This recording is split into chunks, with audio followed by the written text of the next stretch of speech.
It's Disney Channel's first original animated feature. Let's rock. Disney's Kim Possible movie, So the Drama. She's taking on the bad guys. Farewell, Kim Possible! As if. Taking it to the limit. Let's go mission mode. But who is she taking to the prom? Disney's Kim Possible movie, So the Drama. Tonight at 8/7 Central on Disney Channel.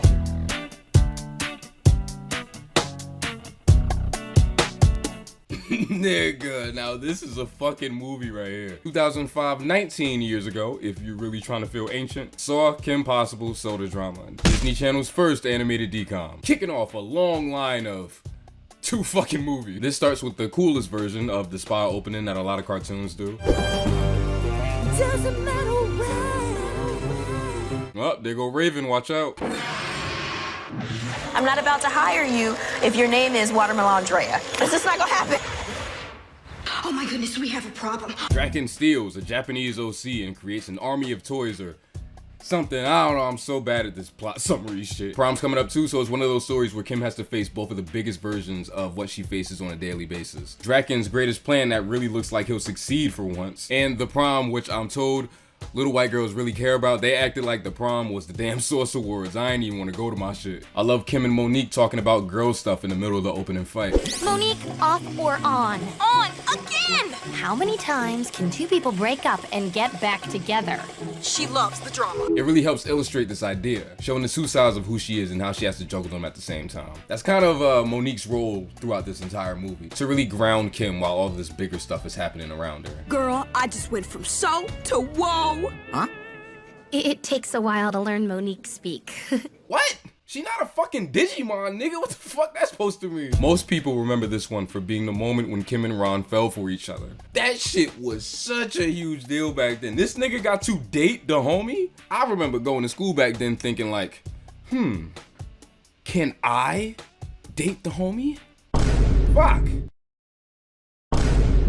Alright, where were you the first time you heard Could It Be? I'll tell you where I was at. Fetal position, fetal position, fetal position. These jokes are really bitter. I should probably make some phone calls after this. Damn, they told us that they kiss in the promos? I don't even remember that. Fuck they do that for? Speaking of though, I think this time around I struggled to follow Kim's arc with Ron a little bit. Because early on, right, it feels like the reason she doesn't want to fuck with him is because he's not like a cool guy. That stuff with Bonnie from the top of the movie really sticks with her about the social ladder and all that. Zero your ego, Kim. Brick, sweetie, I'll come over when you're done working out.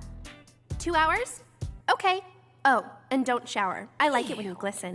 What the fuck, fam? Don't make me turn this shit off. And I think the point of Kim ending up with Ron is supposed to illustrate that those things just do not matter. That above all else, if you love somebody and somebody was always there for you, that really is all that matters. And that's facts, and it's a great thing to tell the preteens that this was made for. I just don't think we actually get to see Kim get to that point like we do Ron. Throughout the movie, people are dangling the idea of dating Ron in her face. And she rejects it, and it kind of feels like her character turn really just comes from Ron saying that he has feelings for her. You really think there's a guy out there for me? Out there? In here?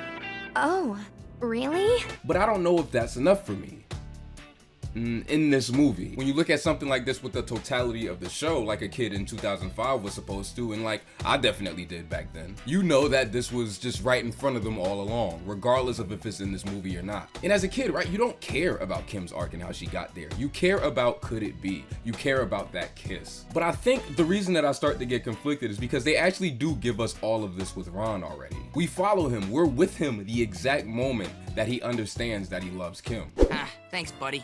I think I'm ready. Not just for the dance either, but to do what no man should ever have to do. Talk about his feelings. Oh boy, do I have the fucking YouTube channel for you. This nigga says that he likes her, and she deadass says, oh. Oh? That's what I tell y'all when y'all ask me for...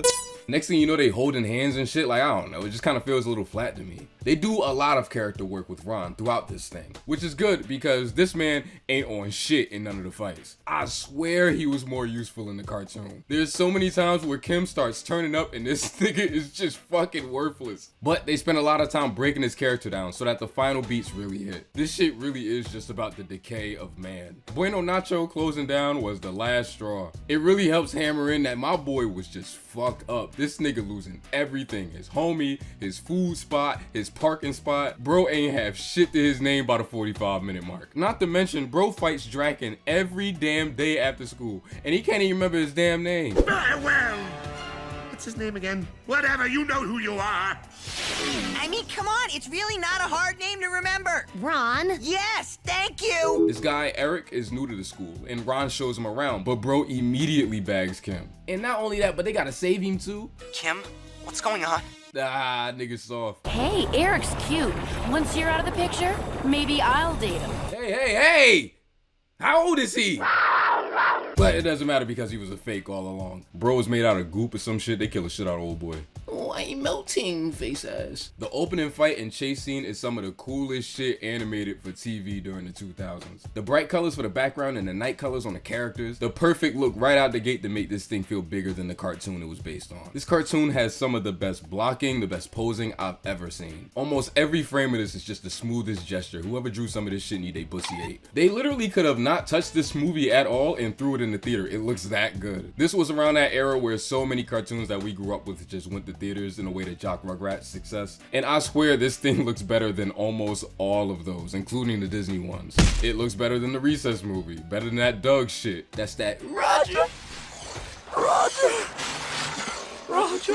Better than the Hey Arnold movie. Fuck both of them shits. And the only reason it doesn't look better than the Powerpuff Girls movie is because literally nothing does. There is action all over this thing. They sold it to us on the character drama, but every single chance they get, somebody throws a damn punch in this thing. Ah, bitch. I know that wasn't a punch, I just really fucking love Family Guy. I really admire how they created the danger in this movie without losing the tone of the cartoon. Draken doesn't get super threatening out of nowhere like Mojo in the Powerpuff Girls movie, old ape ass. You are so whacked. Faux shizzle, she gizzle. Man, what? Oh no, are you trying to be hip again? Word to your mother. This Kim Possible shit finna make me mad, son. The fact that Draken's kind of a joke is kind of what starts to freak the other characters out about him succeeding. It's less about him actually being threatening this time around and more about just things working in his favor, like Kim's dad being the one that has the blueprints he needs. Ooh, irony. And it's in my favor this time. It's not ironic, it's just coincidental. And the fact that he really does almost succeed makes the win for the characters even better. Like, get this big ass Smurf the fuck out of here.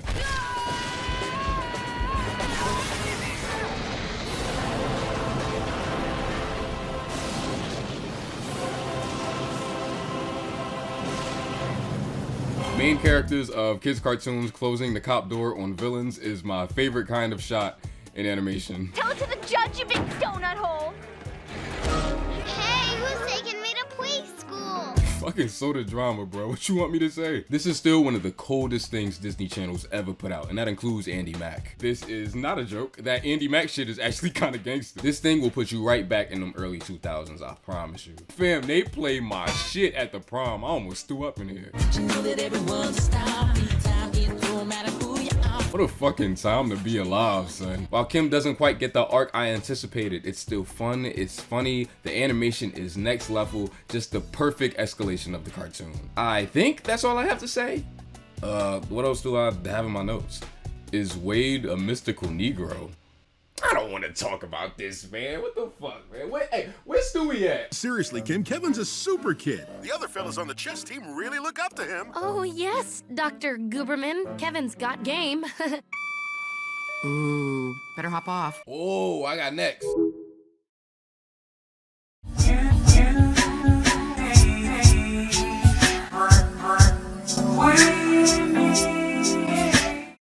Phineas and Ferb race against time. Can they circle the globe to bring you the longest day ever? Find out in Summer Belongs to You, the longest episode ever. A special 1-hour event, Friday, August 6th at 8/7 Central on Disney Channel. I'll be on your mind. Bitch, Summer Belongs to You?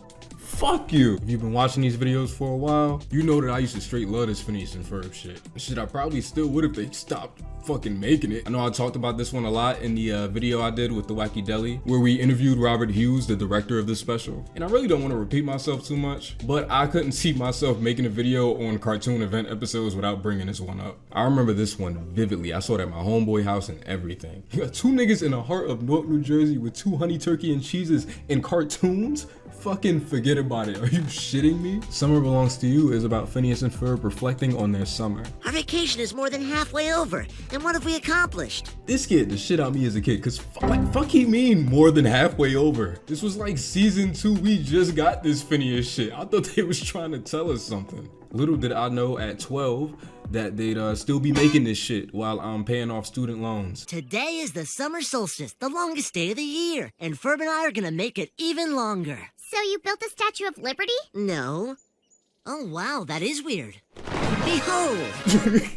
Gotcha, nigga. Turns out that today is the summer solstice, the longest day of the year. So Phineas and Ferb plan to take a trip around the world before sundown. Buford says it can't be done, so they make a bet, and if Phineas and Ferb lose, they can't do shit for the rest of the summer. The choice to have Clay Aiken and Shaka Khan come in as stunt singers for Phineas and Ferb in this scene will never not be hilarious to me. Like, what the fuck even is this cartoon? Also, Shaka Khan, till the room collapsed.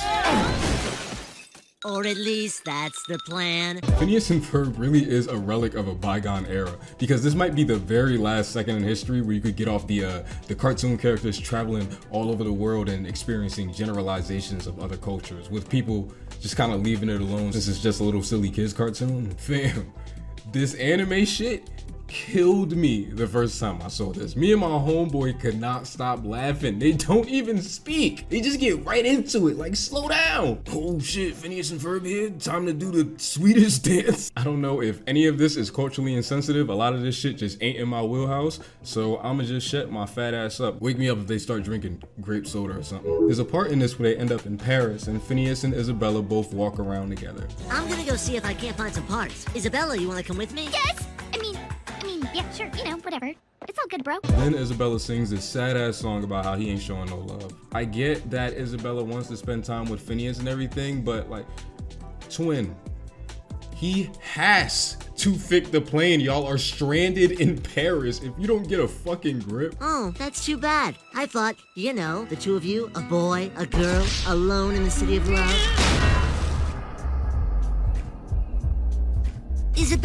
Isabella, are you okay?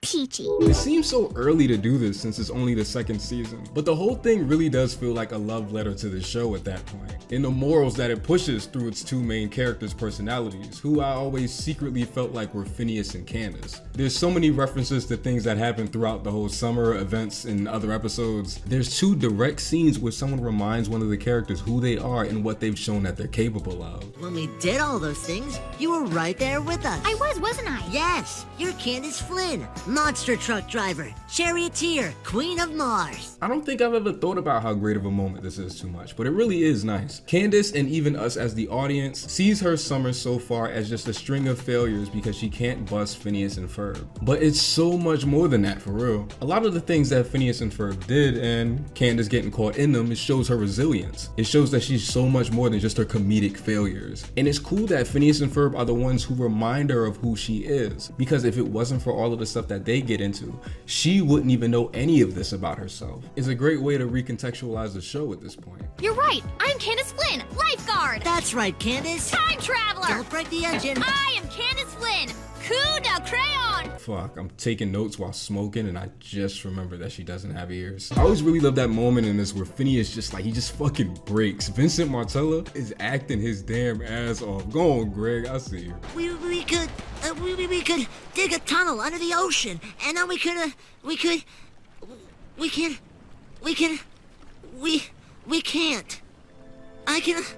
I can't believe there's nothing we can do to get off of this. And it's great that Isabella is the one to get him out of this headspace despite her feeling so discouraged. That's it, Isabella, you're the best. Aw, dude, what? Oh, fuck. I am so fucking cringe. How did this just remind me that this frame used to be my lock screen on my Galaxy tablet? Phineas and Ferb are so gleefully optimistic, cheery characters that even a damn bully can't hate. There's nothing I've ever seen that would make me believe you could pull this off. Except for that time machine thing and the roller coaster. But other than that, nothing. Oh, and the time you played that song when the platypus came back, man, nature just bends to your will, doesn't it? A lot of people reminisce over the music when it comes to Phineas and Ferb, and this special is definitely no different. This is probably one of the best soundtracks, but I think sometimes it's lost just how fucking funny this cartoon could be. These are great gags, man. I was in this house rolling.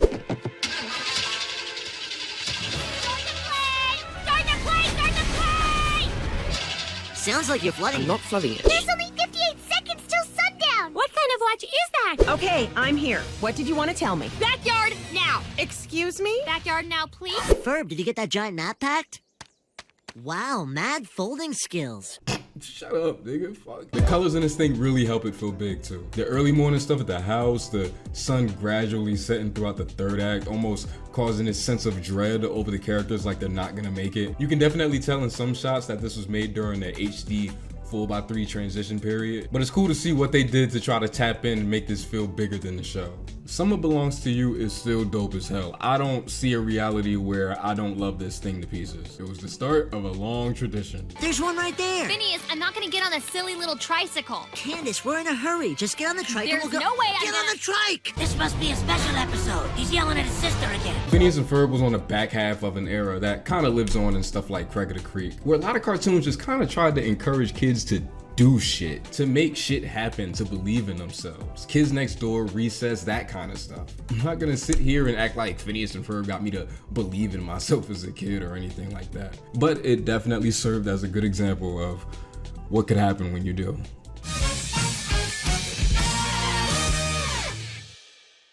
Hey, where's Perry? Would you like your with or without fromage?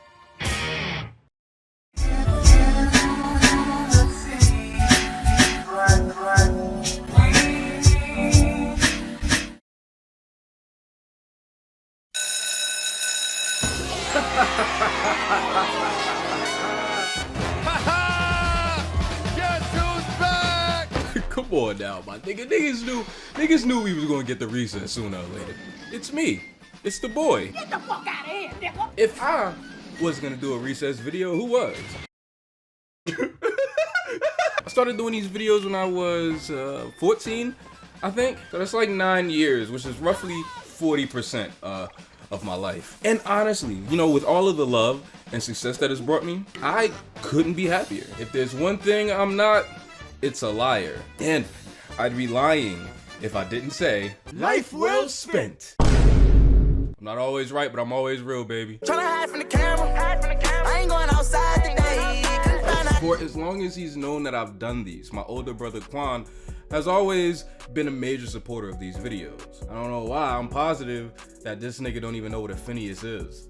Shit, apparently neither do y'all. Recess is something he grew up on. A lot of us did. I think it's time I gave him a video he can enjoy in the form of TJ, Spinelli, Vince, and the other ones. Recess was goated, man. It was fun. It was funny. It gave us relentlessly smart stories with unforgettable characters, as if I just didn't do a joke where I acted like I couldn't remember the names of the rest of the cast. Like, who could forget this classic scene of TJ and Vince arguing with each other? Oh, suck my dick, nigga. Fuck you talking about? Suck my dick, Bobby. Suck my dick, nigga. You know my fatty, nigga. You pussy. You pussy. You don't like dirty, nigga. You want fuck you talking about, nigga? Get off the live, little nigga. Me? Tender. We on recess, baby. Patreon asked for it, my nigga, so that's what we taking it. I know y'all want that Daria, man, but I don't know what to tell y'all, man. They the ones passing that bag up. Money. Right, D'Angelo from Hats Off Media. Gee, terrific Tariq. Gee, terrific Tariq. I'm on your dick crazy. My recess video is going to fucking suck. Whoa. Why are you telling the truth? This ain't televised, they telling lies, but promise I won't. We've been patronized, they taking lives, I'm on my way home. Relax my mind about half the time I'm watching cartoons for knocks, how I'm locked in my room. Of course they resemble my skin when I watch too. Hypnotizing, tannic, how I follow through the vibes. Okay, dreaming mama's proud as if she looks through Penny's eyes. I'm a man of the house like Oscar. We deceive, I believe need Oscar. James Earl when I speak, I'm a fosser. Gotta swerve in the streets, never block us. I go, feel more, just try to make you feel more. Through the halls I felt storms. Looking at me cause I don't like what you like, you feel torn. Should've smacked you like slick back, you ain't seen pimpin' before. For the stars I shoot pimpin', no boy, you best set the score. You know how we do. The world can be a cruel place, people treating each other terribly for no reason. But it doesn't have to be that way. Not if we look out for each other. I mean, being a kid is hard enough without kids being hard on each other, right? Come on. You're the best friends a guy could ever have. You know, life with you guys is never boring. Yeah, some people say a best friend is the most important friend a kid can have. But I say, why pick one? I'm the luckiest kid in the world. I don't have a best friend. I have 5. Politics is usual. We're happy being friends. I took my. It's taken me like 5 days to get to this point in the script. This one is already crazy difficult to write. This is gonna be fun. Wait, it's missing something. There we go. And if we're not careful, by the time we're in junior high, our first dates will be with guys named Paul or Joe. Oh! Recess was created by Paul Germain and Joe. In 1997, Disney approached the two of them to create a new In 1997, Disney approached the two of them to create a new animated show. Paul was fresh off like 2 episodes of The Simpsons and helped co-create Rugrats. And Joey Applesauce actually helped develop Hey Arnold. I'm sorry, I don't mean to keep disrespecting your name, my boy. We clown everybody on this channel. See? Watch this. Hey, bro. You a bitch. No, wait. Recess is about 6 friends from 3rd Street School. TJ, Spinelli, Vince, Mikey, Gretchen, and Gus, and their misadventures on the playground. In an era where a lot of cartoons were kind of just about kids, Recess definitely found its way to stand out. Recess is this weird enigma of an animated series that I don't really know if I've seen before or since. The closest thing that I could think of might low-key be Craig of the Creek. What I mean by that is its setting is grounded and follows pretty closely to the rules of reality, like a Hey Arnold or a Ginger, but it exaggerates the perspectives of the kids in really unique ways, like a Kids Next Door. Not everything that happens in Recess can happen in real life, but it's not too far-fetched from a child's perspective that they could think that it could. Like, look at this school, son. It's literally designed like a prison. They really go all in on selling you the concept that this recess period is a freedom for these characters. Finster walks around like a prison guard. They got this bitch-ass informant. Even the font is giving mad 25 to life vibes. And I think this exaggerated nature in the setting and characterization is what led to a lot of creative things they ended up doing with the storytelling. There's a king, these niggas start cults, there's currency, politics, a ghetto segmented off for the younger kids that the older ones see as less than human. How do you say this nigga's name? I think the best thing about Recess though is that it's really smart. It takes these kids and puts them in situations that are metaphors for what adults experience in the real world, but they constantly find creative ways to adapt it. I always kind of knew this about the show, and there's episodes about it throughout. Like, I guess the box, that episode, I think that's a metaphor for the prison system. And the one where Spinelli watches the girl swing into the sun and starts a cult, that's real reminiscent of, well, that shit that got Chef killed on South Park, I'll say that. I miss Isaac Hayes, my nigga. You ever saw Soul Man? They show Bernie Mac's dick in that legend shit. I can't tell if this Santa episode is an allegory for religion, or if the concept of Recess being super smart has caused me to look for stuff that isn't really there. Time to dust off my crack theory about Sherry and Terry being light-skinned black women because they daddy black. Fuck! I'm watching this episode where Gus gets bullied and Man, this show really is a metaphor for society. Because they go through all these hoops to try to help Gus, but notice how telling a teacher just doesn't come across their minds? It's like watching a Hood movie. A lot of these issues could have just been solved if they just called the cops. Or not. Actually, no, just act like I didn't say anything, sorry. Sorry, everybody. How long is this fucking recess period, son? Like, ours was probably just like 15 or 20 minutes, but them niggas be out that bitch for at least 2 hours. We didn't have time for character arcs back then, my nigga. Get a couple toss-ups and football going, and it's right back to learning 2x plus 3x equals why do I have to learn this shit if I'm just gonna make money talking about Charlie Brown in my 20s? You can't take me. But to help me talk a little more about what exactly made Recess so great conceptually, allow me to cheat and recruit my homeboy, the storyteller, to say a couple words. Oh wait, actually shit, hold up. It's me, it's me, it's me, it's me, it's me. Ow!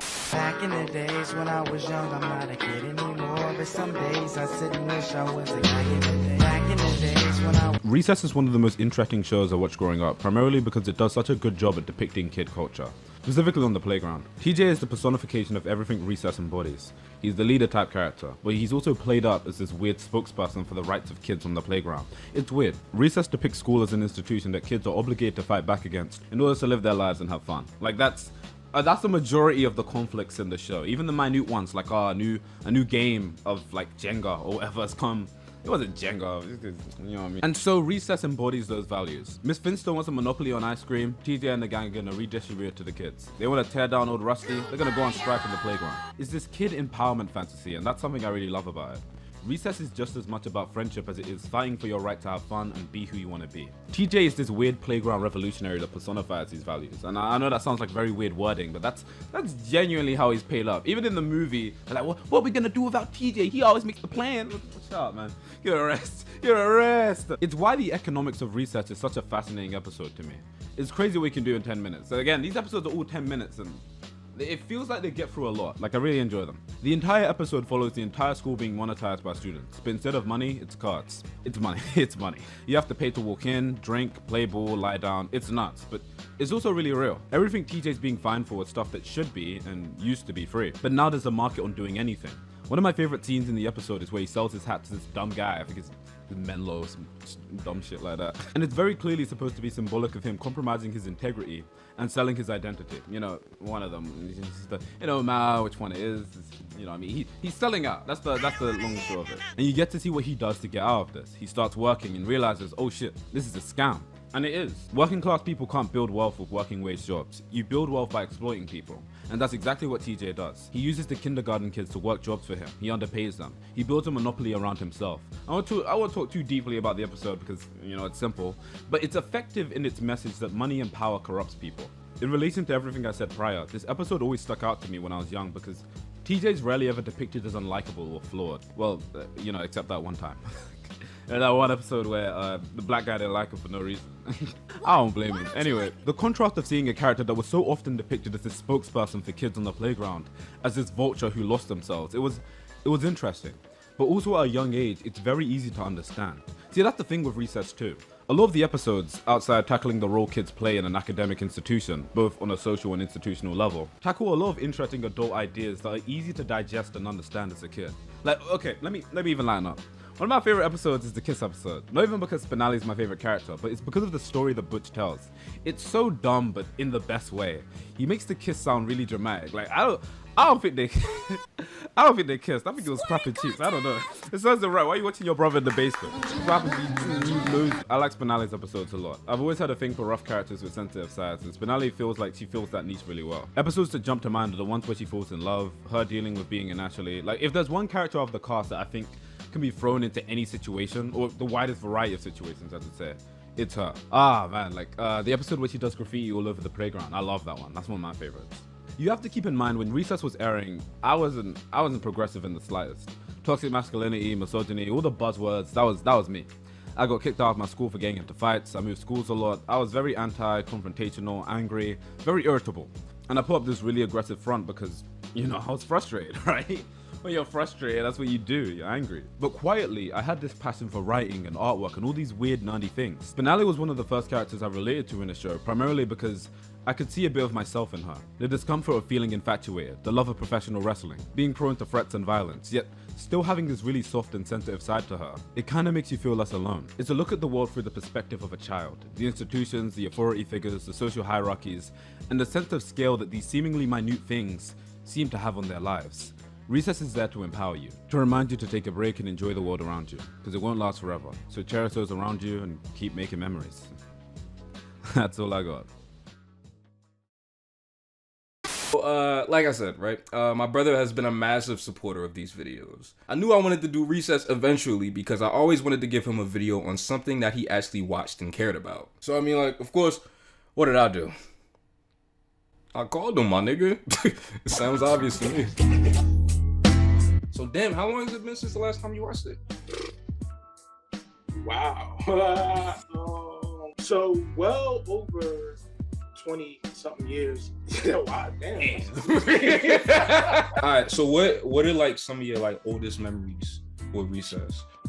So I spent a lot of time, as you know, with my grandmother. We all just kind of woke up around the same time, watched. It was called One Saturday Morning, where they had the fire lineup. We kind of just get our breakfast, whatever that might be, and just watch all the cartoons all the way through. We just go outside, like literally for the rest of the day. You know, that was something I looked forward to. So that was like a big part of my childhood, really. So out of all the One Saturday ones, that's the one that kind of did it for you. You know why? Or you know what's crazy? I thought about that while I was watching. Just watching some of the stuff that was going on, like the different cliques, like different storylines. It took me back to, I don't even know if people really know, too many people know this, but I lived in Bloomfield for like maybe 2 to 3 years. Probably less than that, honestly. A lot of those scenarios were kind of similar. I saw a lot of similarities in the stuff that I was seeing in Recess. Kind of thinking back now, I kind of think that's why I was so drawn to it, because I had the opportunity to come from Newark and, you know, predominantly black school.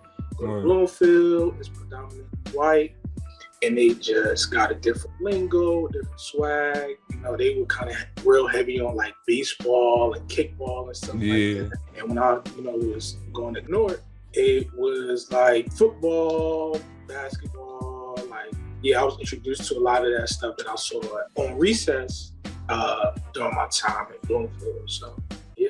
But Your Majesty! Enough! I've got better things to do than worry about some dumb kid.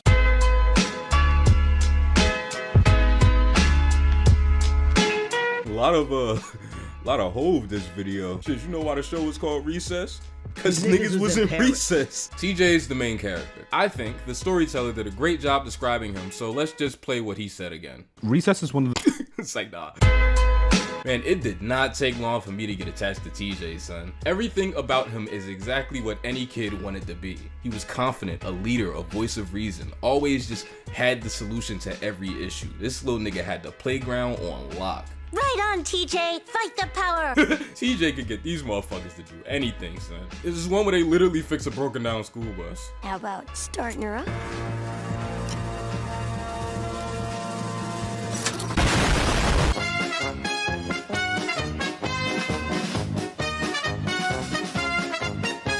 How the fuck did it take me 2 seasons to realize that I jacked my whole character design from TJ? Word for word, bar for bar like shit. I was in the street selling crack! I even got the 3 tufts coming out of my head. Okay, so following this was originally a joke about how I could dress as him for Halloween, right? But this video took so long to do that Halloween came and went and I actually was TJ, so the joke doesn't even make any sense anymore. So let's just play the clip that I was gonna use for the punchline. Fun fact, actually really sad fact.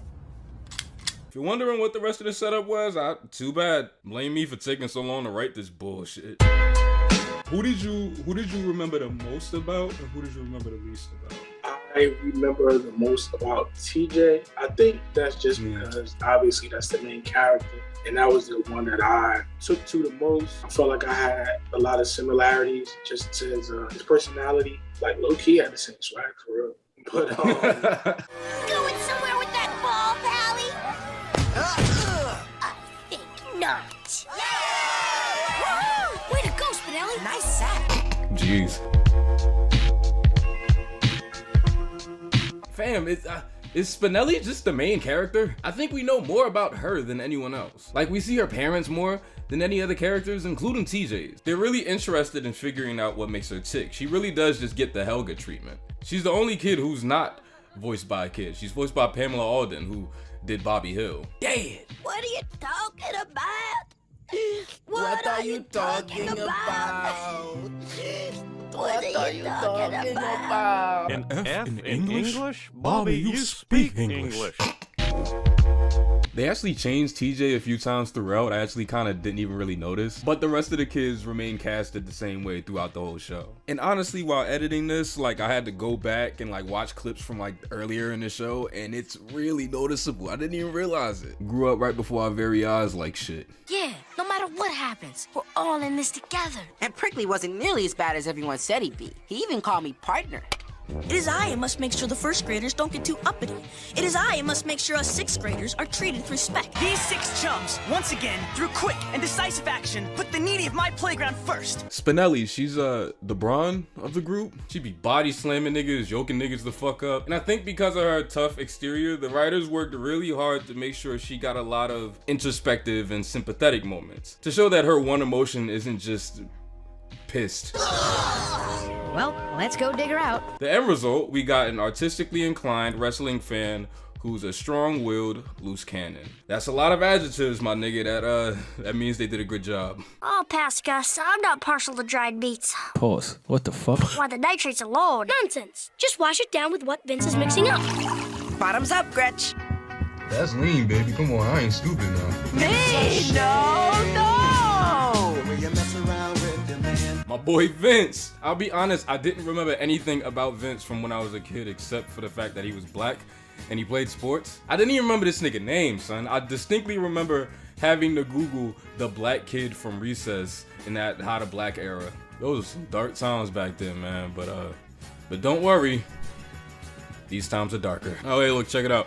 I just found the blackest thing Vince says in the entire run. Look, I love to hang, but I gotta get home before the streetlights go on. Know what I mean? They make Vince really well-rounded as well, but it's all really just like sports-based. Vince is bold, he's sharp, extremely charismatic and likable, the whole nine. They make him really confident and competitive, so you'd imagine that that's where a lot of his lessons and story come from. I love this nigga now, I think he's great. I really love this one episode around the end of the run where Vince gets to play golf with the principal, but everybody starts to treat him weird and act like he gets some kind of special treatment just because they boys. They give these characters some really great speeches, that's definitely their thing, but Vince's here is probably my favorite one in the entire show just because of how solid the moral is. I'm not looking for favors or power or anything like that. All I want to do is play some golf. If that hurts my reputation, then that's the way it goes. I'd rather be known as the guy who did what he thought was right than the guy who quit because he was afraid of what other people might say. Hey, that's a good clip, but try to forget about it and act surprised when you hear it in the AMV later.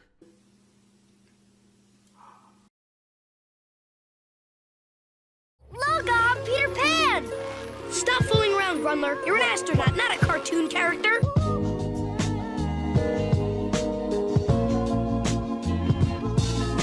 If TJ's the brains of the group in one way, Gretchen is the brains of the group in the other. All that science stuff, that STEM stuff, that shit that make your soul burn slow like ether. They gave Gretchen way more to do than I remember as a kid, son. She has so many great solo episodes. Here's some of them. What? There's 2 more kids after this. I ain't finna harp. Fuck y'all thought this was another brace face or something. Gretchen has a few pushover tendencies that they play with a little throughout the run. They definitely try to show what her limits are. But in everything she does, she's really sincere and earnest. She really is a sweet character under that human calculator shit.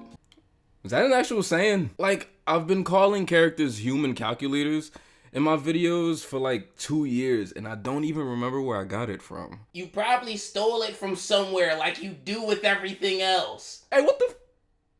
Yeah. Lots of people have gone through life without names, and they've done fine. Oh, yeah? Like who? Well, like the artist formerly known as Prince, the Unknown Soldier, the other 4 guys in the Jackson 5.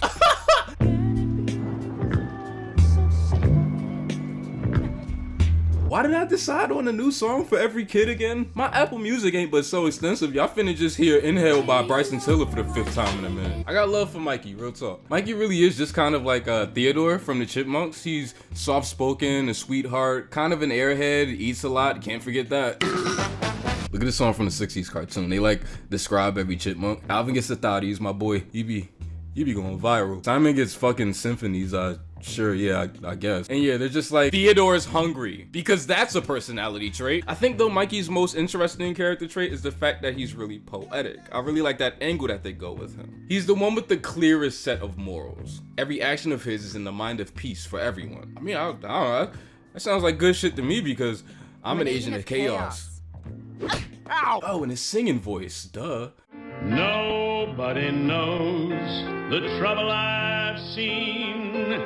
Mikey's singing voice is done by the late Robert Gillette. It's so great. There's a couple episodes that focus on him using his voice, overcoming stage fright, coming into his own. There's one where he sings with a teacher that he actually ends up falling for. It's relentlessly sweet. I know you're not going to believe this, Mikey, but someday you're going to meet someone your own age and she's going to be the luckiest girl in the world. Well, I'm still not gonna sing. You don't have to, Mikey, but I wish you would. Not for Principal Prickly, not for me, but for yourself.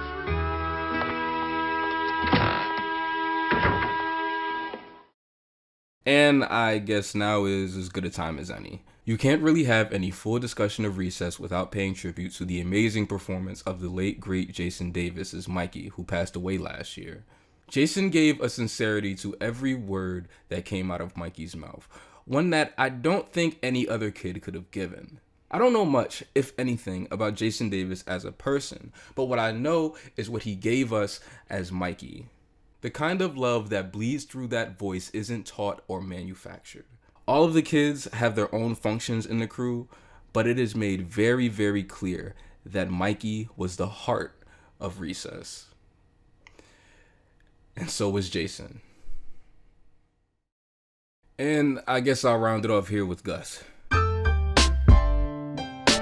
Gus is the new kid. I am not a new kid. In the second half of the first episode, his pops drops him off in the middle of TJ and them's class. He's never completed a full year of school in just one spot. His family's always moving around. Golly, man, they be tossing this little boy around like a...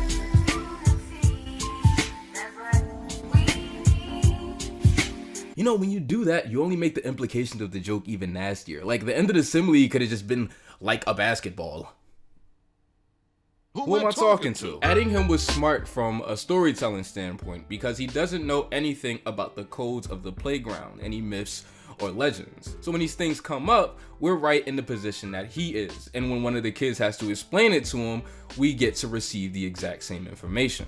Other than that, they kind of overcompensated and gave him a lot of the really cool shit to do. Like, they just randomly find out one day that this nigga caught so many bodies in dodgeball at his old school that niggas started calling him El Diablo. You know, Gus, we heard another nickname for you.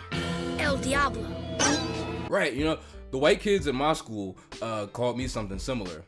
I think it was El Negro. I was told to speak about Gus unsolicited for like a few minutes, so I'm gonna do that. My problem with Gus is that he's fake. He's like the prime example of like a fake friend, right? In this show, like there are so many instances in which like TJ and his friends, they're all really supportive of him. Like they try to help him out when he's getting bullied, when he's under pressure, what have you. Like I get what Gus is supposed to represent. He's like the new kid. He's the new kid on the block, whatever. And he's supposed to be like insecurity. And he does these really uncomfortable things because, you know, when you're young, when you're a kid, you do really awkward and weird, uncomfortable things. That uncomfortability in seeing that, I get how you could project that into Gus. The problem is he's kind of a dick. Like, every time, consistently, the Hustler Kid episode, Hustler Kid takes him in. He teaches him the ropes. What does he do? He says, you're a chump. Cheats him. Then his friends come through. He's like, yo, you need to stop this. He's like, yeah. He gives them crocodile tears. He teaches them. He's making his bread. Cool. After that, let's talk other episodes. Great. He takes off his glasses one time, right? And they said, wow, you look cool. So he takes off his glasses. He's like, wow, what a rebel. Like, give it a rest. He does this all the time. Oh, look, everyone loves the dodgeball episode, right? Like El Diablo or whatever. He sees his friends getting beaten down, basically taking gunshots, right? He's like, well, that's how the cookie crumbles. This dickhead, like, what? He does this all the time. Like, it is so consistent. He consistently says the worst thing in every situation. But I'll give him this. There's one episode that I think addresses his fatal flaw, and I think it does it in such a nice, sweet, sincere way. It's the picture day. Well, okay, you know, even just, okay, one more sentiment about Gus real quick.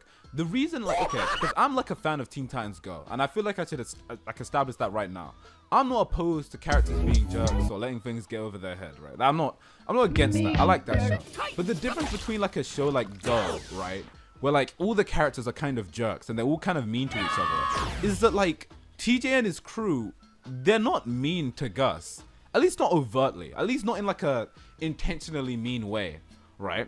Like they all seem to have his back. So every time that Gus lets something get to his head, and suddenly he's moving like an op for no reason. It's like, oh, I can't move around you. I'm a big boy now. Like, it's annoying because like everybody else is so nice, and then you, every time something gets to your head, you're evil. Like, and it's different. It's different from like, and I'm gonna get into this. This is a whole random other sentiment, right?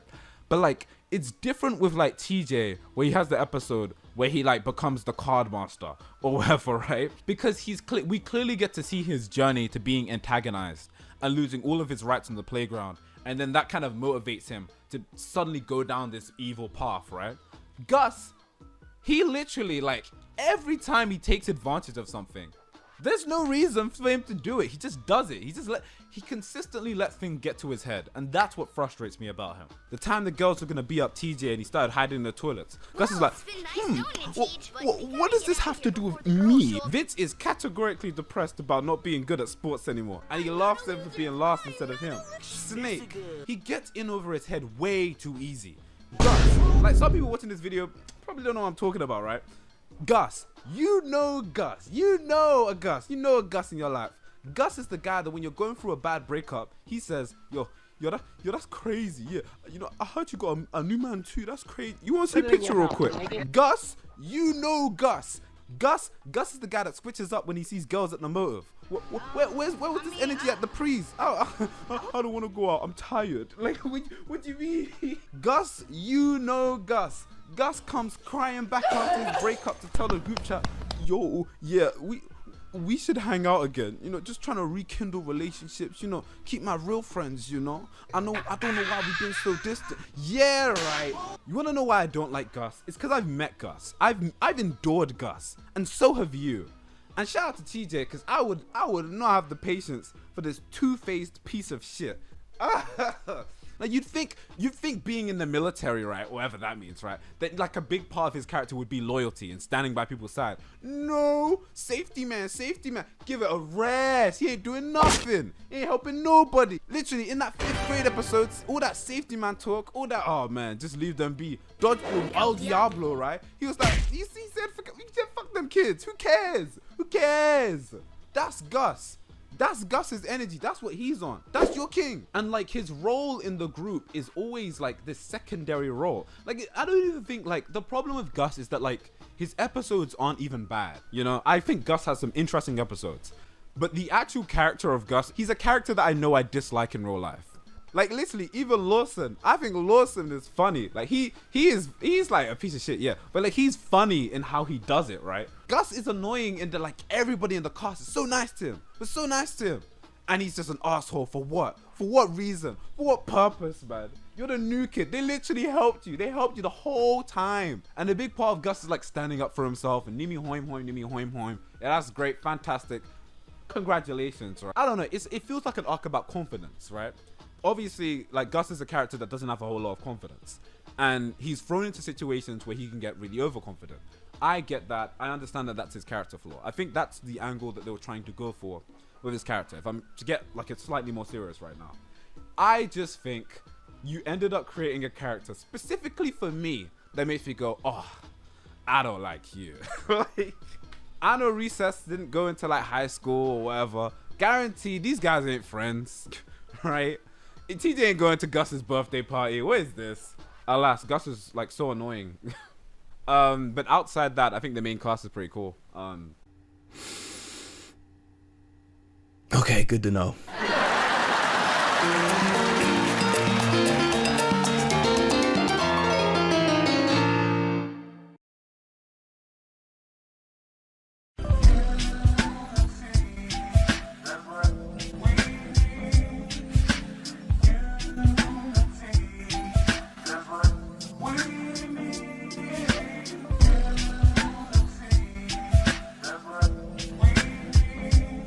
was gonna say back to back, he did Shaft and Too Fast, Too Furious, but he did a movie called Baby Boy in between.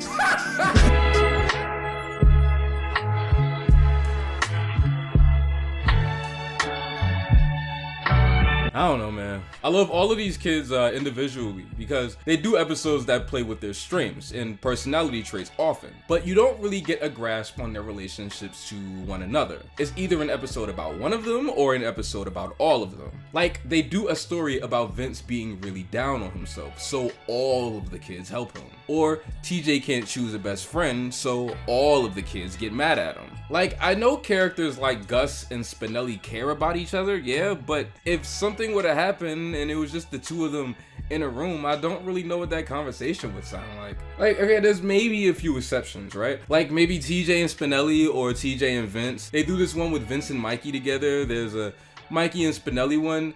Like, they're there, I guess, but they're really far and in between. And I feel like these episodes do a really great job in telling you what the kids can learn from each other instead of how they feel about each other, which is a nice approach too, but the two don't really go hand in hand. Any fan of this show will tell you Weekend at Finster's is one of the best, most memorable episodes, where Spinelli has to stay at Miss Finster's crib for the weekend.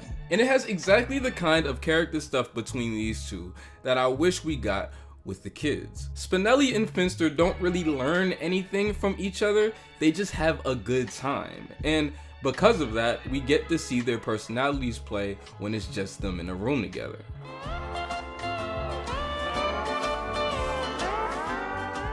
Guys, let's promise never to talk about this. While I don't mind the group approach at all, like I actually do think that it's pretty fun, I do feel like the show could have benefited from a few more one-on-one episodes to strengthen a lot of these relationships, because right now, I only know Mikey and Gretchen are friends because they told me that they are, but they didn't exactly show me why. But if you think hard enough, right, like, it makes sense why the show is set up the way that it is. When you're on the playground, one of your friends' problems just kind of turns into everyone's problems. So that kind of explains why they always go through everything together. But speaking of the playground, man, this cast is fucking huge. Can't name everyone, we'd be here all day. Which, I know y'all don't mind, but my roommates don't want to hear me record for that long. We don't care.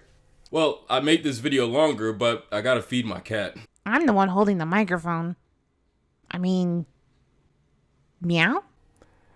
This is a bad joke. This is a bad joke. Let's start a little closer to the main cast. There's Randall. He's like the informant. He dick rides Miss Finster crazy and snitches on every kid in the playground whenever he gets the chance to. They actually call him a snitch too. I didn't even know these niggas was allowed to do that. Look at me. I got nothing. Maybe that's because you're always snitching on everyone. What's a stitch? Always a stitch. Snitch. Snitch? Snitch. Snitch. Snitch. Snitch. This is all from one episode. They give Randall depth too. The one where he does stand up is pretty good, but I really love this earlier one where he just like stops snitching and becomes everyone's friend, because it pretty much verifies that Randall doesn't snitch just for personal gain. He genuinely considers Miss Finster a friend and likes being around her. And they do this with him early. It's like episode 10, but I feel like this is the kind of story any other show would have did around seasons 4 or 5. You're miserable, aren't you? More than you'll ever know. I miss Finster, TJ. The way she used to yell my name, the way she used to order me around, even the way she used to give me half her pickle and sardine sandwich. We had a special friendship, TJ, but now I'm just a regular kid. If he wasn't such a fucking wet blanket, Randall could be pretty fun. Too bad this nigga graduated from 3rd Street Elementary and made fucking Gummo, oh snitch ass nigga. Niggas envy, Blicky got the stiffy, got Blicky, So then I said to the superintendent, that's no kindergartner, that's my wife. Huh? Finster and Principal Prickly, we could kind of do these two together. Finster's the main teacher we see. She watches the kids at lunch, hovers over them as like this big authority figure. She's a great foil for TJ. Actually, Prickly is too. I think because of the movie, I remember him having a bigger presence in the show than he actually does. Miss Finster does a lot more of the heavy lifting in that regard. They usually bring in Prickly to up the stakes a little bit. So Prickly says, that's no kindergartner, that's my wife! Stop that! Oh, KRS-One ass niggas. Listen, Kiki, I'm only 13. 13? I need a quick escape. A statutory rape. But she was 13? This beat hard though. Polly, Speedy. So this is it, huh? Nice flagpole. Of course, mine's bigger. Hey, yo. Pause. What the fuck? This is episode where Prickly's brother goes to visit the school. Apparently, he's an elementary school principal too. And fam, this episode is the craziest dick measuring contest in the whole show. I think a flagpole that large is unseemly. That's right, size don't matter. He ain't doing nothing with that, my boy. Hey!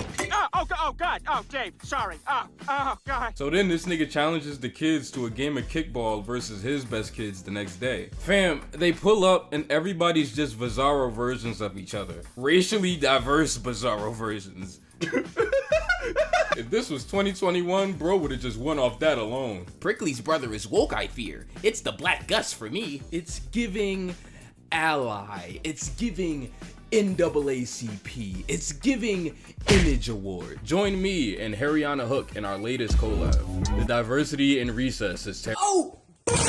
There's the Ashleys, who were just all of the popular girls. They talk like that mean girl shit, but like they're all just named Ashley. March 23rd? That makes you an Aries. I'm a Leo. We're like totally compatible. We are? But I'm a Gemini, and Geminis get along with Aries even better. They do? Not as good as Leos. I bet you differ. Quick, Gretchen, run before they make you wake your mother up at 5 a.m. and ask her what time you were born.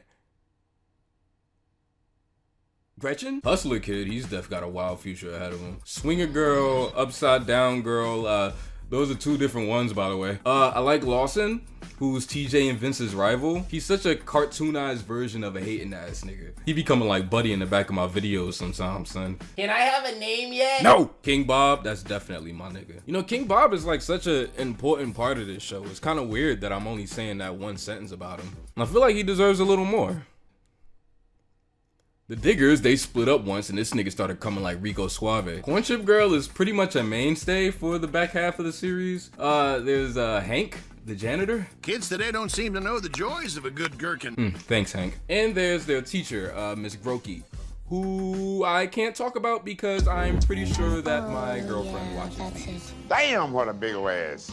What's the mathematics? What's the mathematics? Who did you remember the least? I was gonna say between like Gretchen and Vince. I just kind of knew him as the jock. He was cool, but I felt like I didn't really know much about him. Probably because he was black, and I just like, oh, I know black kid. I'm trying to see what they on. Like I know what type of time he probably on. Yeah, you get Vince and Gretchen.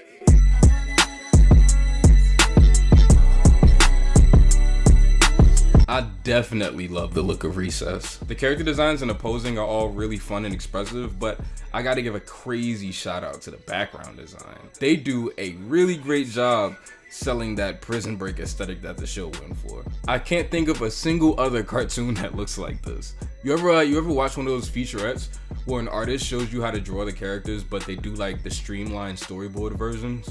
There's his eyebrows, and then 3 freckles under each eye. And there's TJ.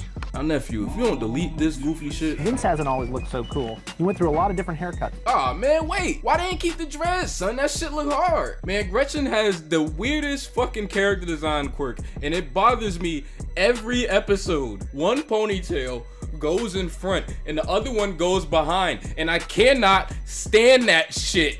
It's so uneven. Is this just like my OCD, or am I just being a bitch ass nigga? You better watch how you answer that. I guess depending on the episode, certain teams will mean an episode will look a little different. But fam, who the fuck animated this one? This shit coming like the Aladdin cartoon. Look how they moving. Ah, whoa.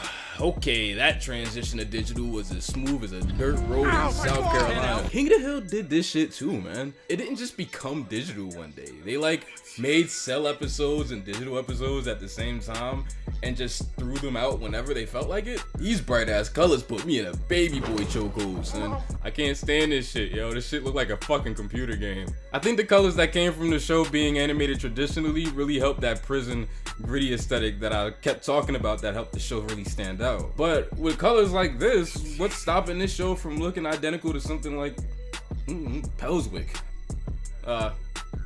Okay, well, yeah, well, a lot, but you get the idea, nigga. Shit. And it's weird though because Recess never stays digital. I think there's only like 5 episodes that look like this if you're not counting the specials. Kinda. Yo, whatever, man. This show is weird. Yo, I fucking love how these kids talk, so they all sound cool as fuck. Who's ready for some b-ball? I am! B-ball. That's what we called it. B-ball. Pull the rotten luck. Depends who's talking. You got 1 week to get me my stuff, son. Oh, so that's what I sound like. Then, of course, there's all of TJ's slang. Like womps for whenever something sucks. This nigga actually got in trouble for this once, and they, like, took it to trial. It's hilarious, though, and it has a great theme. The fact is, I invented that word to stay out of trouble. And now, just because someone thinks my word sounds bad, I have to stand here today defending myself. I don't mean to be rude, sir, but if you ask me, this whole thing womps. Yeah, so, womps, he says tender whenever something is dope. Tender. And, my favorite TJ quote, has to be, please get off Toon with Tariq's dick and stop asking him to review Static Shock. Go eat a dick, please. Gotcha, bitch. Recess has an unheard of amount of memorable episodes. And the whole time watching, I was getting mad Dory Finding Nemo style flashbacks to episodes that I had seen like 15 years ago. There's no way I can talk about every single last great one. I tried to throw as many shout outs as I could earlier too in the video. That's just kind of how these things go when you're covering a show this massive. If you're trying to watch this motherfucker in order though, just don't take it to Disney Plus. First 2 seasons are fine, but they just smushed the last 3 seasons into one and jumble the order around. It's nasty. And it's not even like the way that you think.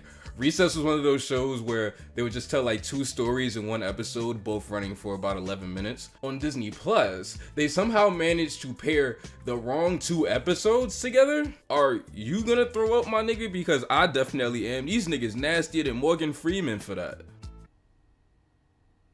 Yeah, go look it up, my boy. And here he is, the speedster of the solar system, Vince Earth Guy LaSalle. Oh look, it's the Lloyd and Space Pilot. Oh yeah, I think I'm joking. Man, Recess might have the most smart and dense first episode out of every show I've talked about so far. It's about TJ getting lunch detention, so he can't have recess, and his friends have to try to bail him out. But the way they do it is, they go around trying to enlist the help from all the kids in the playground. And it's a crazy easy way to introduce so many principal characters. In just this 10 minutes, we meet King Bob, the Diggers, the Kindergartners, the Upside Down Girl, mad important characters. It's not everyone. I think Randall only speaks like once. But man, do they do a really good job establishing this world. I didn't realize how often these platonic friendship cartoons did the are the 2 main characters gonna date storyline within the first 5 episodes. It's the 3rd Recess one, the 2nd Braceface one, the fucking pilot to The Weekenders. I guess it's their way establishing the nature of the relationships, but golly, all these niggas must have went to the same screenwriting class or something. Whoever wrote for Ginger though definitely failed that class. They actually did an episode like that and these niggas fucked around and had a whole seed. Oh, and Kim Possible too. Them niggas ain't beat the allegations whatsoever. Kids of the playground! I give you balls! Whoa, whoa, whoa, whoa, whoa, whoa, whoa, whoa, whoa, whoa, whoa, whoa, whoa! There's that one episode where all the balls in the school go missing, which is just 11 minutes of them being so fucking filthy, my nigga. Jeez. Fact is, I recently ordered you kids a whole new set of balls. They just never showed up. A new set? Great. Now that's 2 sets of missing balls. Is it possible that the 2 sets are somehow interconnected? Even if you pause that, I gotta laugh, man. How convenient is that? Disgusting, Wow. my nigga. Oh man, but my favorite episode though has to be the season 3 opener, the Picture Day one. Picture Day is like one of my favorite episodes of the show, primarily because it's like peak Recess in that it's taking a situation, a regular day school situation, and it blows it out of proportion. They're trying to stay clean. It's like a war. It's like a battleground. You got Randall doing the stupid flute thing. I don't know what instrument that is. Everybody's doing their thing. It starts off establishing that Gus has never stayed out of school long enough to do a picture day. The 4th graders get their pictures taken last this time around. So it turns into a mission to keep Gus clean. This shit turns into a full fucking war movie, son. It's so good. It's like the Thin Red Line. You ever see the Thin Red Line? Don't. It'll give you nightmares, my nigga. I saw that shit in college and I've been shitting the bed ever since Finding Dory. You were in college when Finding Dory came out. And? Okay. And then TJ and Gus are the only ones that left, and they're in like the little ditch. And they have a little moment where TJ is like, yo, like, I understand this is what you want, and so I'm gonna help you get it, right? Everything gonna be airy. And Gus reflects on that. And then there's this moment where Gus could be out safe, in the clear. And TJ stops and tells him to go forward. Like in the show, as far as I'm aware, it's the one moment that Gus does something selfless for the crew. And it really does stick out for me. Unless I'm bugging out. Yeah, no, that moment sticks out to me a lot. In that it was the one moment where he shows loyalty. It's really weird because Gus has this militant army man family thing going on. Like, that's not winning him any points with me. Surely that would make him someone that's really loyal. Like, they try to play up his whole thing as being a leader and leadership and trying to be like TJ, right? But like, I think above all else, Gus's biggest character flaw is his loyalty. Like, yeah, he's scared, but he doesn't stick around. Like, and not even just in the I'm scared gonna run away thing. Like, not Usopp. I'm talking like, he gets like a little bit of clout, a little bit of fame, and he's like, yeah, man, I don't know who these niggas are. Like, right? That's his energy, and that's what's annoying about him. So to have an episode where Gus kind of puts himself second and takes the fall for his friend TJ after all he sacrificed for him, to me was really cool. It's really good, man. It's almost frustratingly good. They bodied this. Classified satellite photos, sir. Fresh off the bird this morning. Photos, huh? Tell me, what do you think of this photo? Yeah, well, I don't really have sufficient training to analyze photographs. No? Take a closer look. That's my son, right there near the middle in his first class picture ever. If you ask me, soldier, well, I'd say he's never looked better.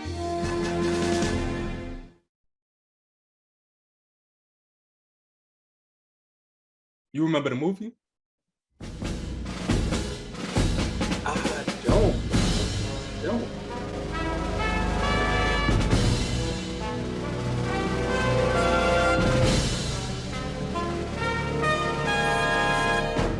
My nigga, rewatching Recess Schools Out did a little something to a nigga's soul, son. In 2001, Disney decided to throw Paul and Joe some extra bread and decided to throw Recess on the big screen. It's about the start of the summer. TJ thinks he's gonna mob with gang all summer, but they all go to different camps, leaving him alone. After a while, he ends up seeing some fucked up sci-fi shit going on at the school, so he recruits all of the homies to go figure out what's good.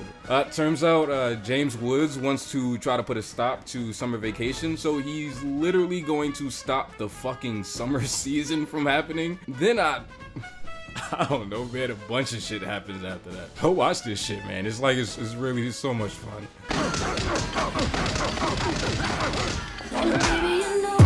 I really love that TJ and Prickly get to work together in this. I think everything that they do with him here makes me feel like I remember him being around more in the show.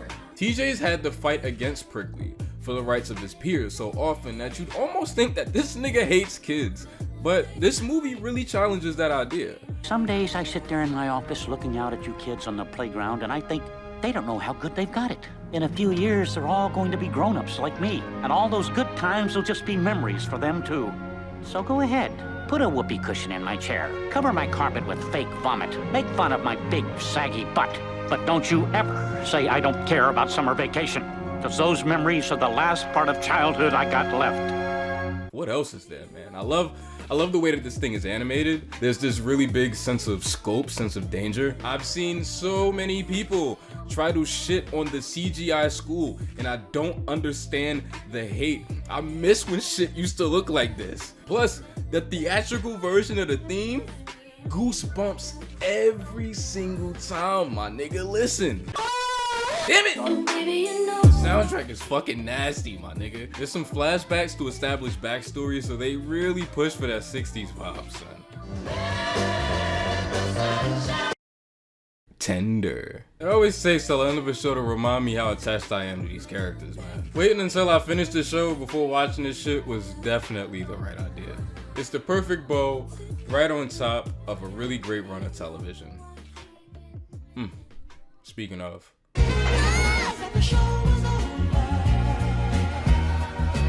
This episode at the tail end of the 5th season, it could have been the fucking series finale. There's the real last episode to air at the end of the 3-episode season 6, but every fiber in my being is telling me that these were aired out of order, so we're just gonna ignore that one. Some feel like TJ and the guys are starting to get too much praise for being the peacemakers on the playground. So Lawson, Randall, and a few other secondary characters form a squad and take all of their glory. This one does a really great job deconstructing the motives behind why TJ and his friends do what they do on the playground.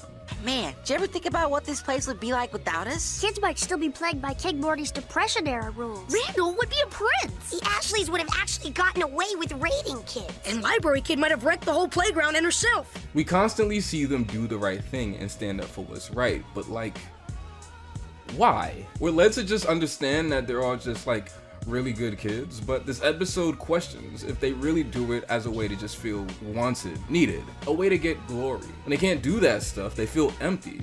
But is it because the gratification is gone, or is it just because they genuinely enjoy helping people? Like, for real, for real. But we aren't glory hounds or even glory seekers, Gretchen. Our actions were recognized, but we never took those actions for glory. We pulled pranks because we're goofy monkey children, and we did good deeds because we like to help. So, nothing wrong with helping. Of course not, guys. And we as a group just can't help helping. I really love this one, yo. I think it does a phenomenal job looking at all of the events of the series through a different lens than before. But I guess the true finale of Recess is their finale movie, taken in 5th grade. So a little background, Recess finished its original run not too long after the film, but Disney ended up producing these kind of package films that had other episodes in them with new wraparounds. Really wish somebody would have told me that before I wasted my time watching these. But the last one is all original stuff. TJ and the gang finally enter the 5th grade, and the theme throughout the special is more about becoming accustomed to change. The through line is pretty loose. They do tell like 3 different stories here, but that's the one thing that's consistent thematically. The special is nice. I think the standout story is the one about Spinelli thinking she's too old for Halloween. It results in a great moment between her and Finster. Now I really don't know what to think. Oh, I got a feeling you do. Trust yourself, Spinelli. And remember, tough gals like us, we never let other people tell us how to feel. But yeah, man, I don't know. The last episode of the 5th season and the theatrical movie really feel more like finales than what they do here. But honestly, no matter where you decide to call it with Recess, all of it is dope. All of it is classic. All of it will make you feel good. I got nostalgic for Recess the very moment I finished the final episode. I can't even tell you the last time something like that has happened to me. Shit, I can't even tell you if it's happened to me before. It's truly a show like no other. Right, D'Angelo from Hats Off Media. Wow, Tariq, this video was way better than mine could ever hope to be, and I get no bitches. Everything alright at home?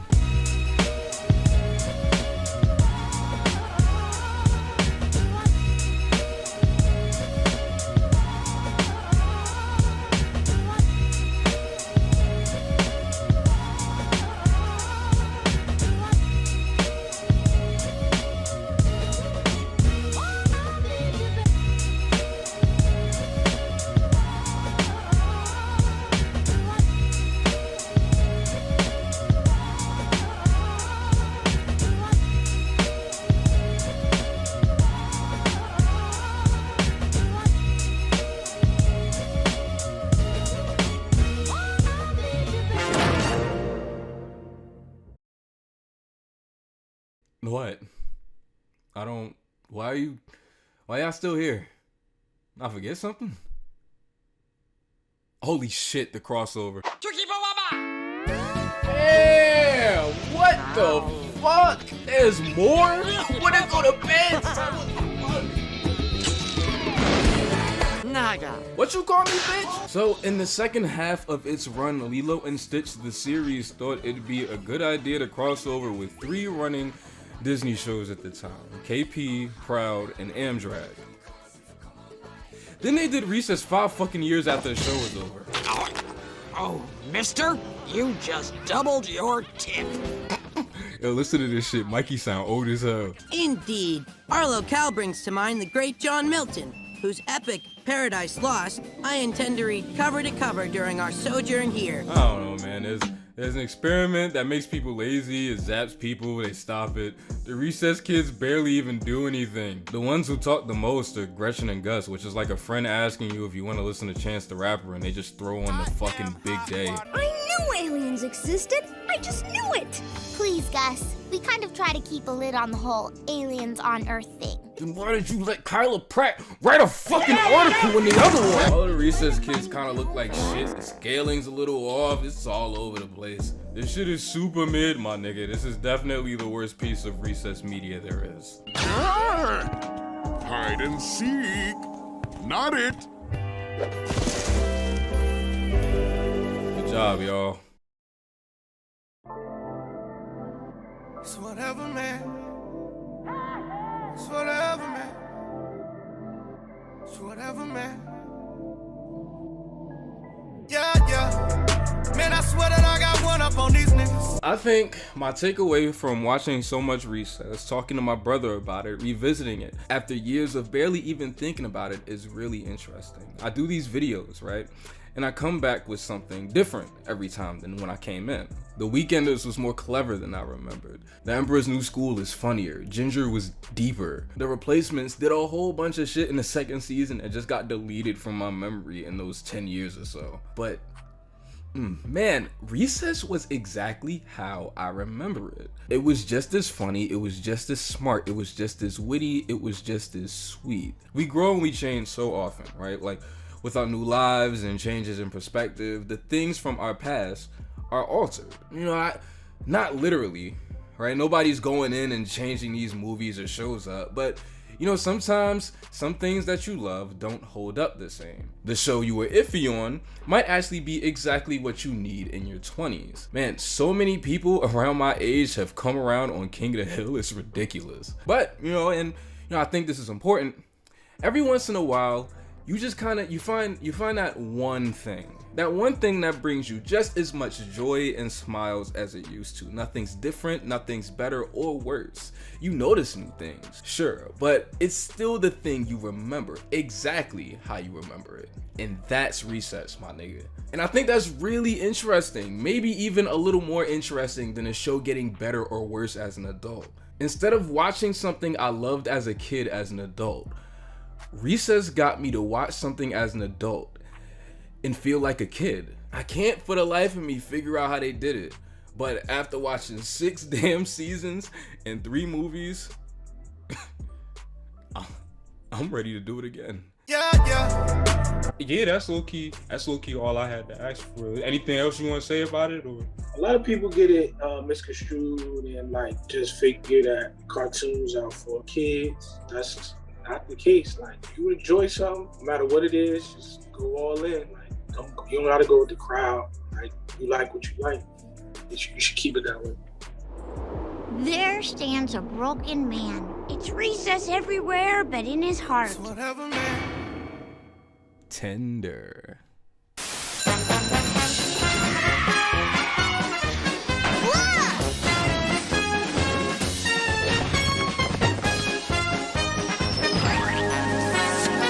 Hang on just 1 minute. I just got an idea.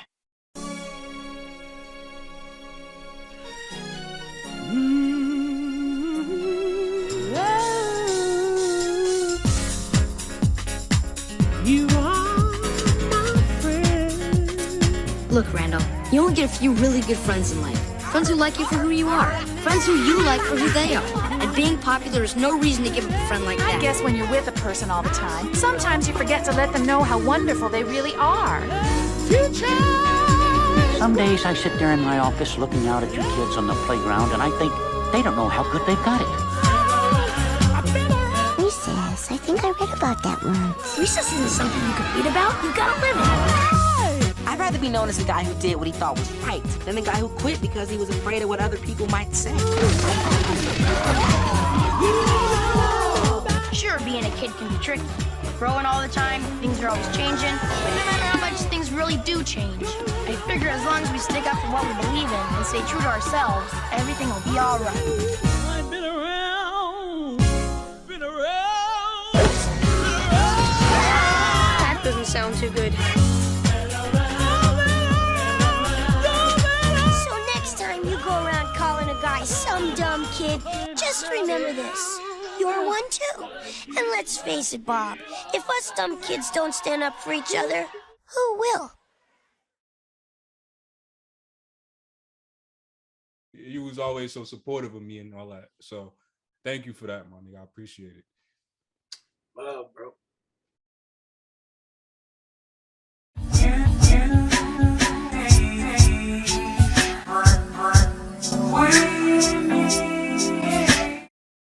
Only in in theaters this Friday. I am a dog who wants to be a boy. The Dog with a Dream is taking over the big screen. When you take one crazy dreamer... Excuse me? ...and add one mad scientist... It's alive! Moo. That's a good start! You've got a Disney adventure for the whole family. Time sure flies when you're changing species. Disney's Teacher's Pet, rated PG. Only in theaters this Friday. It's not exactly what I had planned.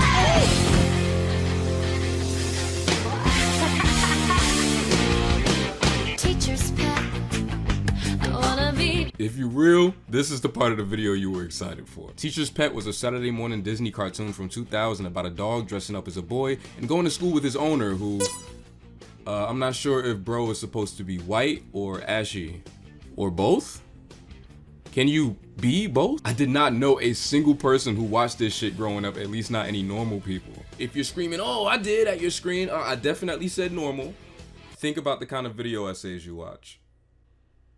Yeah, right, exactly. That little LS mark in your watch later does not make you cool. Go ahead and ash that blunt. So, I don't know. Maybe I'm tripping, but I still can't believe that this thing went to theaters in 2003. Shit, they can't believe it either. It's the last day of school and Spot still wants to be a boy bad as shit. He even dreaming about it. I wish I was a boy. I wish I was a boy. I wish I was a... Leonard's badass mama is up for a teacher award in Florida, and the principal lets her take his RV for the next 2 weeks to get down there. Hey, whoever wrote this has some real beef with Florida. This is not like us levels of hate. 665? Oh, it must be the next one down that-a-way. Florida, land of surprises. Yeah, I guess if you want to call these surprises.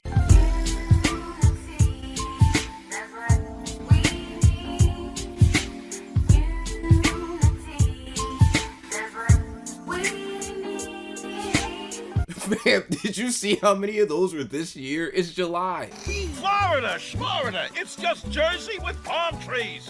That is not true. Fuck y'all. They have to leave Spot behind, but while he's watching TV, he finds out about a scientist out there played by Sideshow Bob that turns animals into humans. After this experiment succeeds, the world will never again call me Wacko. And that includes you, mommy! Bro is on 10 this whole movie. He need to sit his happy ass down somewhere. Call me Daddy! Spot pulls up to Florida with Leonard and they get to the scientist. He turns him into a human, but the shit runs on dog years, so now this nigga got like a mortgage and shit. I live with this guy at his house. In his room, I sleep on the bottom bunk. Although now that I'm a big grown man with knuckle hair and lower back pain, that may present a slight problem. When Spot turns into a man, that's when this shit just goes off the rails. I'd probably throw up if I was Leonard. It just keeps getting worse and worse. The plan Spot comes up with to stay in his life is marrying his mom?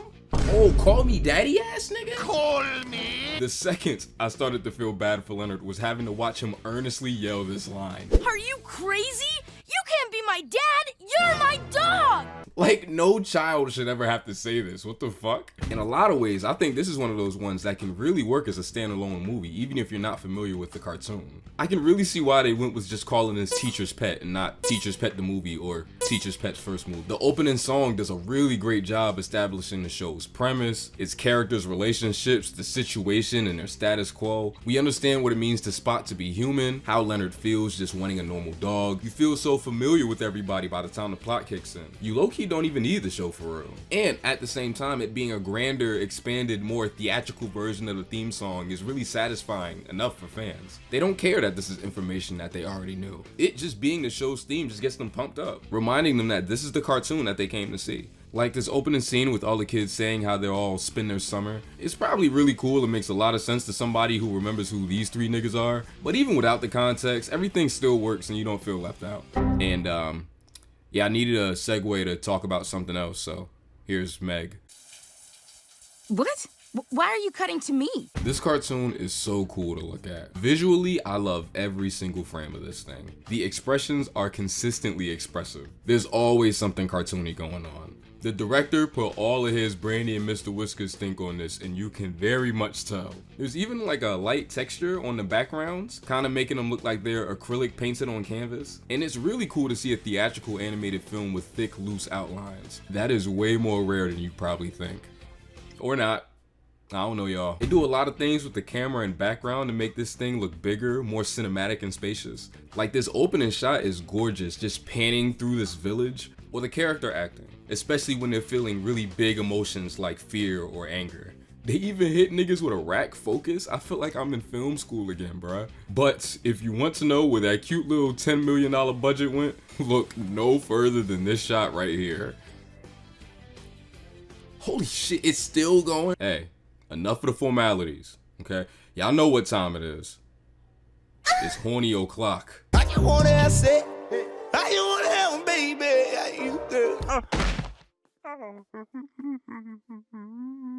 Now I know what you're thinking. You couldn't possibly want to fuck somebody in this ugly ass cartoon, right? You niggas underestimate me. Oh, for goodness sakes, where did I put that? Whoa, whoa! Come do it to me! Come do it to me! Silly me. Wow! I love this teacher's pet shit, bruh. Woo! So I was gonna write a joke about Leonard's badass mama. But I think this message I sent to the group chat is probably funnier than anything I could have written. This horny shit take effort. I'm finna start hiring ghostwriters. Well, that was strange. I love you. I want to take you away from all of this. Alright, that's all the horny shit you get before the neighbors call the cops on me again. Hey, jokes aside, why'd they let them do this? This cartoon is for 10-year-olds. In the back of my mind, watching this movie is the most stressed out I've ever been when making these stupid ass videos. I do find joy in analyzing media, but at the same time, I just want to watch something sometime. And my analysis brain just refuses to let me do that. Because this whole thing with Scott wanting to be a boy, Leonard being totally against it, this shit is just screaming trans allegory to me. And it's like, bro, why am I even thinking about this during Teacher's fucking Pet? Can I just watch the movie? Again, no hate if you read it this way. I just hate that I can't turn my brain off. The film opens with the Pinocchio stuff. Spot sees Pinocchio get his wish and he wants his wish too. The instrumental from When You Wish Upon a Star is used throughout the movie every single time he brings up his dream. It's clear that the movie is at least attempting to point us in this direction. That we're supposed to just look at this as this wish that this puppy has, as simple as a wooden block becoming human.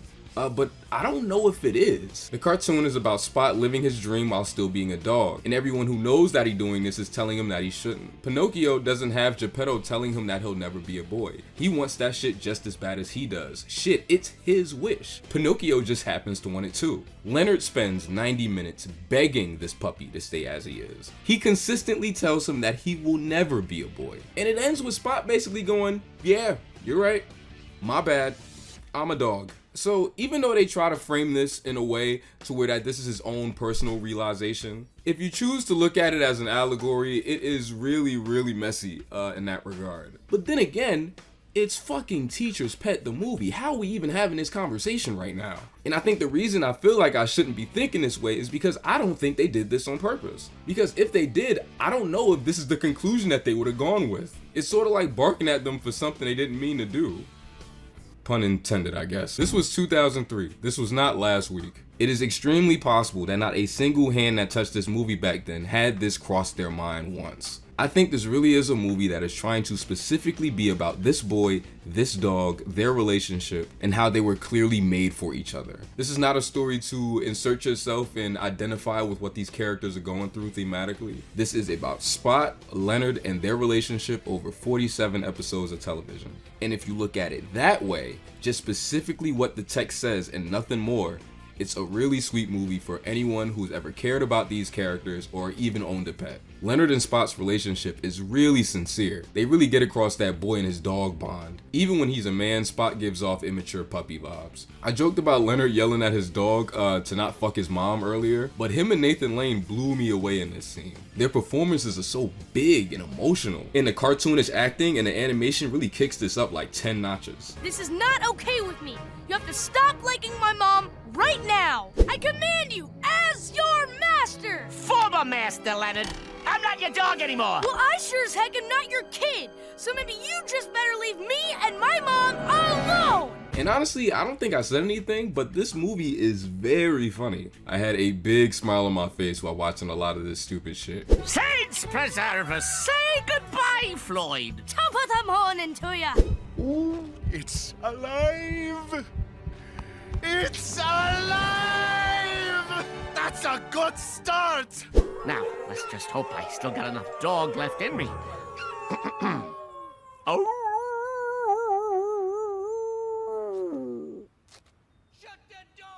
Huh. I wonder, do I have that dog in me? Oh, word? They really made Teacher's Pet, huh? And that shit was hard too, who would have thought? I know it's funny to look at this and ask, why did they make this?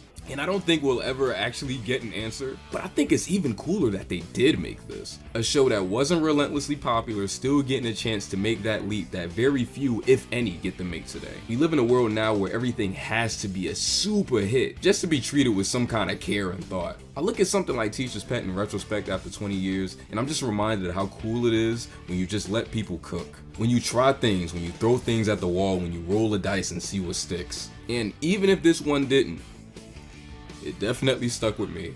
Long after school is through. Yeah.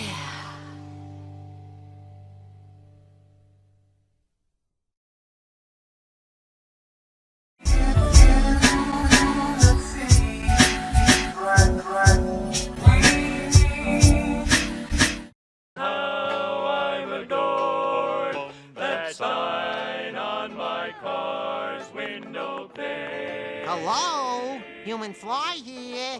Come on! I stayed up all night dyeing my underwear. Hey!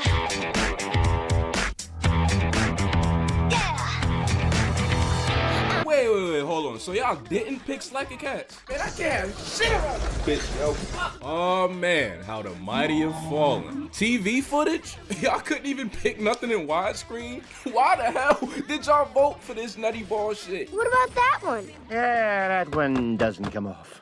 I tried. Pick something on Disney Plus next time. Shit. Y'all don't want Quack Pack?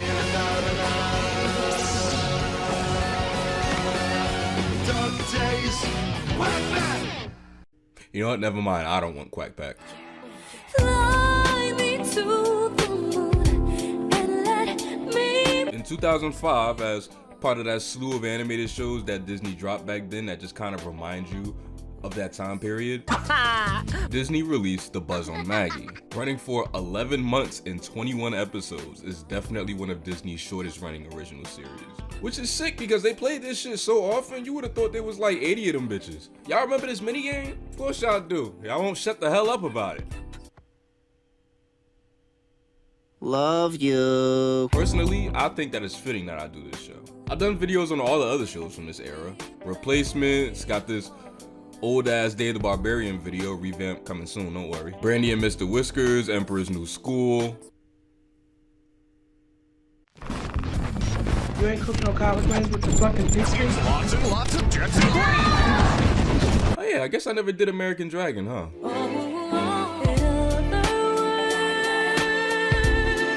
It's been a long time coming. Pause. What the fuck? Besides, what kind of man would I be if I left the people hanging? Well, you'd be a black man. Wow! Wow! Whoa! What was that? And I didn't want to do it alone. Ariana, this way.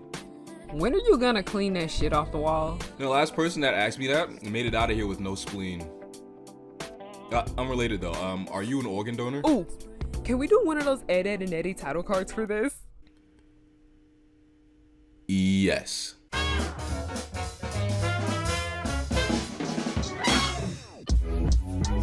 This ain't televised, they telling lies, but promise I won't. We been patronized, they taking lives, I'm on my way home. Relax my mind about half the time I'm watching cartoons for knocks how I'm locked in my room. Of course they resemble my skin when I watch too. Hypnotized and tannic, how I frolic through the vibes. Okay, dreaming mama's proud as if she looks through penny's eyes. I'm a man of the house like Oscar.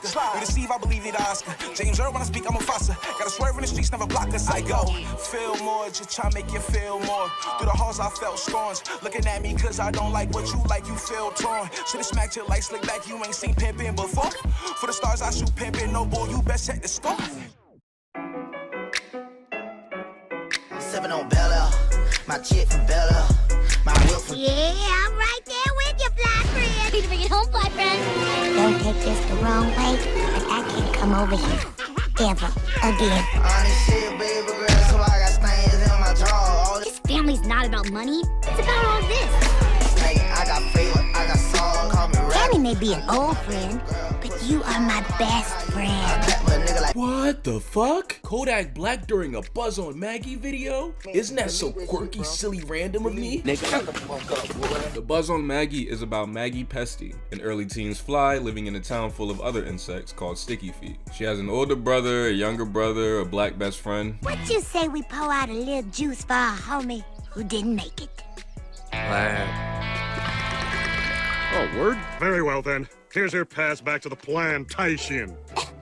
See y'all later. Aw, man. The show chronicles Maggie's life as an average teenager, except she can fly, I guess, and eat shit. Of all the Disney cartoons from this era, this is the one that I feel like people make the least amount of fuss about. There aren't any think pieces about it, any fan songs, any memes. It's pronounced Mimi. I feel like a healthy percentage of you, right, sung along to the theme song when I played it earlier, but like, what's the word beyond that? What else do you remember from this show? What moments do you quote? What characters did you sketch in the margins of your notebooks? So you like, okay, I'm gonna put some choices up. See if you can remember which one is her brother's name.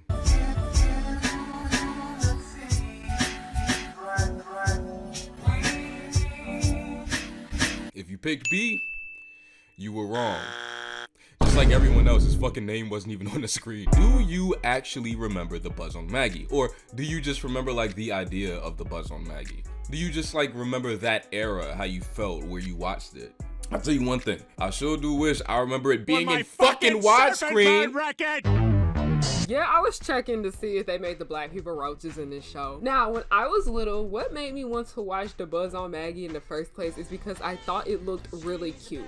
Like, I'm gonna be real, it just takes me forever to watch something that looks ugly, okay? Why do you think so many people refuse to watch King of the Hill? That shit look a fucking atrocious, okay? Them designs make my skin crawl. And because I thought it was so ugly, it is what put me off from watching it for so many years. And it's actually one of the best adult animated cartoons I've ever seen, so... yeah, back to the Bug on Maggie, okay? Now that I'm grown, this show is not as cute as I remembered. And that's not necessarily a bad thing, because when I was little, I didn't process the fact that this show was about bugs until years later when it came on at 5 a.m. before Playhouse Disney. Yeah, they used to play this for sure, Stanley. Y'all remember Stanley? Anyway, let's go. Bugs are gross. They eat trash. They live in the fucking dump, okay? This show took something so nasty and they made it cute, okay? So Maggie's one of those stand up for what's right type of main characters. The TJs, the number ones, the Sharon Spitz. She's really bold, confident. You are the flies of tomorrow, yet you are being served the lunch of yesterday. I have a dream that someday... oh my gosh. They make her really competitive too, which I guess could get old sometimes. There's only been so many times I'm trying to watch a main character learn not to be such a competitive piece of shit before I exit out the tab and throw in an old Family Guy out of boredom. But I do think they did a decent job creating a likable protagonist. I learned the word protagonist in 6th grade and I haven't looked back since, I swear. But just because Shorty's kind of likable doesn't mean that she's a good person. I ain't even gonna lie, my nigga, Maggie be turning up. It's Jessica Dasico again from Emperor's New School. You know, hottie hot hottie, she don't wanna fuck you nigga, all that. And I was still learning how to make videos back then. That sometimes unreliable bar in a theme song couldn't be further from the fault. There's this sick ass episode where she's supposed to babysit, but she fucks around and causes a bunch of premature births. What the fuck is this Buzz on Maggie shit? Which I got me watching, son. I love that Maggie's actually a good sister to Pupert. I was ready to watch 21 episodes of her hating being around him or something, but their relationship is solid OD.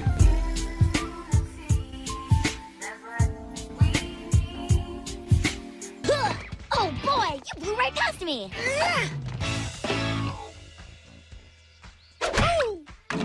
Wow, working on your trick shots already? Puppy, you are gonna be a star in no time. I have a show now, too. Of course, mine's just pretend, but Yeah, that's sweet, Puppy. We'll play later. Maggie, but I'm talking about things that are important to me. The shit about Maggie being a stand-up for his right type of character only really works when there's something in it for her. Sometimes, I feel like early in the run is for the greater good, but in the second half of these episodes, this motherfucker couldn't be TJ if she tried. I don't know when the turning point is, okay, but at one point, she just starts wilding. When the raccoon comes and like Godzilla's they whole town, Maggie wants to stop it. Not because of her family, not because of her friends, but because she doesn't want it to fuck up her room. If we can't stop him, at least we can try to detour him to a less destructive path. Like, say, along here. Right through the hospital, the petting zoo, and the orphanage? Okay, I know it's not perfect, but... Fine! You can't make this shit up. Maggie selfishly gets Aldrin to win a race for her so she can get a scooter right before the big homecoming game. And yeah, he wins, but he fucking beefs it in the process. Maggie shows no remorse for this until everyone hates her for fumbling the bag. What the fuck is wrong with her? He's just a bad kid, that's all. Maggie was a little bitch sometimes, okay? Like, she literally was making fun of her enemy's weight. I'm sorry, no matter how much you don't like somebody, please don't make fun of their weight. Like, literally in the first ever show, she steals a permanent record to expose Miss Miraculous Ladybug, all because she got to pick the theme for the school dance. Like, Maggie, you done lost your damn mind. Like, she was a horrible person, but like, Maggie, was it that serious? Yes, that girl was terrible, but we don't do that, girl. We don't stoop down to people's level. And it's you wanna know what was so stupid about it? It's because this is a school dance. This literally is not going to matter. But then I calmed down and I had to remember she's 13. That's literally one of the worst things that can happen to a 13-year-old, like first world problems, all right? Maggie is very extra, okay? She makes shit harder than it should be, and even though Maggie got on my damn nerves all the fucking time, because this entire show's premise is Maggie does something stupid and she ends up paying for it in the end, okay? I'm glad that she didn't really get away with all the fuckery that she was doing. I'm glad that she got punished in the end. It became a bit repetitive because sometimes it was just like, okay, Maggie, that was stupid. You really could have avoided that. But sometimes she didn't really mean any harm. Even though Maggie got on my nerves, I didn't hate her. I didn't even dislike her. I loved her as a kid because she was so fun and so free-spirited. As literally the theme song, I'm Just the Way I Am. I love the theme song so much because I was so different from all my classmates and I could really relate to it. So when I was younger, I thought I could relate to Maggie a lot by the theme song. But now that I'm older, I'm like, yeah, she was not that much like you. She's actually very different. So I loved her as a kid, but as an adult, I still love her for different reasons because yeah, she's a fucking fly, but she felt human, okay? Because you wanna know why? Middle schoolers do the stupidest shit ever, alright? I remember I saw this post on Tumblr. Yes, I still use Tumblr. Get on me. I don't care. But somebody was like, people will say, oh my gosh, this character is so fucking annoying, and then the character they are talking about is a 14-year-old kid. I hate to break it to you, but like, kids that age are annoying, y'all. It's normal. It's normal, okay? Middle schoolers do stupid shit and it's very realistic, okay? Sometimes I don't care for a main character because they can feel too perfect. Like Arnold from Hey Arnold. Like, yeah, he was a neutrally good character. We didn't really see much of his flaws all that much, but I liked that Maggie was a dickhead, okay? I loved it, okay? She was mean to her little brother because she cared about him. She pushed her best friend to do things that she didn't want to do because she wanted her to break out of her comfort zone. And then later on, you ended up seeing how they kind of are both equally as terrible as each other. But moving on. But the funniest thing I have noticed about Maggie's character the more I watch the series is that she had this girl that she did not like named Dawn. And basically, she didn't like Dawn because she literally acted just like her, but she was just more popular and more people liked her. That's literally the main reason Maggie hated her. She saw too much of herself in that girl and was like, oh no, fuck her. She can't get away with that shit. Is this guy the real deal or what? I don't know. He's just the type Dawn would get mixed up with. Ha! I wish.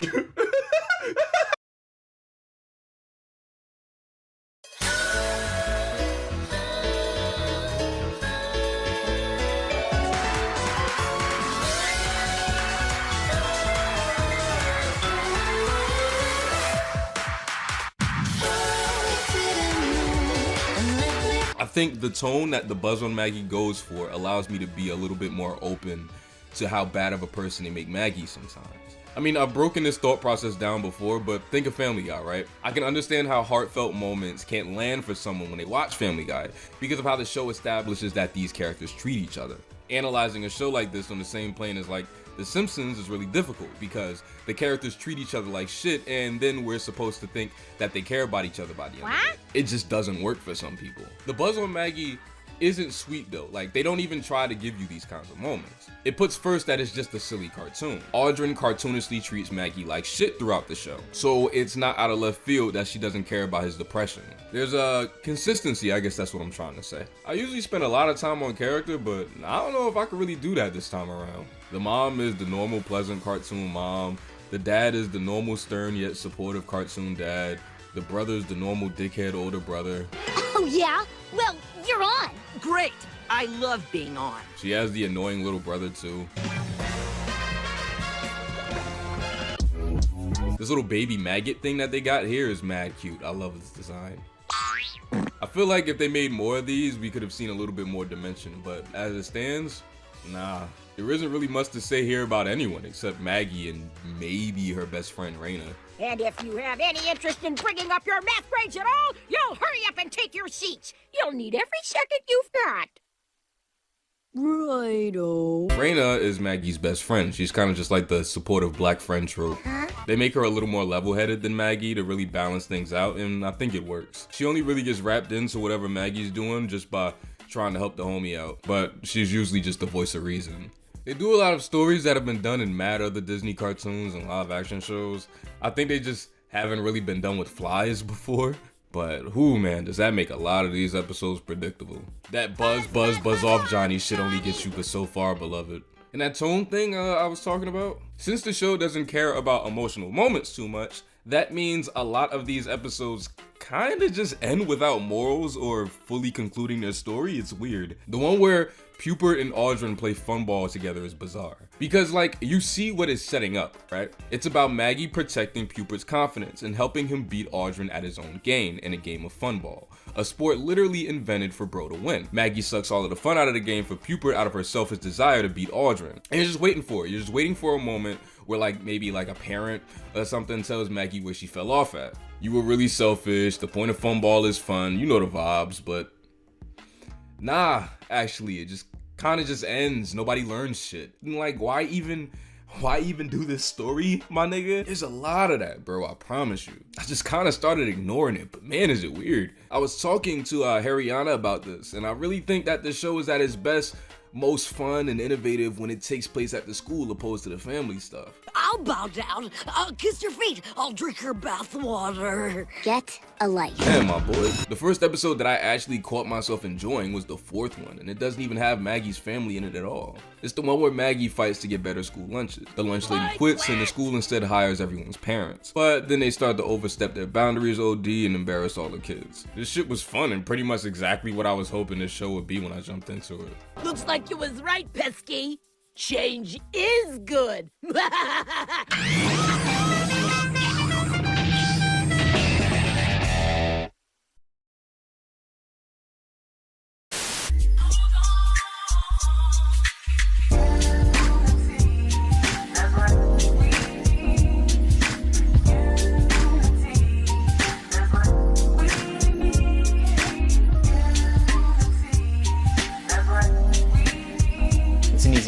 I was in the middle of typing, son, they better not be doing bag of Vance.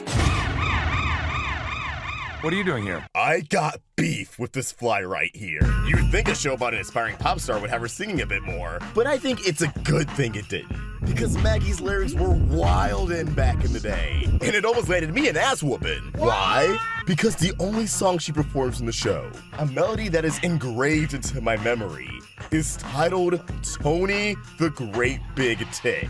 The Great Big Tick. Hey, yo! Tony the big green tick had a nose that he loved a bit. Repeat that aloud, and it may sound like you're calling something else great big.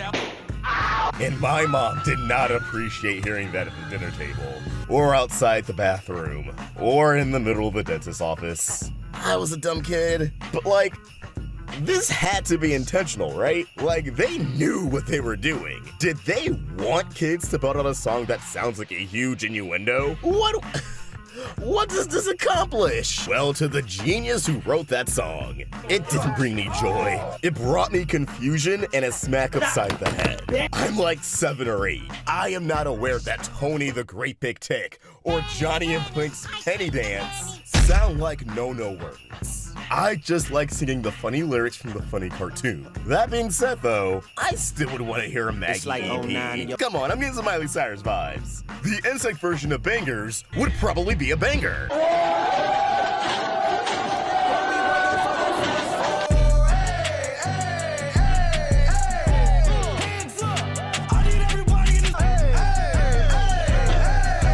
This is one of those shorter shows. Remember when I used to do those? There isn't even an animation glow up, so I can't even do a didn't realize AMV for this one. If you're new to this channel and don't even know what those are, watch these. Speaking of animation though, at first I was not big on how this animation moved. I feel like if the show was given more of a chance to grow, they could have definitely really found their footing in this department, but it does still manage to clean itself up after a few episodes. But man, does this show make up for it by being so damn expressive throughout. There's some great takes, facial expressions, even some nice static poses. It's definitely fun to look at. There's a little of that El Tigre Mucha Lucha to these designs. Flash cartoons from this era all kind of have that specific look, you know? That Jorge Gutierrez look. Like, be confusing me, collect. Like, dog, look at this blaxploitation parody. In a world where no dish is clean, cleaning up the city one dish at a time. I really wish these episodes existed in higher quality. This shit would look gorgeous. This second Halloween one is especially expressive. They was going viral on this one. The more these episodes go on, the looser these things start to look, which is how it should be. And if you pause that last sentence, you're a fucking weirdo. Oh man, this take is hilarious. It just looks like they just fucking like broke the rig. Some great like character acting. This is a cool looking show. Not yet! I haven't painted the shutters! My nigga, is that fucking Foster's home for imaginary friends? I don't like you!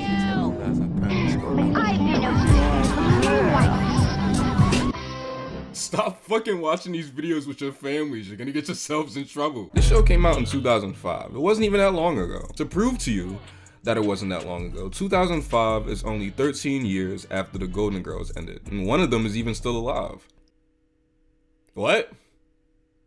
Hey, so how long do these fucking videos take to make? The character design and the clothing design is all fun as shit. You can tell they knew they were really good at this shit too. That's why they keep making Maggie change between 2 alternating fits during the theme song. They keep drawing Maggie with this cat mouth too, it's adorable.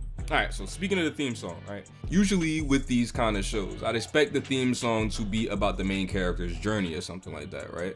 Like a good example is Drake and Josh, right? How the song is saying that in due time, they'll accept and be there for each other. It's gonna take some time to realign, but if you look inside, I'm sure you'll find. Over your shoulder, you know that I told you I'll always be picking you up when you're down. So just turn around.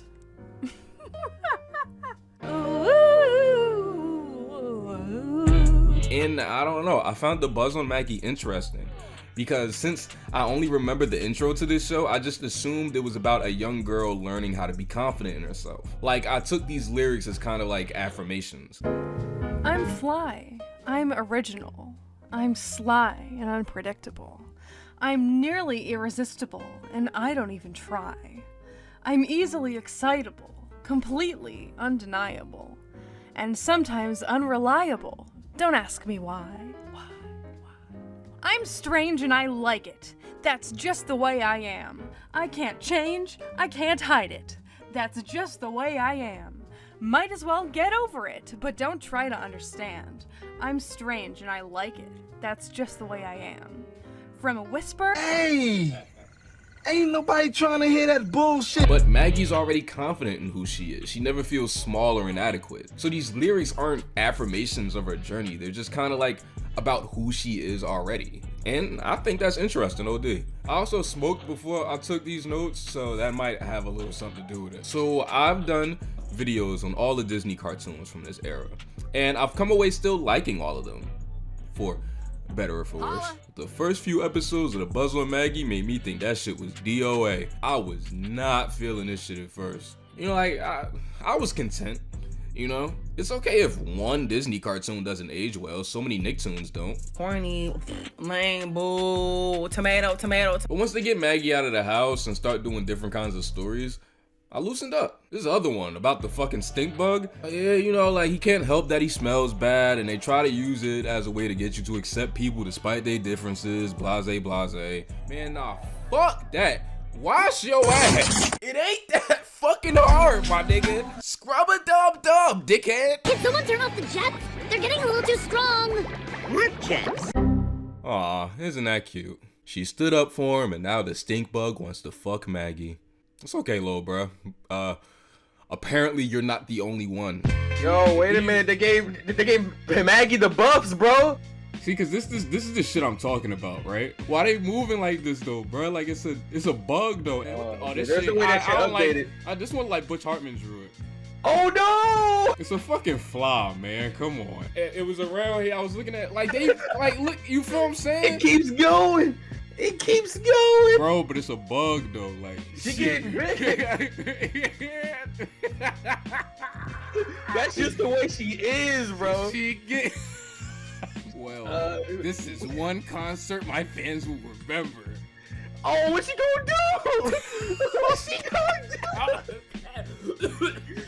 Real talk, if I didn't need these videos to like pay rent, I would make this the thumbnail. You get these like cartoons, right? And it's like, it's shit like, a cute anthropomorphic fly and her black best friend do random shit. And then it's niggas that's just like, oh damn, let me, so how can I beat off to this? Know your meme? What's good? Fly ass. What? Oh boy. Man, I can't even fucking. I just saw some crazy shit. Where'd it go? Oh, here we go. Yo!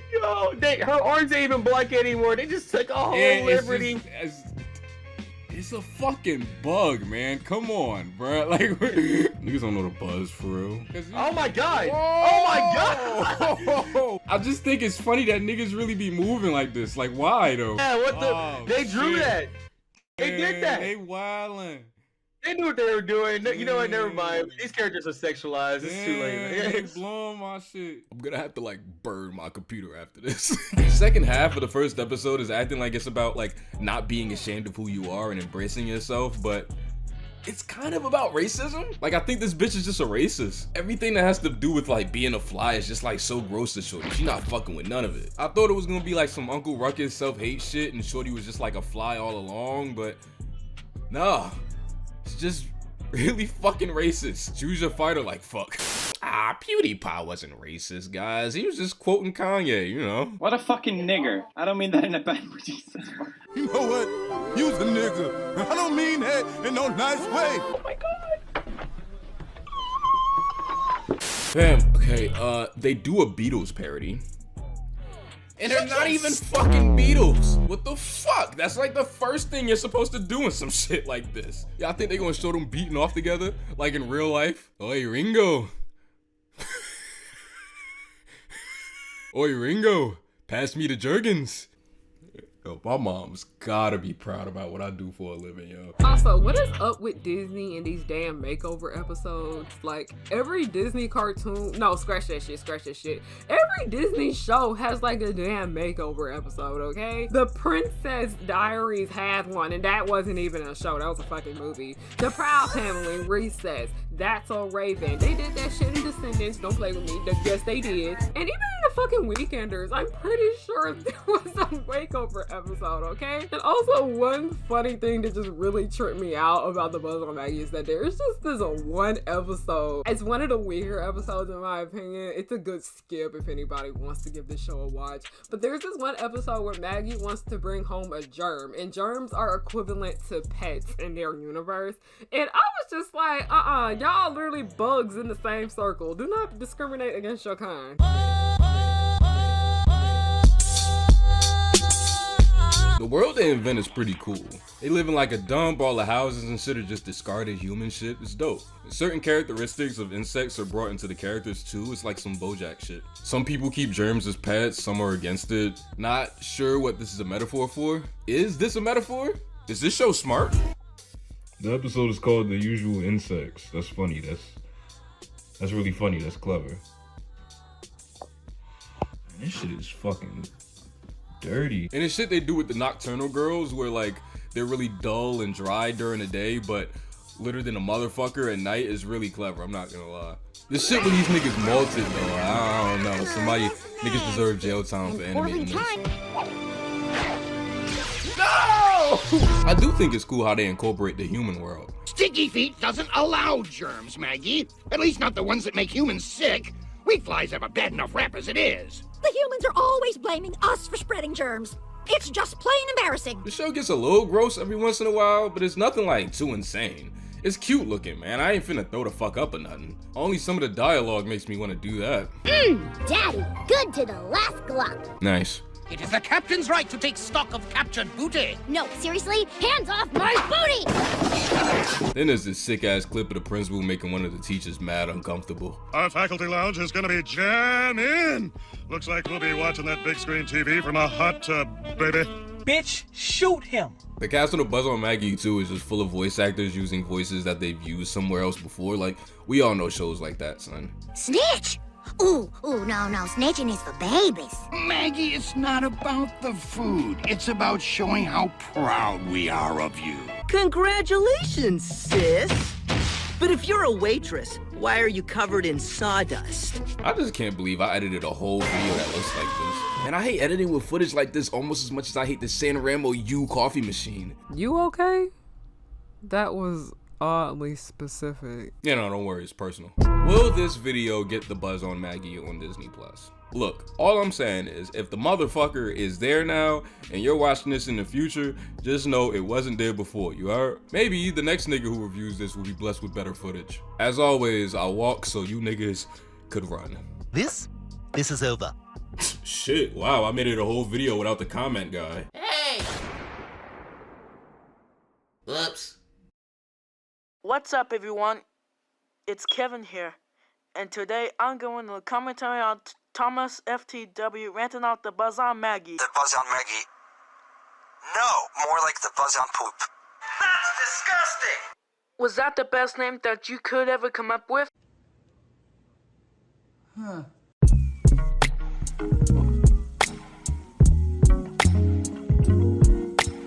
Rewatching and then watching plenty of episodes I never seen because Disney Channel only played the first 8 all the damn time. I had a lot of fun.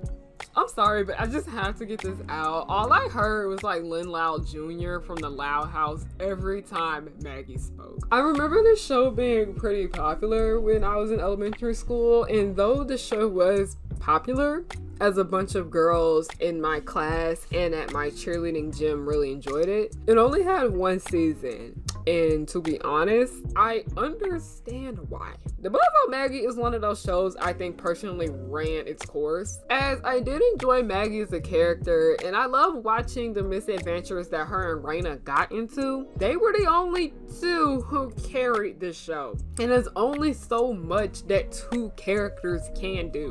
And I was actually sad when I watched the last episode because I was looking forward to seeing what Maggie and Raina would fuck up next. But I understand why Disney cut it. I really couldn't see this show going on any longer unless they made some changes to it. When you're a kid and your favorite show gets canceled, it's like the worst thing ever, because I remember when I was little, I was sad when I found out they weren't making any more episodes of The Buzz on Maggie. But as an adult, my mindset has shifted. End that shit before it gets terrible. And I think The Buzz on Maggie ended when it needed to. Some things don't have to go on for long to be great, and that's okay. Whereas Descendants had a show and 3 movies, and Miraculous Ladybug has 100 episodes and 2 specials, and we don't do that here. Nah, man, The Buzz on Maggie's alright. Correction.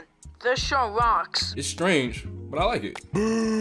I was ready for it to fucking suck because those first few were rough, but once it figures out what it wants to do, it can be fun. There's a history of animated shows and characters just kind of becoming legends. And not like the GOAT kind of legend, everything isn't The Simpsons or King of the Hill, but like urban legends. Or at least with how we associate them in our minds as time goes on. Like Think of like the Flintstones, right? Enough time has passed to where I am 110% positive that there are kids who are currently growing up who only know Fred Flintstone as a cereal mascot. And that's kind of like the buzz on Maggie.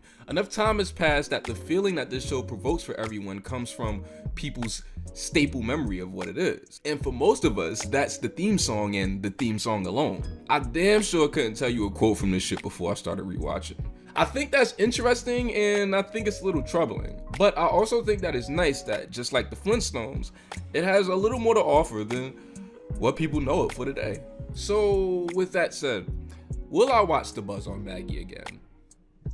Nigga, fuck no. I ain't even seen As Told by Ginger since. You think I'm gonna watch this buzz shit, man? Fuck you. Man, what a heartless jerk to do that. So leave a like, share, and subscribe.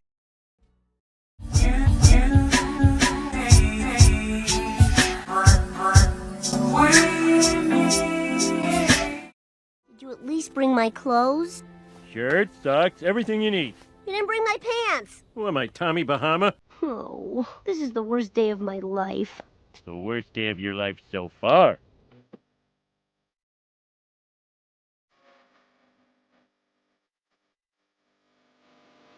A Goofy movie is a story about Goofy, and it is a movie.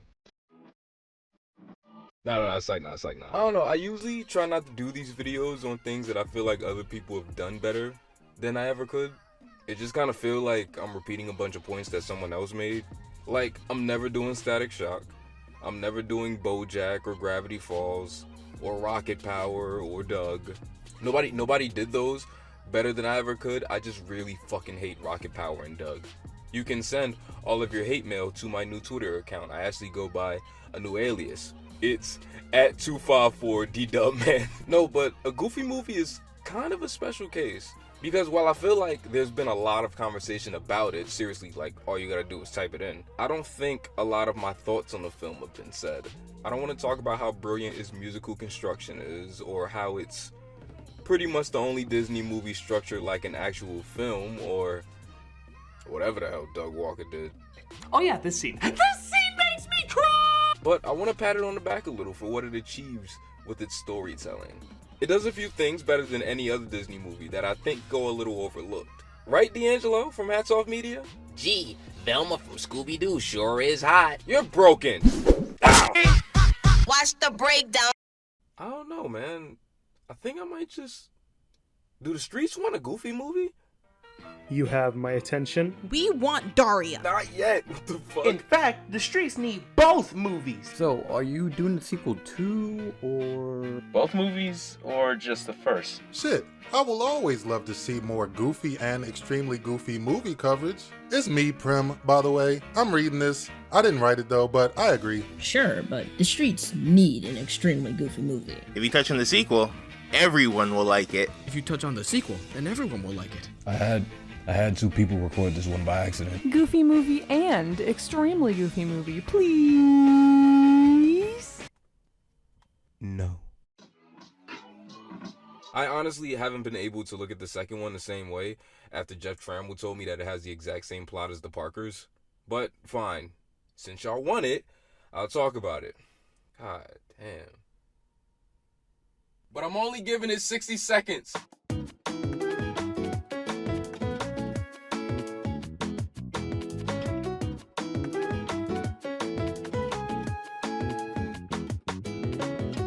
An extremely Goofy movie is a movie about Goofy wanting to get a better job and be closer to his son, so he starts to go to his son's college and falls in love with an employee. The Parkers is a series about Nikki Parker wanting to get a better job and be closer to her daughter, so she starts to go to her daughter's college and falls in love with an employee. Now that that's out of the way, an extremely Goofy movie is actually really fun. Admittedly, it isn't the one that I go back to often, but it's still full of great animation, sweet moments, and legitimate character growth. Or I love you. I love you, miss you, see Christmas pie! I hear people talk about not liking the extreme sports side of things, but the way I see it, the original is like relentlessly 90s. So I don't see what's so bad about the sequel being grossly 2000s. The romance between Goofy and a librarian is really sweet and sincere, and Max, while not given as much to do, still has a lot of really interesting and understandable character motivations. And Goofy, well, it makes sense. The overbearing nature wouldn't just be knocked out of him after the first movie. It's a part of who he is. This is a new situation for both of them, so it makes sense that he wouldn't exactly know his boundaries yet. And also, this movie has one of my favorite last lines of dialogue ever. He is so goofy.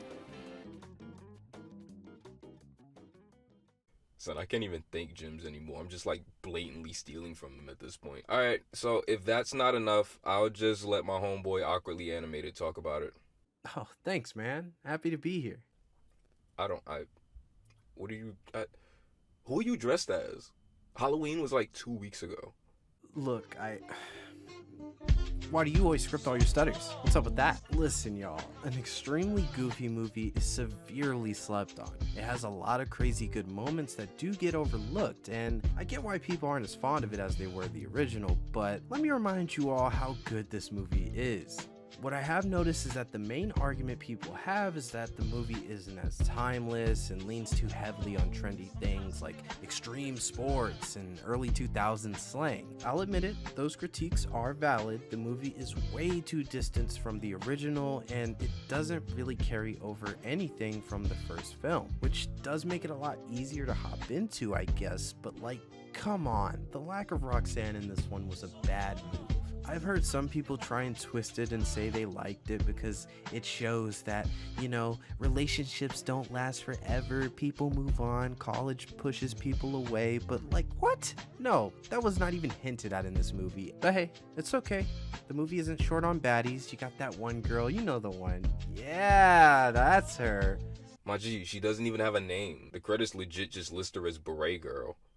Just let me have this, okay? The movie has a lot of that slice of life stuff that sounds boring on paper, but is so much more enjoyable to watch because it's the characters you love doing it. If you really think about it, it's kind of impressive that none of this comes across as jarring or out of place when these characters were never really meant to be this serious. Okay, I guess I should talk about the main crux of the movie, which is the whole X Games plot that goes on. Here is where the movie starts to show its flaws as we get the inevitable divide between Max and his dad, and we've seen it done better in the first movie, so I don't quite understand why do it again here.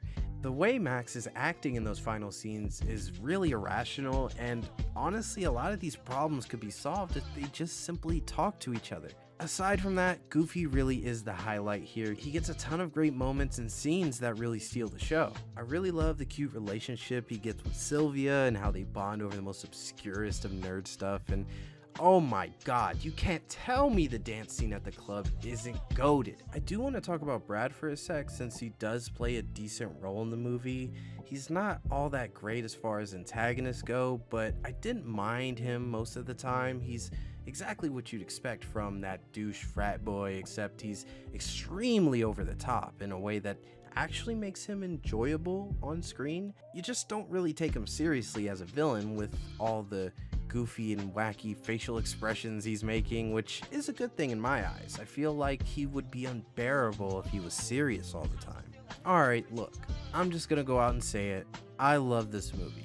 It just hits all the right beats for me personally. It still has the heart of the first one while also trying some new things here and there, and while most of it isn't as great as the first movie, it still has a lot of fun to it. And I'll be honest, it may not be the instant classic that the first one is, but I can say without a doubt that it still manages to stand out above the crowd. Come on, my nigga, what the fuck? You're gross. Well, that's my time, everyone. Thanks for having me. I'm just gonna head out now before I'm not allowed in another Tariq video. Make sure to subscribe. I'll see you guys later. Bye. Stand out above the crowd, even if you got to shout out loud. No matter what the look, it's Max. I get Max. Now, how's that for an overly drawn out opening? A Goofy Movie is a 1995 film that takes place a few years after the Disney afternoon series Goof Troop. But we always stick together, know what I mean? Yeah. Max, now in high school, has a crush on this girl, Roxanne, and really wants to impress her. So, on the last day of school, this nigga dresses up as Prince and lip syncs a song in her honor. She loves it and agrees to go to a party with him to watch a concert on pay-per-view. Fuck. Son, remember pay-per-view? He's so happy that she agreed to it. Look at this nigga Max, son. He's dressed like me. Look at him. Hey, don't forget to mix your audio, bro. They hate that shit. The principal doesn't really like Max performing all of that jungle music on his stage, so he calls Goofy and puts the grossest amount of fear in his heart. Couldn't be mine. If I were you, Mr. Goof, I'd seriously reevaluate the way you're raising your child before he ends up in the electric chair. So Goofy, because of an earlier conversation with Pete, decides to take Max on a traditional fishing trip.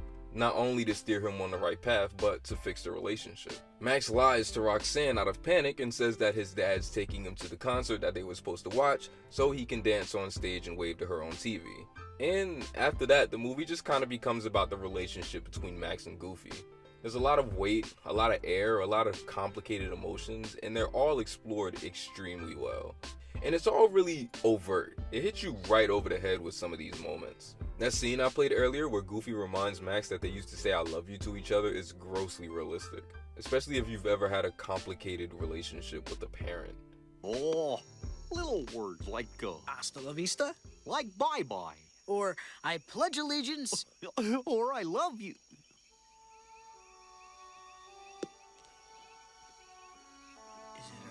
Is it soup yet?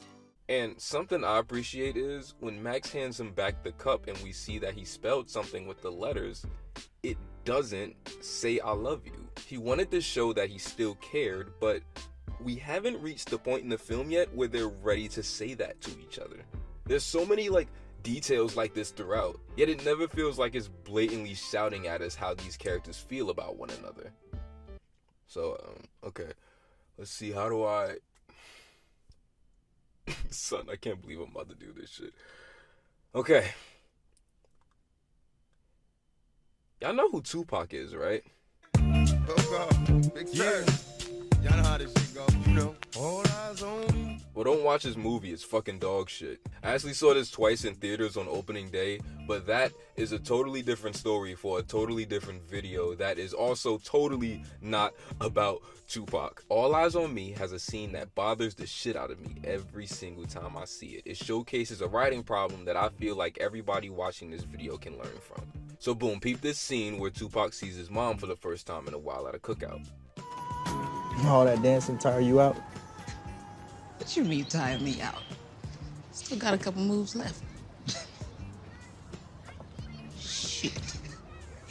I'm just messing with you. This might sound pretty nitpicky, but it plays into a bigger issue in the film. The audience already understands their relationship, and they even share a laugh. So why the hell does fake Tupac say, "I'm just messing with you"? You can't just have your characters announce how they feel. That makes me feel angry. You don't... Stop that! They do shit like this a lot in this movie, especially in scenes that didn't even happen in real life, like with fake Jada Pinkett Smith. Film is visual. If the language of the scene communicates that they're joking, there's no reason to vocalize what we see. Compare it to a scene in a Goofy movie that pretty much does the exact same thing. You really had him fooled, Pete. Me? You jumped out of your skin. I was just pretending for your sake. All right, sure. Did too. Did not. Oh, ain't this sweet. I honestly can't believe that I just worked in All Eyes on Me on a video about fucking Goof Troop the movie. Just checking. This is what y'all subscribe for, right? Is this y'all king like shit? Can't nobody tell you nothing, huh? But really, the point is, a Goofy movie is extremely dense, almost scaringly so. There isn't a single line of dialogue that feels wasted, unnecessary, unwarranted. Everything sounds like something a normal human being would say without being grossly on the nose. Needs to be more about you, like something you're feeling. I'm feeling like everybody watching my motherfucking moves. All eyes on me. Come on, son. Come on, son. That's not how it... Son! You know what? Fuck it. No, this is now a video essay about All Eyes on Me. In this 50-minute video essay, I think my fascination with this animation has a lot to do with my fascination with the animation on, like, Bebe's Kids, right? Not only is it done really well, but it's domesticated? Like, it's modern. That's not as normal as you think for 2D animated films of this caliber. It's things we've seen animated before, but just like not to this scale. Look at this motel, the diner, their neighborhood, the highway. Even this hallway at the school with the dried out colors used. Don't nobody want to be there, it's perfect. Plus you can definitely tell different artists did different shots. The touches shine through in the eyes of a detailed animation fan, but is unified enough to where it doesn't become a distraction. I love the depth of field too. The blurred backgrounds, the dolly shots is all there. And I'll just say it, animation looks so much better when it's shot on film. And not when it's cleaned up 50 years later with gross colors then shoved into the fucking Disney vault. Like when it's in its most raw form. No matter what you try or do on the computer, it'll never look like this again. Just a brief explanation, cartoons used to be drawn, inked, and painted by hand on these cell sheets. When a cell was done, they'd put it under a camera and take a picture of the drawing over the background and repeat. There was no shortcuts, my nigga, it was do or die, ain't no undo button. Baby girl, get that shit out of here. But now it varies on the technique, but ultimately it still all ends up on a computer somehow. With it, you get the HD, the sharp, crystal clear image with poppy colors. But without film, you lose the grit, the dirt, the sweat. These colors will always look better to me projected on a big screen compared to something that just looked like you dipped it in a pile of light brights. It took me 5 minutes to come up with that metaphor, and I still don't think it's good enough. Alright, man. I was thinking we could bring the video to a halt and get your thoughts on the film. I've been kissed by a bitch nigga. Get hot water, get some disinfectant, get some iodine. Baby, you know I keep it nice. So, a big thing of note with this movie is it technically defined a generation. Now that may sound a bit far-fetched, but considering this was more towards my generation, I would think I had the proper mindset to make such a bold statement.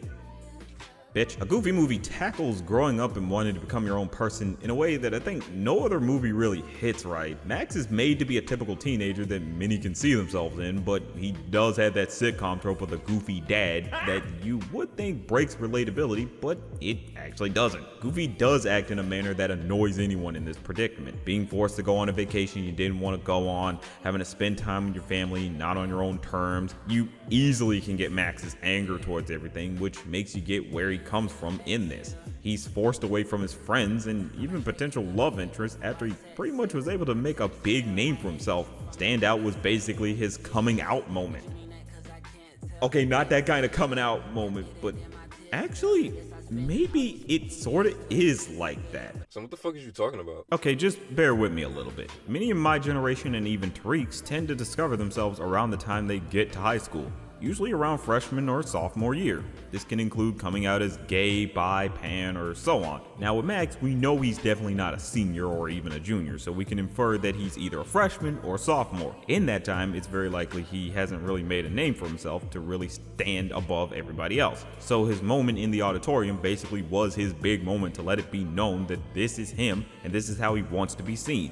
This honestly applies to so many teenagers of different creeds and colors, be you LGBT+, Black, Hispanic, Asian, Native American, Indian, so on. You tend to want people to see you as you want them to see you. This moment here resonates so easily because it's saying stand above the crowd. Shout it out loud who you are. This is you. It kind of even goes into the idea of this being a positive portrayal of black culture with how it shows teenagers acting towards each other with dap-ups in such a casual manner. That's honestly the great power of this movie. It hits in ways that couldn't be appreciated until later. It connects by honestly being a bit more realistic towards what goes on in real life. Life doesn't have big musical numbers with people dancing and singing on cars, you fucking doofus.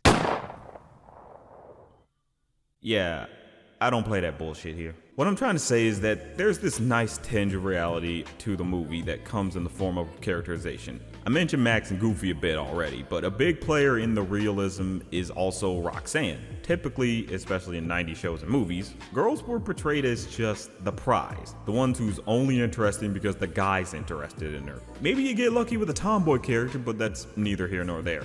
But Roxanne easily broke that mold. Sure, she's not given a lot of time to her, but the time she is given lets you connect with her, and she's characterized damn near perfectly. She's made more like an actual person you may know, an average teenager if you will. She can be awkward, a bit quirky, and even shy. The moment when Max and Roxanne talk in the principal's office is a great scene between them because it gives her characterization. She's just as weird around the guy she likes just as he is around her. She's made into a likable character that we actually want Max to hook up with, because we actually like her ourselves. She feels real basically. And honestly, a big credit to that would have to go to Carol Holiday. She worked with Disney as an animator for a good chunk of the Renaissance era, with one of her biggest claims being her design philosophy of Ariel. She pretty much made the design for Roxanne, giving her that relatable teenager look, and as well as reusing some assets from Disney's properties.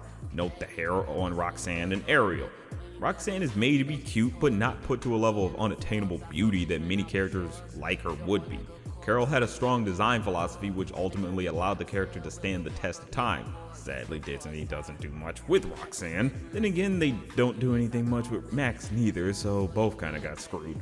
This movie was able to speak to a generation and still holds up some 20 years later. It's one of the biggest reasons why this movie is mentioned as a big part of the Renaissance era, because it has so many layers to it that spoke to so many young people. Oh damn, I really went for a long time. I didn't mean to spit so many bars just for a Goofy movie. I just love it so much. But anywho, hope I ain't fry your computer, Tariq. Whatever, nigga, your audio was too long. I'm going to an ad break now.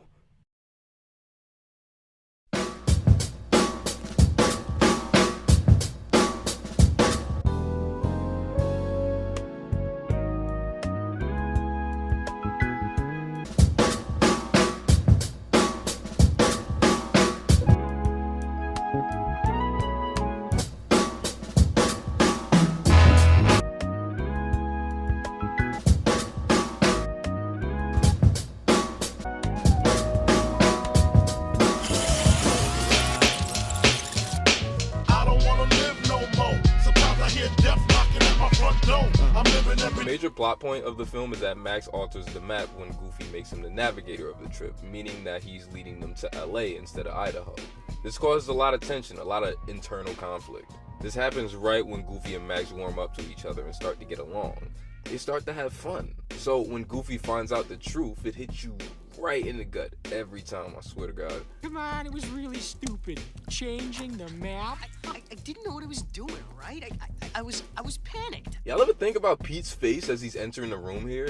Pete, you good? Nigga said, ah. People are always putting too much water in these things. The scene where Pete tells Goofy what's going on is frustratingly good. It fucks my head up like a bad barber. Or Dub's barber.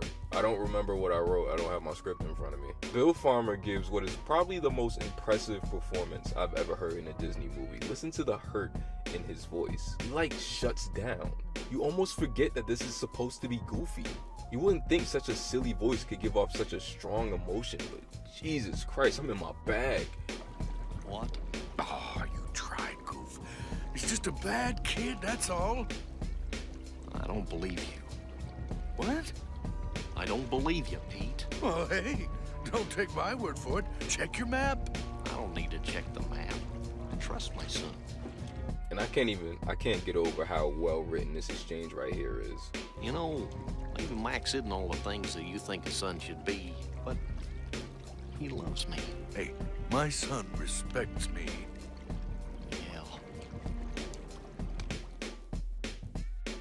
This ends up leading to the big falling out between the two, the moment all of the distrust and not listening to each other has really boiled up to. A lot of the time, the issue with these kind of movies is that a bunch of these issues usually would be solved if the characters just spoke to each other. But this movie is brilliant because they can't. These two don't have that type of relationship anymore, and even when they try, no one wants to listen. Seriously, there's this party I have to go to. There'll be plenty of time for parties when you're older, Maxie. Listen, about my directions. Will you listen to me? I gotta tell you something, Dad. Why bother? I'm probably too stupid to understand anyway, right? Forget it. The car drives off in the midst of them addressing all of this. The way this is put together is crazy. They're both like so mad at each other, but they're literally helping each other too. You should have put the brake on. Why don't you just put it on yourself? See?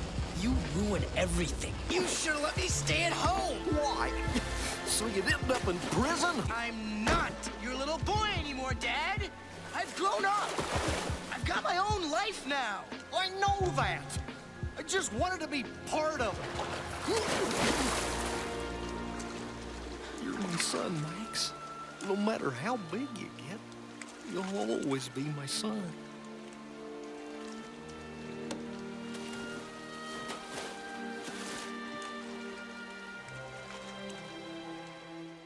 Oh my god, it's so good, son. After they sing and piece it up, they approach a waterfall. Another part I feel like gets overlooked. Dad!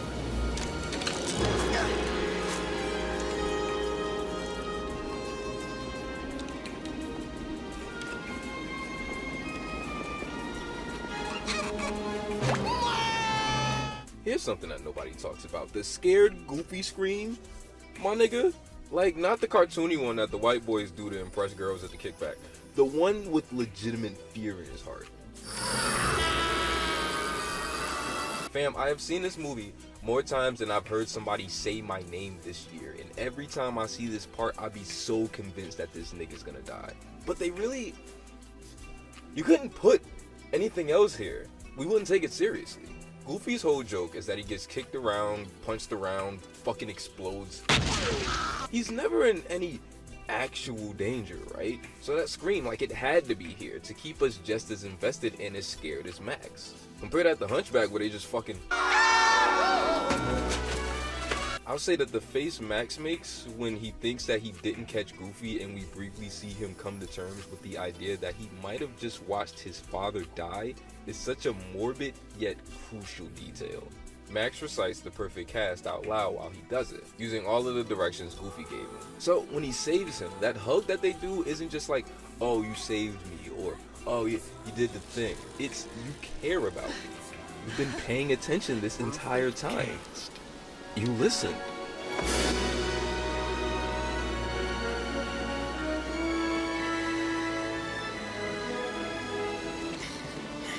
Boy, this has been one crazy vacation. And it's not over yet.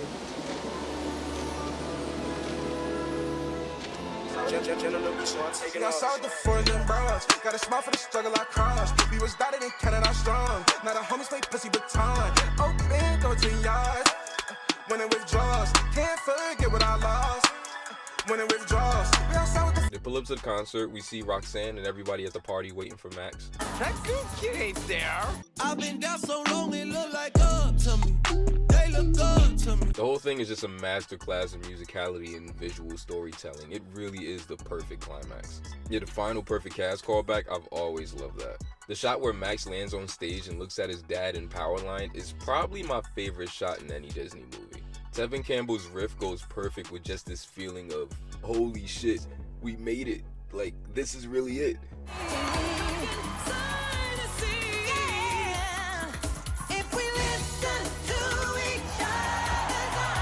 Goosebumps every time, my nigga, swear to God. I got fake people showing fake love to me, straight up to my face. I appreciate that this film ends with Max being honest with Roxanne. He kinda didn't have to, but from his experience with his dad, he sees how terrible things can get when you build a relationship based on lies. Roxanne, I lied to you. I don't even know Powerline. He kisses her like she kisses him in the beginning. He introduces his dad in contrast to how he was ashamed of him in the opening, and it pans up to the sky just like how it opens with a pan down from the sky. What the fuck? Holy shit. Why is this just so... I'm about to get violent, son. Really, a thing about the film that I think works, that admittedly I hear a lot of people talk about, is the relationship between Max and Roxanne. Like Man said, it's really sweet, genuine, and most importantly, it feels real. Of course, if you don't want to, I'd completely understand. Well, I was sorta, kind of thinking that I'd love to. Yeah? Yeah. Good. Great. Terrific. Wonderful. All right. Okay. I'll, call you later. Okay. Look at him, he's so fucking stupid. How you gonna call her? Huh? You ain't even got her number, dickhead. That's how you know she like him, cause I could never get that off. call you later. You didn't even ask for my number, you fat bitch. Oh. You got kick? Nobody talks about this, but do you see the terror in this nigga's eyes when her fucking dad opens the door? It don't be like that, son. Yo, my man, open up. I'm trying to gurk your fucking daughter. Respectfully, though. Respectfully, no disrespect. The kiss between these two in this film is brilliant. I don't think I've ever seen a better done first kiss. It's not a big moment. They don't grab each other and tongue each other down all crazy. It happens fast. It's awkward. They like laugh afterwards.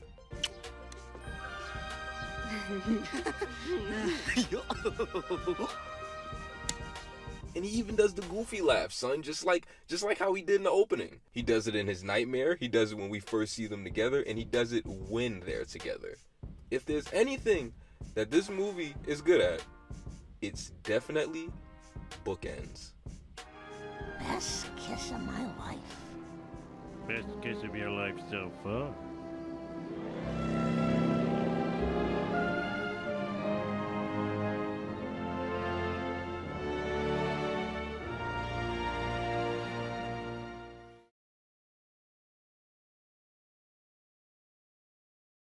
Everywhere that I go, everywhere that I be, if you were not surrounding me with your energy. I've been racking my brain recently trying to figure out why exactly has our culture adapted this as like a black movie. Like really, is it the soundtrack? I mean, maybe, but what? The 2 Tevin Campbell songs? The rest are just standard musical affair. By deduction, Hercules has a blacker soundtrack. Is it the character relationships? Again, maybe, but they're more evergreen, right? Like, this could be any race or ethnicity and they could identify just the same. Max isn't disrespectful enough to where you wonder why Goofy ain't smacked the shit out of him, so that kind of rules out the possibility of it being one of those situations where black people see a white kid in the store wild and then go, somebody need to whoop him. So, hear me out. I think a Goofy movie was adopted by the black community because until 2009, it was the first time Disney acknowledged that black people existed. That wasn't boring or racist and boring. The way Max is dressed, the way they speak to each other, Tevin Campbell as Powerline in general. For a lot of us, this was the first time that we saw things animated like this on such a big scale, and they did it with a character that we recognized. And because they didn't act like we couldn't exist underwater, or in France, or anywhere, it gave us a story that we feel comfortable identifying with and seeing ourselves in. And it's not even just black, it's like alternative black. That shit is so cool. Some people might not understand this and think that it's kind of stupid. It's okay, I think you're stupid too. But I don't know, I think it's a testament to how important representation is. Think about how many black people you see wearing Powerline shirts. I went to a fucking nightclub in college and they played Eye to Eye. The whole spot was jumping. Are you serious? One shorty threw up on my homeboy's Raiders jersey. It was a whole vibe. And it's just, oh man, why is it so good? In a way, we're kind of blessed that this movie even exists and is as good as it is. In all accounts, it shouldn't be. But it was done by a crew full of people that really cared about what they were making and gave it their all. Really think about it. The movie about 2 fucking dogs is more realistic to the human experience than like 95% of the other shit Disney was dropping back then. What you got? Like Pocahontas? You think we're blessed to have Pocahontas? Yeah, nigga, that shit blessed my bed on my fucking pillow. Goddamn NyQuil I took before watching that bullshit. With your big face ass. Fuck Pocahontas, nigga. And I'm coming back home to you. And I'm coming back home to you. I'm coming back home. I'm coming back home to you. I'm coming back home. I'm coming back home to you. I'm coming back home. I'm coming back home to you. I'm coming back home. I'm coming back home to you. I'm coming back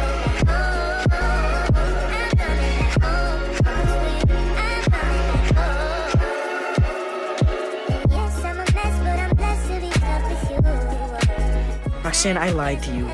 I don't even know Powerline. What are you talking about? A billion people saw you dance with him. Yeah, well, I never met him before. Why would you make up something like that? I already liked you, Max. From the very first time I heard you laugh. Roxanne, I'd like you to meet my dad. Enchanté, mademoiselle. I just want you to know that if I could, I swear I'd go back. Make everything a better room.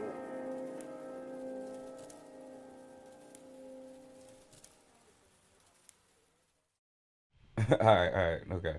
Play the end card for real this time.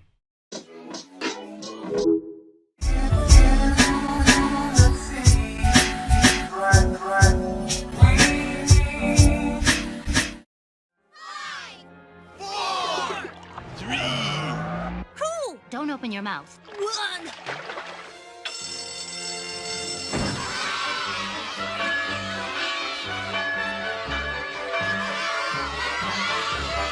Wait a minute! You didn't learn how World War II ended. There's 104 we won! Summer vacation, and the school comes along just to end it. So the annual problem for our generation is finding a good way to spend it. Building a rocket or fighting a mummy, you're climbing up the Eiffel Tower. I don't know how, but I bet Phineas and Ferb are behind all this.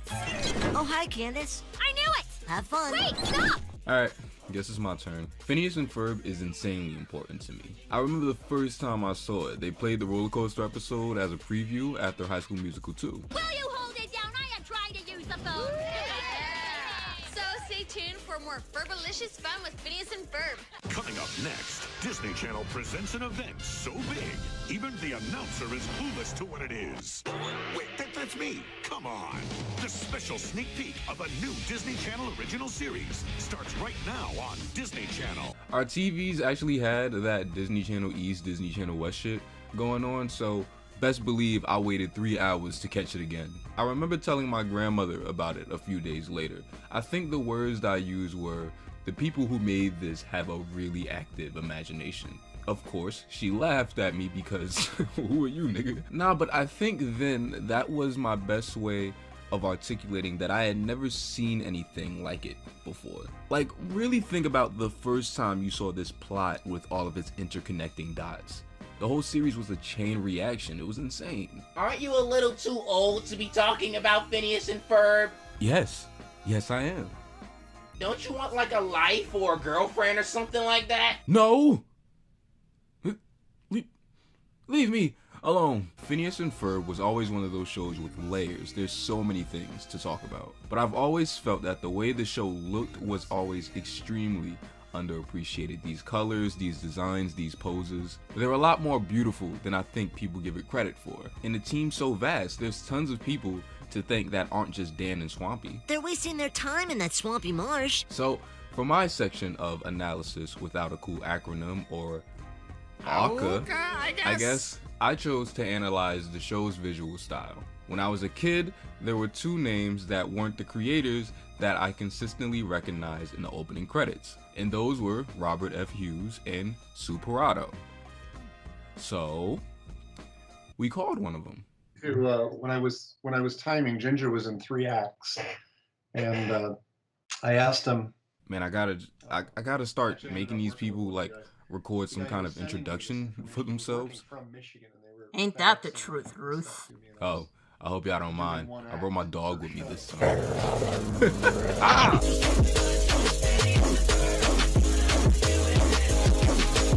Mom! Phineas and Ferb are making a title sequence.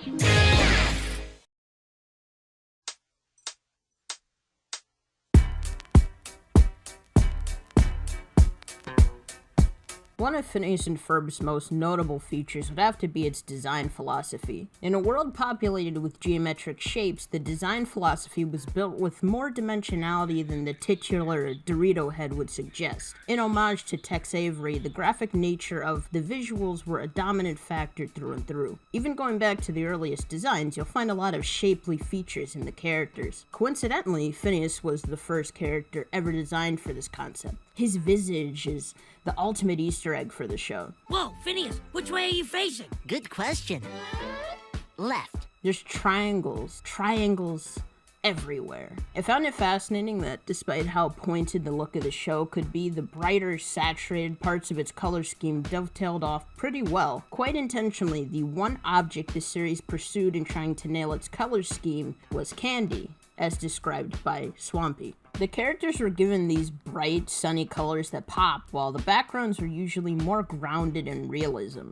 Well, I know that Dan wanted, I think, he wanted just a simple look. That's why it's all triangles and shapes and stuff like that at the beginning. Definitely more rigid in the first couple episodes. And then we started getting characters like Vanessa, who really wasn't, a triangle. But that's why Doof's head's a triangle, Phineas's head's a triangle. It's not like they're related. What we did do was we really focused on the animation of the characters. We focused on it more than a lot of other shows I've worked on because Dan liked what I did with his stuff on Rocco. Working with Family Guy, Dan did a lot of the musical numbers on Family Guy, and he had some tricks that he used, and he drew up a style guide for Phineas. The main thing is the musical numbers, how the musical numbers are presented, that they have sort of a music video style, that they're proud and they're confident. But that was it. Stylistically, it was all Dan. Every show I've ever worked on changes. The pilot never looks like the last episode. I think it got better, but I still love those first episodes. They were so simple and so charming. I could look at any frame in 4 seasons of Phineas, and I could tell you who boarded that scene based on the translation of how the animator interpreted the storyboard. Gimme! So, how many apps does it run? Can I play MP3s and send texts to Stacy at the same time? How about... Hey, wait a minute. All this phone does is make phone calls. So, to me, the best looking episode is Night of the Living Pharmacist. But Rob didn't direct that, so we're just gonna act like it doesn't exist for this video. Yes, he did. I really like the scope of the specials. Anytime the drawings get really loose and Summer Belongs to You is really fun, but honestly, I'm gonna go with an honest choice and say Candace Disconnected. Yes, that random season 3 episode where Candace breaks her flip phone. I think about this one a lot, not even in particular for anything extravagant that it does, but more for what it did for me as a fan of not only this series, but animation. Deli brings it up in their video, but Phineas and Ferb isn't a show that people go to directly for its animation. It's probably even underrated in that regard, because it really is a consistently beautiful looking cartoon. No, but Candace Disconnected was the first time that I noticed as a kid, oh shit, I really like how this looks. There's a lot of great posing in this, even when the characters are completely still looking at one another in a shot. A lot of shows can't even pull this off. Like, watch this. The Fairly Odd Parents is definitely known for its flat style. It's done on purpose, but look at Timmy when he's just standing around doing nothing. He doesn't feel comfortable or even like he's alive. It's just really flat. Compare this to how Phineas stands, or Candace. Notice their arms. They don't come straight down. Instead, the elbow sticks out a bit and the back of the hand is pushed forward. The legs aren't straight, there's a slight bend. This gives you the impression that their legs are holding up their weight. One more random thing, the show does a lot of mixed media stuff. I don't even think people realize that it happens here, but it definitely does ever so often. This episode also employs a technique that Rob chopped it up with us about called the upbeat. The other thing from an animation standpoint, something that a lot of people don't understand or they don't think about is the upbeat. I've seen people who draw, somebody dancing, they're like this, and put it on the downbeat. And then they just flop the image and put it on the other downbeat. So they go like this, back and forth, and that's a dance. But what Dan did was he would put an upbeat in it, change the trajectory of the head, depending on what the thing was. And that made all the difference in the world. That made it animatable, and that's something they could handle overseas. That's something our storyboard people didn't necessarily have to draw, but our timers would put it in. If the storyboard artist didn't do that, then the timer would put it in. One of the bits that I really liked was the song Swinter, when the little girls pop out from behind Phineas and go bum bum bum bum. Swinter, talking about Swinter, it's a Swinter.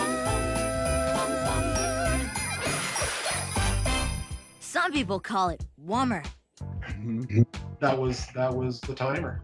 The timer is the person that made that look good. Her name is Barbara Gramashkin. She too was an animator who fell into television and eventually timing.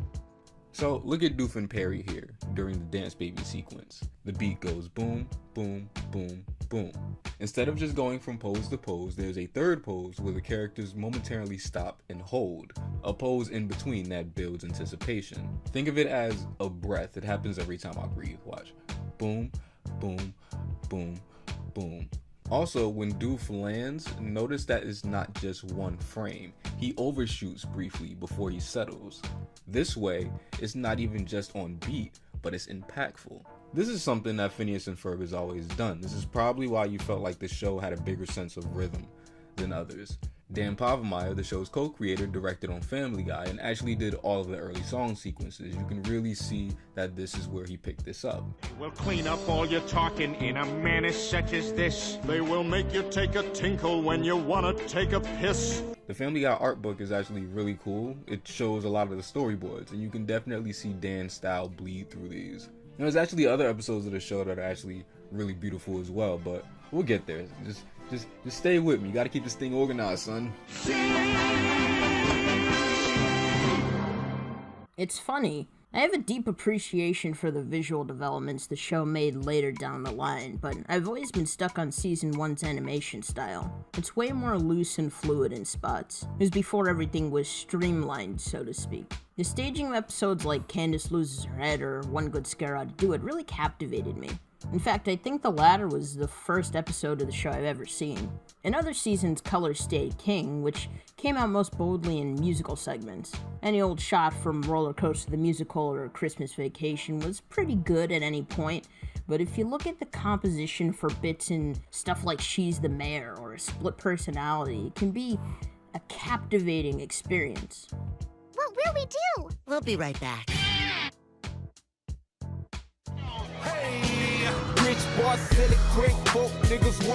Phineas and Ferb is engulfed with really sincere characters with really sincere relationships, but they all kind of do fit a mold. Like, look at Phineas and what he was supposed to be at first. Building a roller coaster? In your backyard? Some of it? Wow. Isn't that kind of impossible? Is there something I can do for you? That pitch clip is definitely a classic, but this other clip from the Get You Goo episode almost gave me a damn stroke when I heard it. I'm gonna tell Mom. Okay, tell her what? I'm just gonna tell. Later on, Phineas became much more of an optimist, really pleasant every time he speaks, aside from when his sister fumbles the bag. Get on the trike! Must be a special episode. He's yelling at his sister again. Watching the characters develop is one of the best things about watching Phineas and Ferb in order. Isabella went from blindly oblivious to objectively the only character with some damn sense. Stacy went from enabling all of Candace's actions to telling her, hey, relax. Monty and Carl developed a friendship. Irving was still trash throughout. Kinda hate this nigga, man, I'm not gonna lie. Y'all remember Doof's original catchphrase? Platypus, what an unexpected surprise. And by unexpected, I mean completely expected. And they're designed well. This video was supposed to be about the visuals, but I don't know what the hell happened. We're just kind of talking now. Yeah. Who's that girl going down the street? It's Candace. So, I think we all know Candace, right? The pencil-necked, high-strung, perpetually cynical sister and successful foil to the eponymous title characters. You've seen her fail time and time again to achieve her goal and continue to get back on the horse. At times she can eclipse the boys in terms of screen presence, but we haven't really seen her take the spotlight before. Sure, she's had her own episodes and quite a few subtle wins given to her, but she's never gotten that doof time, you know? It's interesting because perhaps early on he'd be such an unassuming piece of the puzzle. Either way, seeing his evolution in the show, not to mention him being embraced as a newer mascot for the franchise of sorts, was a wild thing to experience. I've always had a feeling that Candace could get that time, but for some reason they never went too far with her. Yeah, Candace was tough because you don't want to... the teams would divide up responsibility, and usually the women would take Candace, and I would insist on flipping it. Kim Roberson, excellent storyboard artist, such a funny storyboard artist, and her Candace stuff is like really gave her a personality. And it's tough doing that character because you don't want them to be insane, you don't want them to be stupid. They still have to be likable, you know, likable in her distress. And both Kim and Aliki really nailed that. Showed boys how it's done, you know. You got to do what you know. Anytime I had to do a female character, I would think of my sisters because I know them pretty well. I've known them my whole life and how they would react. But I come from a big family, and as it turns out, big families act a lot different than small families. So my sisters are kind of heavy-handed. But yeah, Candace was a tough character because it's just too easy to make her a villain. A large part of the success of that character is definitely Ashley Teasdale. The way she read the voice was just brilliant. She would go different direction with some dialogue, and we'd all go, "Oh, that's totally better," you know. Will you hold it down? I am trying to use the phone. Mom left me in charge, so there'll be no shenanigans today. What are they doing right now? Why do you ask? What do you mean you could see it from your house? See what? We must never speak of this again. Agreed. It's funny how when some characters develop and progress, they often take the others for a ride too. A lot of the kid characters in this universe are thrown out after a few episodes and never heard from again. So it's nice to see them get fleshed out when they do. If you peek at the original concept art, you'll see that characters like Irving and Buford were kind of already accounted for, while Isabella and Baljeet were last-minute additions as per Disney's suggestion. All four of those guys luckily got their glory by Summer's End, but the latter two in those pairs really deserve some bars. Buford and Baljeet's development is one of the greatest experiences to emerge from this show. To this day, I still think about the utopia we'd live in if Frenemies got an album release. To cut it short, Baljeet's more minute, antiquated characterizations were updated as per an internal push, and his rewrite drug his bully along for the ride. He got a bit more bite, a lot more snark at the top of his voice. Not to mention, he was allowed to flex his impressive set of pipes. Pause. What the fuck? Buford didn't really lose his edge. Like, he's not really a bully anymore, but he started to understand what he had and the fact that he could not do bad all by himself. It's just an amazing dynamic I'm glad it got the time to build and grow. I think we have to take it up a notch.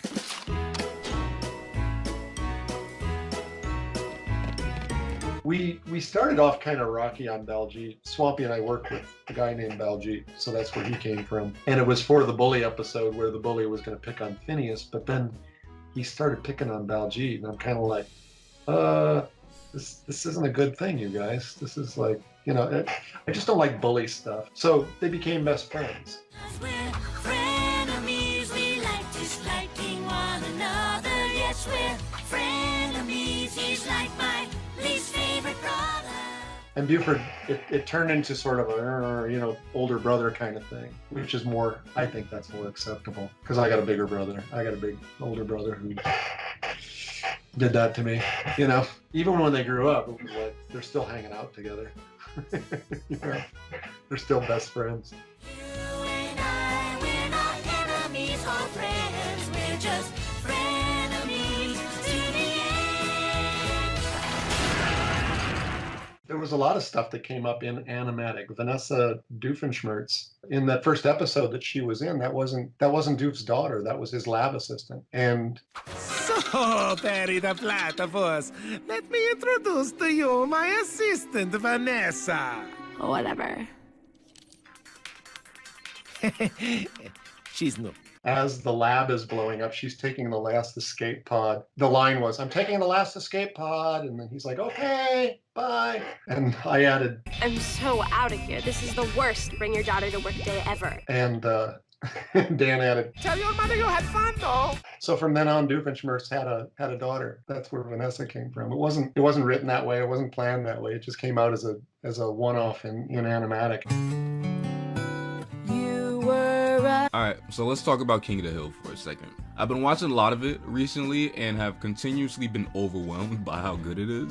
It made me rearrange my whole top 5. That's how in love I am with this show. Around Father's Day, we got into an argument with a friend of mine, Black Geeky Girl, who thinks Dr. Doof is a better dad than Hank Hill. Hi, I'm Black Geeky Girl, and I think Dr. Doof is a better dad than Hank Hill. So, as Rob said, Heinz Doofenshmirtz has a daughter, Vanessa, who may or may not have a really weird "I'll wait till you grow up" as relationship with Ferb, but I'm not equipped enough to analyze that. Really, the King of the Hill argument boiled down to the fact that while Dr. D continuously tries, his overbearing personality won't allow him to directly listen to his daughter's wants and needs. Doof so blindly wants to do things that'll make him a great parent and well liked by his daughter, but doesn't listen to her enough to understand what those things are. Look at me, I'm 16 years old. 16! That's practically an adult, but you still treat me like I'm a little kid. I just need some space, that's all. Are you even listening to me? There's also the component of respect, right? Vanessa does not respect Heinz. She continuously lets that be known. She even says the lyrics, "You were a substandard dad, but the only one I had." The arc between these two throughout the run is focused on Vanessa respecting who her dad is and what he does, compared to Hank, who not only listens to Bobby, but is respected by him throughout, if you don't consider the pilot. Don't you see I'm working here? Close the dang door. Bob, just stop hitting that button. Give me that thing. And I think this is a valuable comparison because of Hank and Heinz's makeup as men. They both had traumatic childhoods and don't let that affect how open-minded they are with their children. If anything, it drives them. I had to work as a lawn gnome. I was forced to wear hand-me-up girls' clothing. Neither of my parents showed up for my birth. Every single thing that has happened to them should have made them the worst parents on the face of the earth, but instead they use that as a way to see how they don't want their kids to grow up. That's real shit coming from a guy who claps really loud at piano recitals. You're my punk rock boyfriend. You're not supposed to think my dad is cool. It only matters that I think he's cool. She thinks I'm cool! Not so bad a dad after all.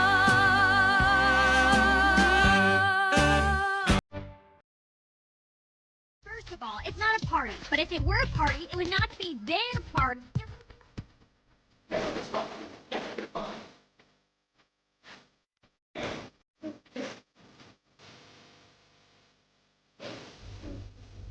I'm not sure if I really have a favorite character. I never thought about it before or even had to until my goofy ass put this in the outline. I'm always really fascinated by the characters that time forgot. Ones that the writers just kind of went, never mind. Like Coltrane, son. Where the hell is Coltrane? I love Corbin Blue. I love Jumpin'. I love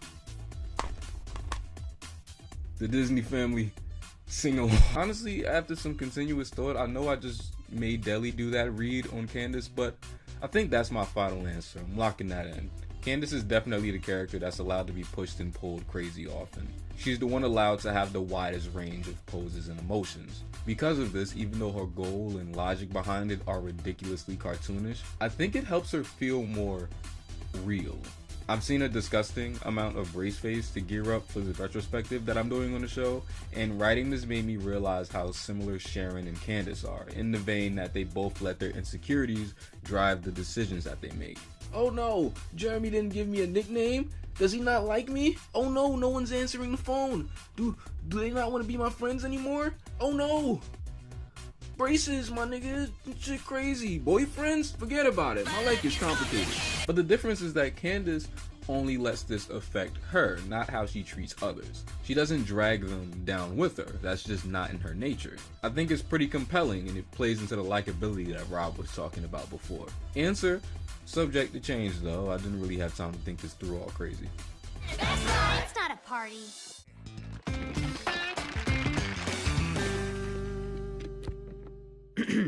So, how about that airline food?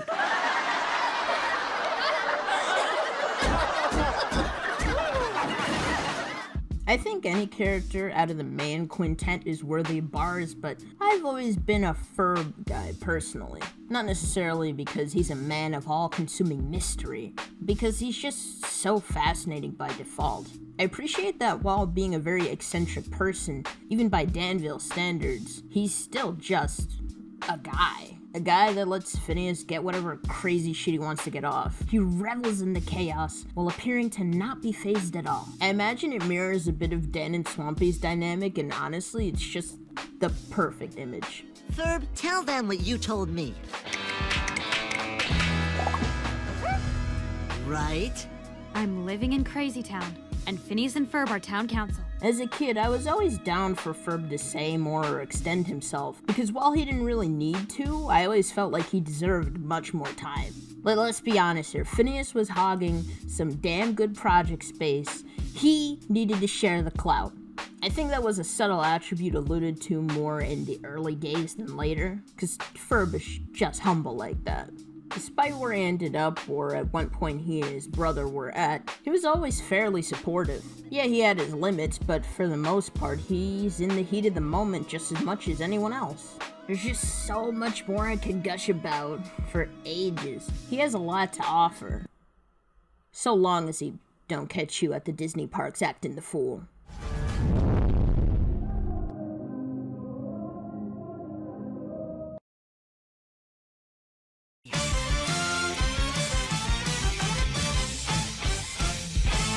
I think my favorite episode is Summer Belongs to You. It was supposed to be a movie, but something happened and it boiled down to an hour. So Dan and Swampy had worked on the story a lot. The grand finale at the end, the encapsulation of what a great day it was, that was all Dan and Swampy. Because they were working on that stuff, hoping that it would become a movie. And then it didn't, and it kind of got weird. And then I jumped in and made it happen. That's got the song Rubber Bands, Rubber Balls in it. Rubber bands, rubber balls, made with super special density. My first Bollywood number, and Welcome to Tokyo.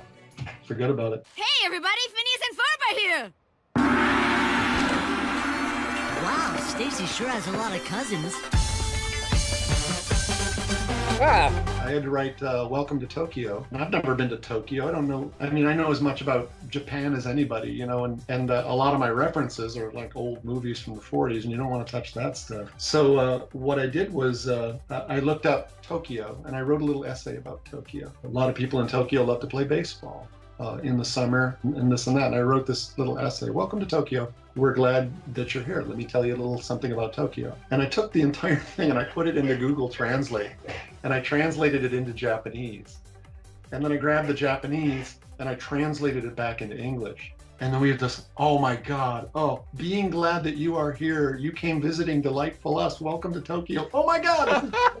That's exactly what we did. It's like, as for the list of exotic amusements. Amusements which makes me twinkle. Summer there is here. We look at baseball like the fact that it does. And then I wanted to do like a full anime thing, and here's where I got burned on the internet meme. There was an internet meme years ago where they'd have every character doing this stupid dance. It was called the Caramel Dance.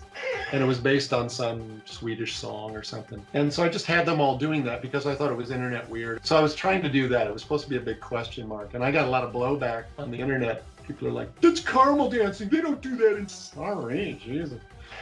You know? Man, Tokyo's a fun town. I have no idea what just happened.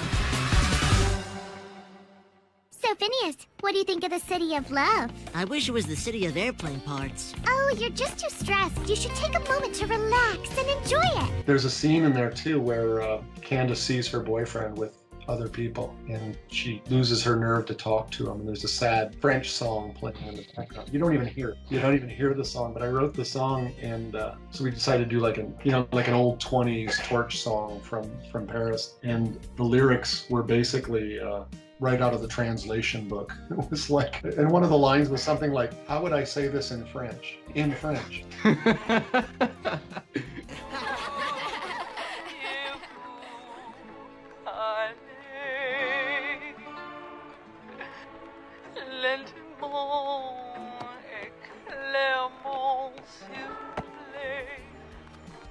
I made a little thing about that one too, because it's like nobody ever heard the song. It just kind of played a little bit. You could kind of hear it in the background, and it was bookended by two really good bits. The first bit where Candace is trying to find out directions to La Poubelle to meet Jeremy, and she's asking a French girl who speaks English, but she's going through a French dictionary, and it's just this mess. La Poubelle means the wastebasket, I think.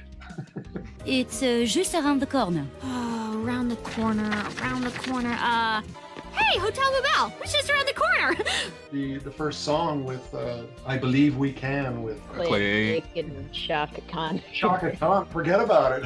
Yeah, man. I was going Mavis Staples. I wanted Mavis so bad, but Dan kind of zeroed in on Shaka Khan, and it's like, forget about it. It's great, you know.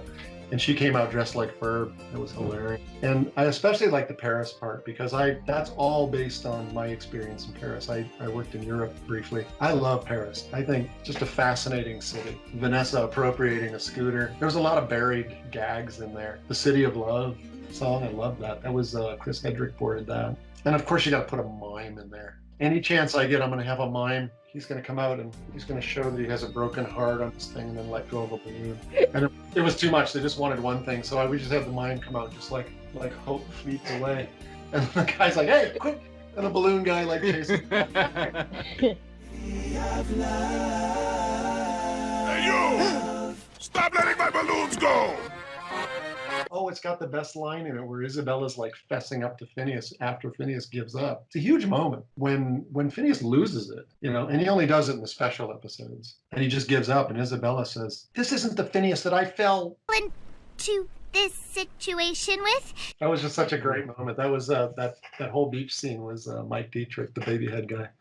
Summer Belongs to You is an enigma, no cap. It's a wonder kind for the rest of the show to look to and try to hit later down the line. Visually, it's an advancement. Narratively, it's an achievement. Musically, it's pretty much unmatched. But let's actually talk about it instead of posturing for ages. The greatest achievement Summer Belongs to You has under its belt is its ability to paint the most vivid picture of the show. Anybody who's seen a minute of it knows it to be a brighter series in philosophy and color palette. That said, the special found a way to funnel its actions into words and perfectly convey why it does the things that it does. More directly, the Flynn-Fletcher's conversation under a Parisian bridge brings basically everything to light. More symbolically, of course, the climax on the deserted island basically illuminates the whole world of the series.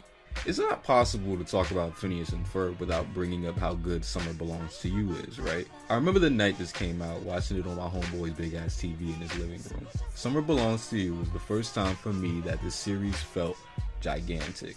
Look at these early morning covers. I can't get over how good this looks. This acting on Candace and Stacy, the drawings of Shaka Khan. I talked about it a little earlier, but the drawings are really allowed to get loose in this one. Here we are in the future. When I think of a cartoon that consistently plays with its colors, Steven Universe is always the first one to come to mind. Every episode seemed like an experiment with shading, tone, and mood. They did some things with color that I've never even seen done before or since. Phineas and Ferb was always designed to be a really bright show, really poppy, saturated colors. But Summer Belongs to You always stands out to me because for the first time, everything wasn't consistently bright. There was dawn, there was a sunset. These evening colors at the end, when the sun sets, forget about it, it's beautiful. Summer Belongs to You, to me, is the show's most pivotal point of no return. This is the point where they fully embrace their MO and never let go. It's like the best series finale we've ever gotten, and it's not even halfway through the show. It not only encapsulates everything that makes for a prime Phineas and Ferb adventure, but it leaves everyone with more than a bit of inspiration to live out in their lives like they are the longest days of the year. 104 days is such a finite amount of time to seize the day. But if you can take this special to heart, you'll find that summer can belong to you in any season, every year, for life, so long as you really embrace what it has to offer. I've always maintained that Summer Belongs to You is a bit more theatrical than the actual film, Across the Second Dimension. Rewatching the film, there's definitely a few standout moments, but whenever it gets the chance, it definitely slips back into the normal look of the show. Every time I rewatch it, I always get excited for the Goosum scene. These poses are insane, the animation is so loose and expressive here. I wish this whole film looked like this, but I'll always respect the choice to do this kind of stuff economically. Nintendo brought it up in his video, but making front-facing Phineas look good is always a big fat W. But I wonder whose choice this was. The CG's okay. At least they don't use it to do 3D matrix shots with Phineas's head. I probably would have threw up. Across the Second definitely has my favorite bit of character acting in the whole show though. Wait a minute, I'm confused. Why does their platypus fight so good? Harry the platypus! I just really appreciate the mood Summer Belongs to You sets. Being visually eye-catching throughout while also not straying away from the design philosophies the show is known for. And like Deli said, I like how the ending song can be used to be sung to the audience. Summer doesn't just belong to Phineas, it also belongs to a certain gentleman in this room. Who, me? Yeah, sure. Woohoo!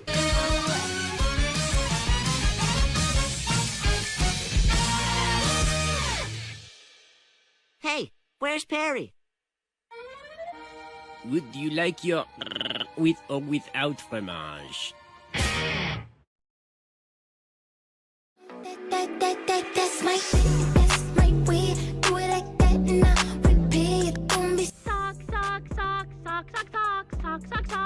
The specials? Yeah, that last one was tough. That was like, oh no, saying goodbye to your friends, you know. We had a lot of moments in that one. Yeah, for the most part, the specials like Star Wars and Marvel, parodies are easy. They're totally easy because everything's all set up for you. And I really did like the take that they did on the idea that they came up with to run parallel to the New Hope story, sort of in a Rosencrantz and Guildenstern are dead scenario, you know, and that was fun. Plus I had 25 years of Star Wars jokes that I need to do in catalog, you know. I just like to go to the catalog and take out a card. All right, elastic armor, Sarlacc pit.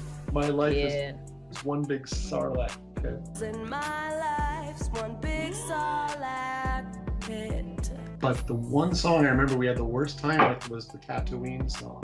You can look, but you're never gonna find a better place to be. Wow, really? We couldn't come up with enough of what we liked about Tatooine. It's like, I mean, think about it, it's like, it's a desert planet. I guess there's the Sarlacc pit, and there's the, Tashi Station, which is, a wretched hive of scum and villainy. It's like, you can't, Phineas, I just love wretched hives of scum and villainy, We had two people that were big Star Wars fans on that. John Mathot was one of our storyboard guys, and Kyle Minke, also one of the storyboard guys. John Mathot had a blog about Star Wars. He loved it so much. And we're like, get in here, Mathot. What's great about Tatooine? He's like, and we were dipping into stuff. It's like, well, in the video game, this is in the video game. Or, it was just stuff that wasn't in the original movie that we kind of borrowed from Anchor Tower or something like that. There was a bunch of stuff and it took us the longest time to write that stupid song. But I think it came. And then Mark did the vamp song in that one where Vanessa the Twi'lek, oh Solo, I'm feeling solo. I know whose ship that is. Whose? Han Solo. Solo's been a thorn in my side for years. Isabella actually shoots somebody. Would you two excuse me? Yeah, we should probably get going. Well.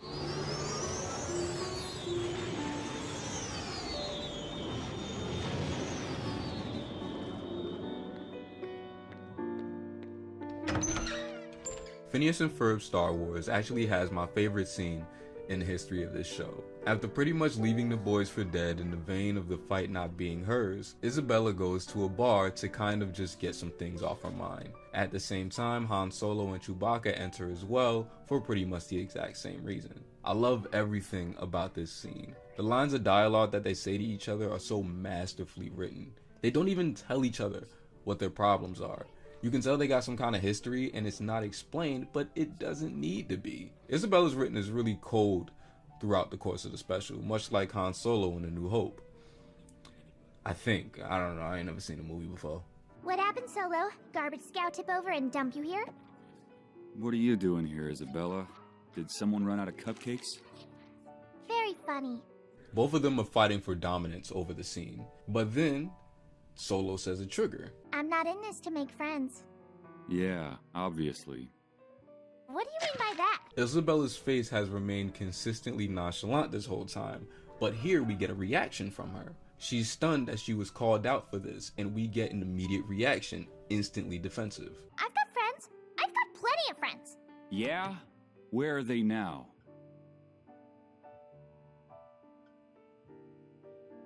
Hans has taken the power over this scene and remains there. Isabella has no retort, no answer. For the first time, she's forced to think. And her reaction is so realistic. It's a real, I know you are, but what am I moment. Well, where are yours? Put a sock in it, fuzzball. While Chewbacca's dialogue is inaudible, you can pretty much get from context that he's like, yo, my nigga, we gotta go back. Look at this slow realization on Solo's face. It's insane. Anger, realization that he's serious, thinking, anger at the thought of doing the right thing, and acceptance. I don't know, I don't directly go to Phineas and Ferb for his cinematography, but man is this scene beautiful with his colors, lighting, and blocking. We even bidded a little bit for Power K back in high school. And, you know, who would I be if I didn't ask the director about my favorite scene? Definitely not Toonrific Tariq. Probably Toonrific Tyreek, though. I don't know who that is. That was storyboarded by Kyle Minke. Kyle basically animated his storyboard. Like almost all that action you see in there is directly from the board, which at the time was kind of a rarity. A lot of people do it now. I do it now. But Kyle was one of the first people that would animate the scene. Yeah, we kind of went back and forth on that one. It's just like, yeah, the punchline of that one was good. I forget what it was. It was hanging out with all your friends, you know, what a garbage scow tip over and dump you here, you know, space gags. Maybe you're right. Maybe I do have some place to be. See you around, Isabella.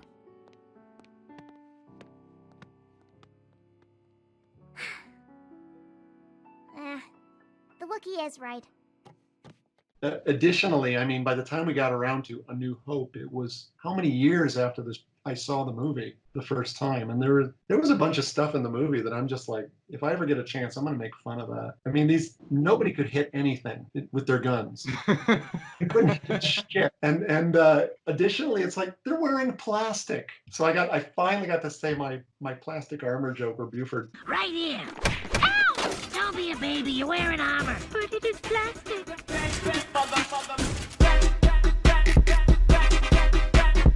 Ferb, are you expecting someone?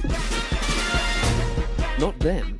It was wild hearing about the various crossovers Disney allowed to take place. Of all the franchises and series under its belt, this was the main one to get all the glory. Deadass, I was kinda jonesing for a Muppets crossover by series end. Mission Marvel is not hard to jump into even as a casual fan of either property, but it's a romp through and through and a really fun one at that. They made it look effortless, but you can bet there was a metric fuck ton of time poured into the mechanics of making this possible. Oh, that was a blast. We didn't, I mean, this was, when we did it, it was before the big Avengers movie. I mean, I think Thor had just come out, and they were just, and you know, that first Thor movie. I didn't know nothing. I have worked on Marvel projects before. I worked on a show called Superhero Squad.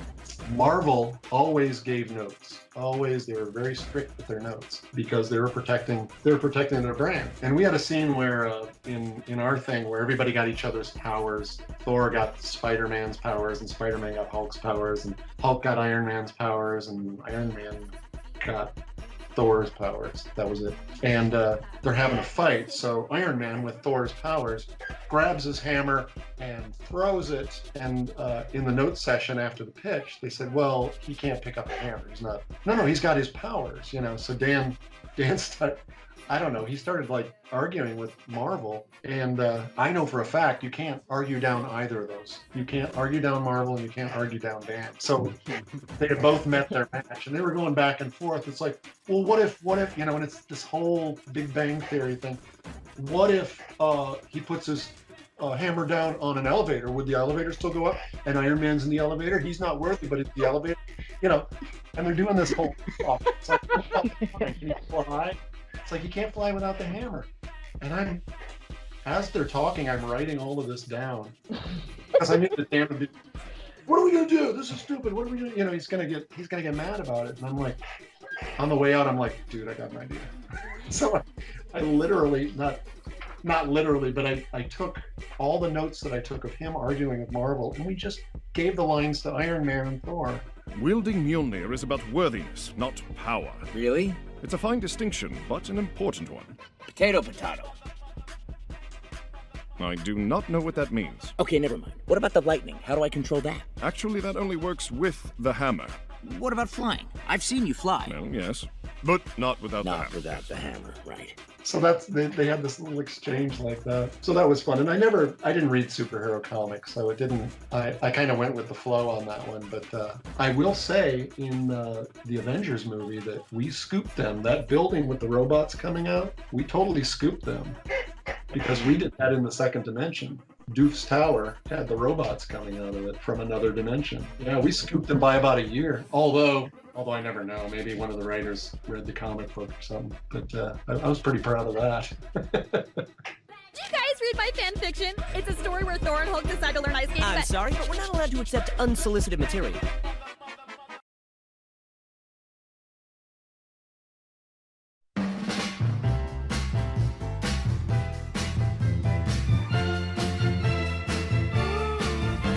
Phineas and Ferb is a cartoon I'm glad to have grown up with because I think its occurrence was rather coincidental. Like it's an old soul trapped in a Zoomer's body, but the curveballs it can throw at us mean way more than one would expect. Throughout this thing's run, it taught us to embrace things through the lens of spontaneity.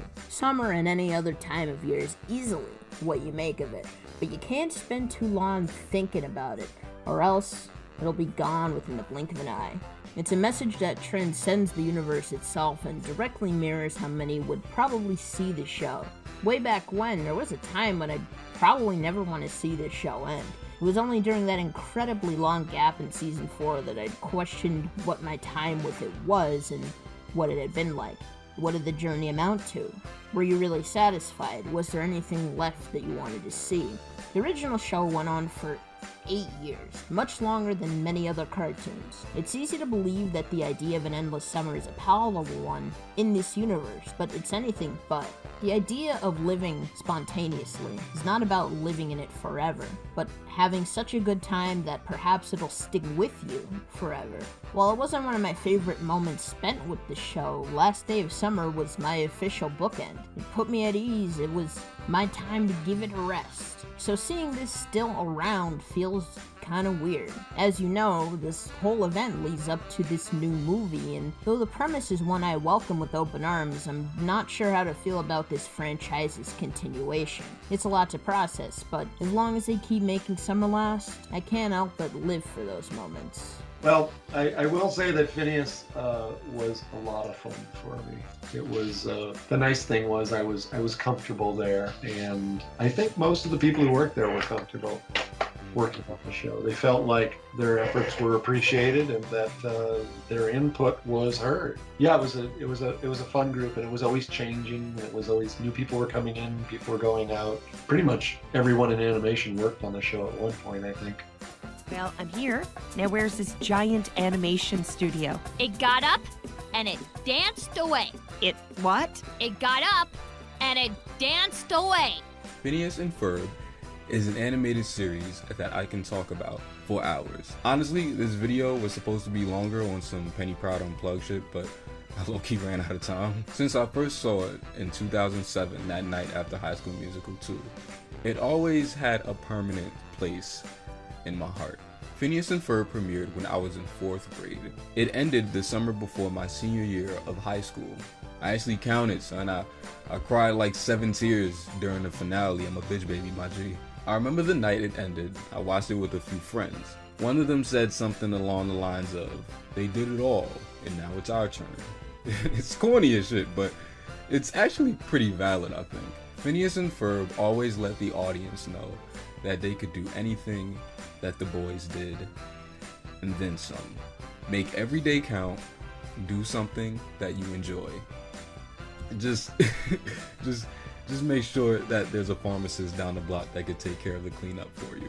All this time, the boys were only trying to show you the fun way to go. The joy is in the journey, you know. Oh wait, you know what? I almost forgot the most important part. Have fun, everybody!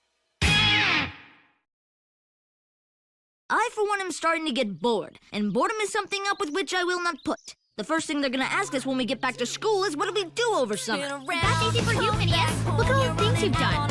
Summer belongs to you. It belongs to everyone. And the joy is in the journey. The only thing that's impossible is impossibility. As always, Agent P, it is imperative that your cover identity as a mindless domestic pet remains intact. You're a secret agent? All right, follow me. We're going out clockwise.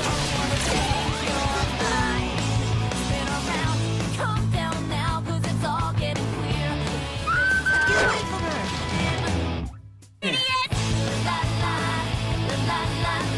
Well, a brother is a brother, but I couldn't have asked for a better one than Ferb.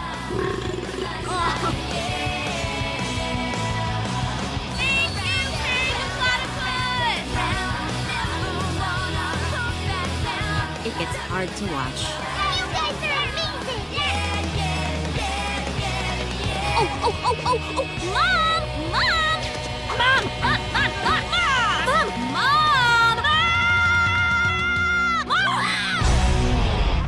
Mom! Give it a rest, Candace.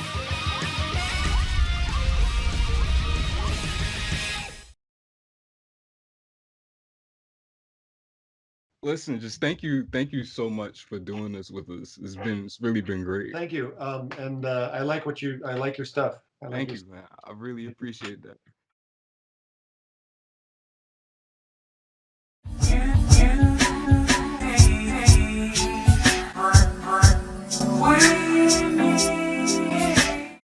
Yeah, I don't like those ones. Just like you will be stronger one day. Like, Yeah, those are a little wonky at that point. Like tell me what's gonna happen. For real, like predict my future, like shit. That's so Raven me. It's called a fortune cookie, not an advice cookie. That's so Raven me is a sick phrase. That's so Raven. That's nasty. Nah, you can't get that so Raven. Oh wait. Speaking of fortune cookie, wait, you guys know that the 50th anniversary of Freaky Friday is coming up? Why do you know that? Yeah, Freaky Friday. I know a lot of weird things. Okay. Oh, really? It's the 50th anniversary. That's cool. All right, so why don't we just all name our favorite version of Freaky Friday? Go. The original one. What? Son, how I'm telling are you, you when I even started this talking shit, like I that, didn't bro? expect it to be a musical. What do you... They sing in the movie. Unity. The last act will blow your mind. I'm telling you. Dude, I don't know. I am operating purely on vibes. Look, man, I just want to see people kill each other. I just wish you guys understood.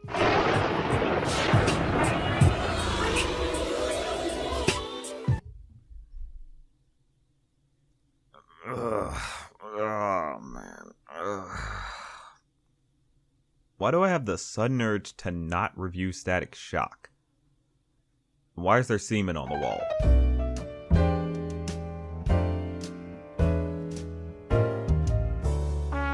Alright, so since this nigga Treek wanted to talk about this little 2018 piece of shit, I guess I have to. The 2018 musical Freaky Friday. I feel like I just had a stroke reading that description. Why did he want this? Oh, so that's why he wanted it. I'm not gonna fake. The 2018 Freaky Friday is pretty dope. It's not incredibly groundbreaking or anything. Yes, folks, he misspelled incredibly. It's a lot better than what you'd think the sum of its parts would be. Based on the musical stage adaptation by Bridget Carpenter, it expands on the formula of Freaky Friday really well and is surprisingly well choreographed. Okay, he really needs to work on his spelling. What the fuck? But I'm getting ahead of myself. I ain't even played Tariq's theme song yet. Hey wait, now that I'm in Tariq's body, I could probably steal some of that How to Black money. This nigga's broke. This ain't televised, they telling lies, but promise I won't. We've been patronized, they taking lives, I'm on my way home. Relax my mind about half the time I'm watching cartoons for knocks, how I'm locked in my room. Of course they resemble my skin when I watch too.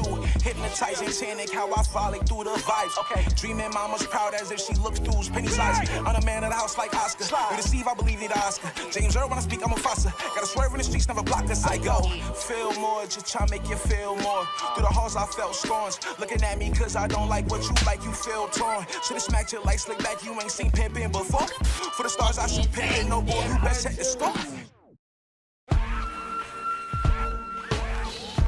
Oh boy, another dumbass collab with a plumber. The 2018 Freaky Friday stars Broadway actress Heidi Blickenstaff as the mother, Catherine and Cozy as Ellie, the daughter. This nigga Tree put those lines in the script knowing damn well I can't pronounce them. Her brother's the little white boy from Ravensholm who doesn't have a Wikipedia. The basic premise is the same as every other adaptation. A mother and a daughter butt heads and need to walk a mile in each other's shoes to truly understand each other's intentions. They come out of it with a new appreciation for each of their defining traits and come to the conclusion that neither of them have it easy. With these two, there's the added context of the dad passing away some time ago and the mother remarrying. Why'd you bring this fucking black guy into our lives, Mom? They're dangerous. You saw what Will Smith did? Come on, my nigga, that's too soon. It's always crazy to see these kids talk back to their parents in movies like this because whose house is this really flying in? Can you stop pretending that you're our dad? Because you're not. Ellie, apologize now.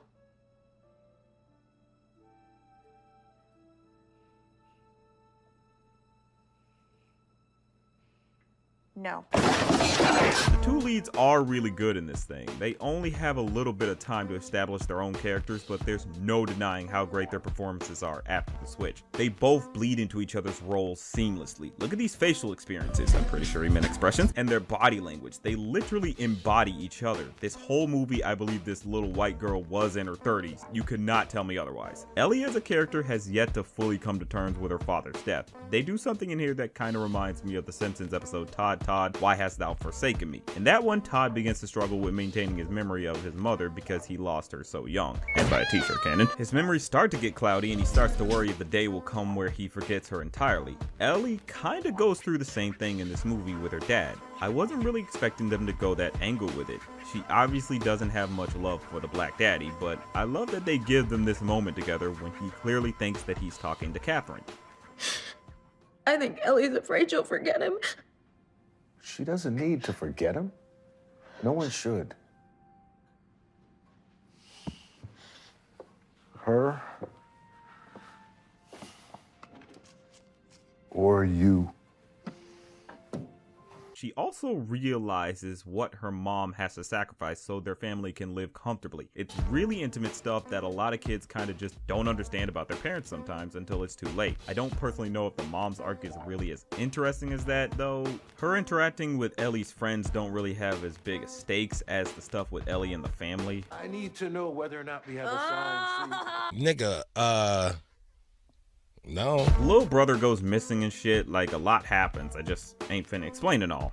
No other reason than just, I don't want to. Instead, I'm gonna clean the splooge off this wall. The nastiest thing, which is something you can't really seem to escape no matter what adaptation you're watching, is definitely the mom having to interact when, I'm pretty sure he meant, with the daughter's crush while in their body. In this one, she sings about how her biology is making her feel confusing emotions and how she's practically re-experiencing puberty. I wish I was joking, I really do.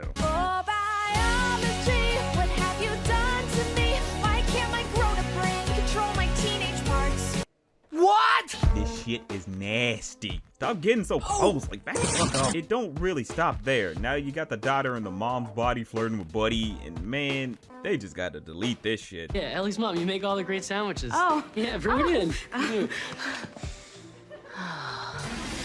They don't always have to do this part of the story. How is this not nasty, bro? I thought she was trying to cheat, so He likes you.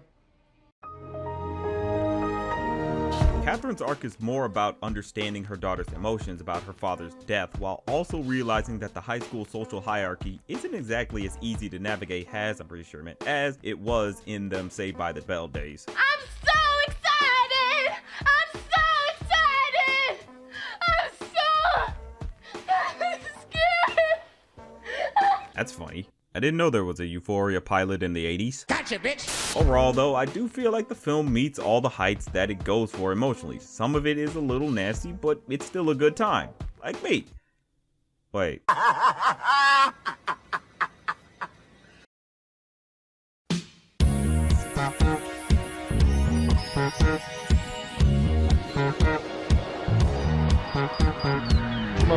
Of his rank or of his membership, and they all go, geographers, turn your backs. They all just turn around.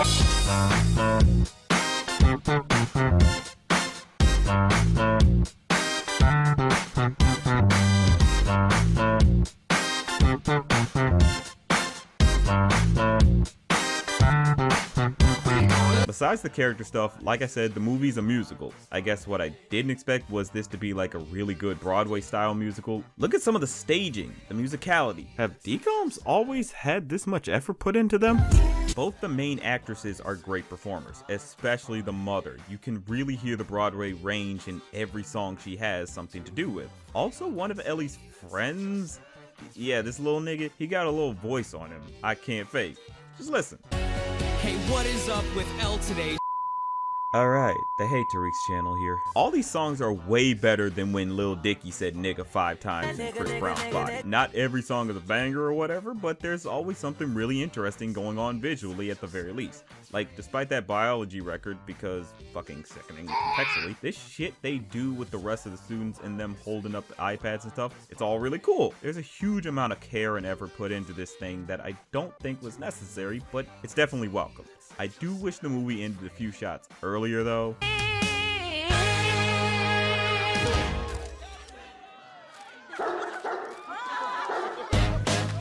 Like, why would you not cut it on the freeze frame? That's perfect. Only thing that'd be even more of a tease is if they just cut to black mid-sentence.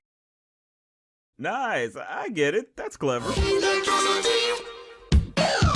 I'll be honest, I didn't expect the 2018 movie of all things to bang this such. Yes, he spelled such, he meant much. He really needs to check these scripts. I guess maybe I shouldn't have judged a book by its cover, but I mean, look, that's literally why books have covers. To judge them. I mean, why did you choose these books from the library? They looked interesting. So? Point taken. But this is one of those where the cover just does not do it justice. I'ma keep it real with you, these niggas wanted you to know the daddy was black bad as hell. Who was looking at this promo art and saying, yeah, need that? The 2018 Freaky Friday can be corny. It's an old story, so there's no doubt that it's predictable, but I do find it a little comforting that despite this being a story that everyone's been familiar with for our entire lives, they still found some insane way to breathe new life into it. They still found a way to create characters with real, believable arcs for the audience to empathize with. I don't know, I feel like this is a story that can never really die. Every generation is different after all. It won't be long until the mother in one of these stories is a Zoomer.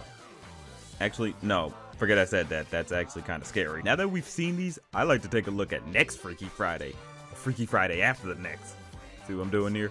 Stop me if I'm going too fast. Boo!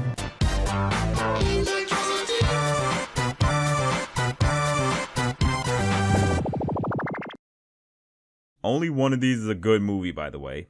And I will leave it to you to figure out which one. What are you doing over here, man? What did you do to all the audio? I leveled it. Maybe you should try it sometime. Why do you think jokes about grammar are funny when you had to re-record this because the first take sounded bad? Then we all switch back to normal, the end.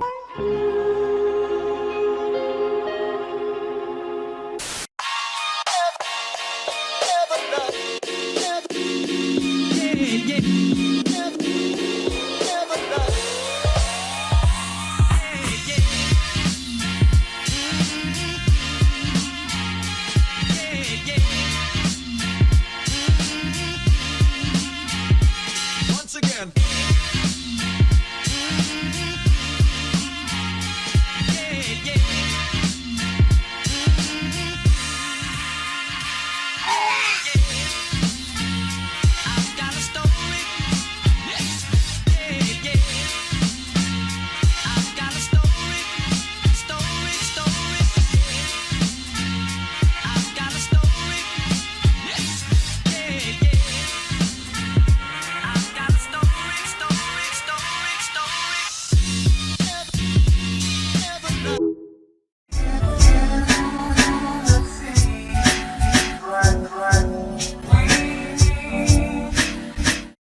A mysterious ray has drained the power from 4 of our beloved superheroes. Join Phineas and Ferb. The guys are in trouble. This may be their final battle. Iron Man, Spider-Man, the Hulk, Thor, and Agent P. Who was that masked beaver duck? As they join forces to save the world in the Disney Channel summer event. I thought this was going to be a special extended episode. Phineas and Ferb, Mission Marvel, premieres Friday, August 16th at 8, 7 Central on Disney Channel.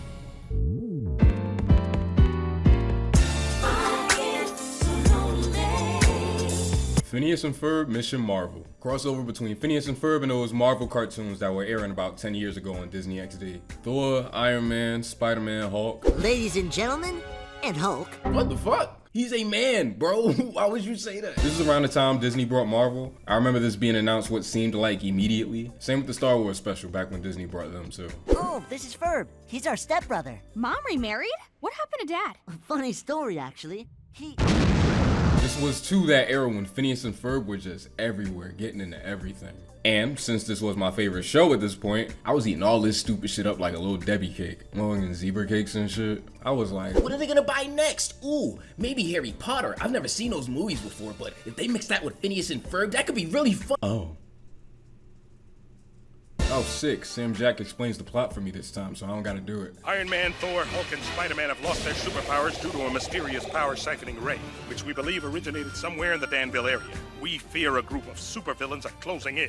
But it wasn't by any of the villains. Doof's stupid ass just kinda did it by mistake. That was me! That was me! I drained the power from those superheroes! Winning! I'm by winning. I win here and I win there. Now what? Okay, but like, if Hulk doesn't have his powers, why does he just not turn into Bruce Banner? Wait, hold on. Do not answer that. If you know the comics and actually know why, I hate niggas that read. The powers are kind of held captive in these space stations that we see the kids at during the top of the episode. Hi, guys. How are the asteroid waves? They were totally cranking, dude. Man, Phineas can't convincingly sound black or white. Yeah. Okay. Like me.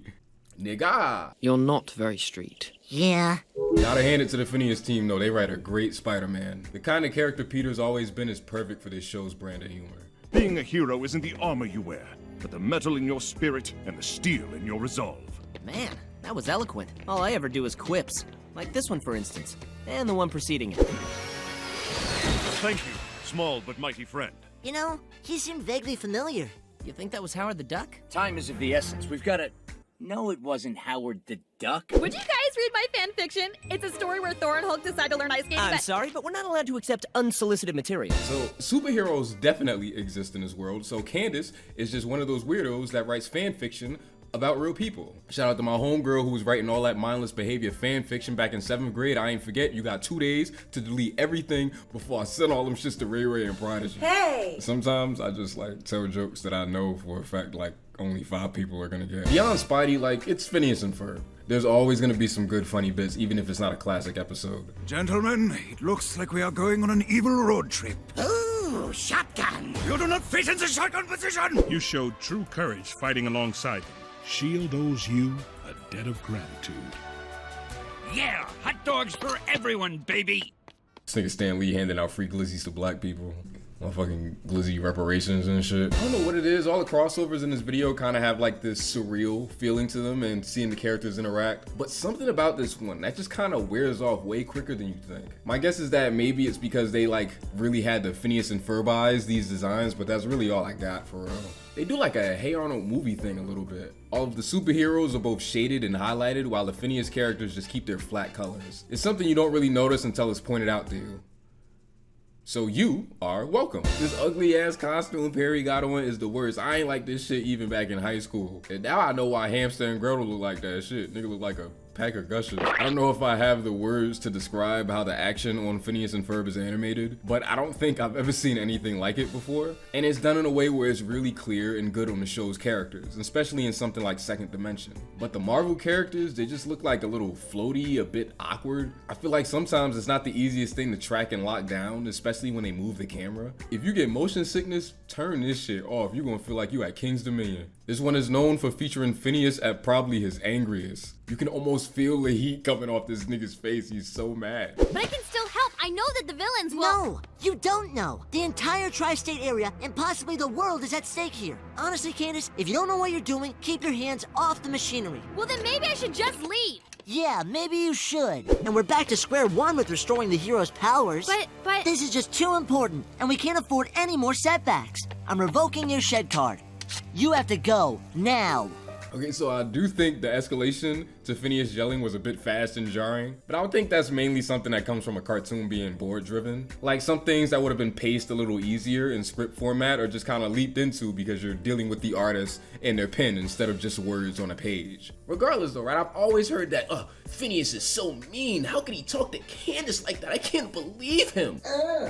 My pussy hurt. Fam, are we watching the same cartoon? Is niggas this soft? Candace is in his shit, touching shit, pressing buttons, fucking up the hero's powers. Meanwhile, it's niggas out here about to blow the planet up. Like, this is real shit. This is not a roller coaster, nigga. There is a Nazi walking around outside with a pharmacist. These niggas could have lost their life. He can't tell her to get the fuck out. Trying to snitch on him every day since 07, but he too mean because she got to get out. Fuck y'all, I hate how y'all watch cartoons. I do think the overall conversation might be about intentions. Candace did not intend to mess things up, so she didn't deserve to be barked at like that.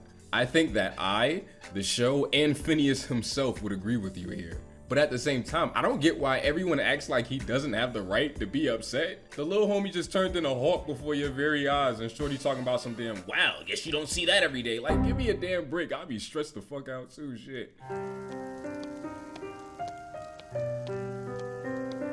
I've always told her, don't ever make Phineas angry. You wouldn't like him when he's angry. Aw, fuck you. I get that reference. I watch Family Guy. Well, I think the whole narrative and whatever they were trying to do thematically starts to fall apart is this stuff with Isabella. Like, where does this even come from? She speaks like 3 times before this. Buford tells her to stay in the house 1 time, now suddenly she got an arc. How are you only trying to help? All you ever did was give Robert Downey a juice box. Nah, I'll go. You stay here, little girl. It might get ugly. What, you don't think I can handle ugly? I've been hanging out with you all summer.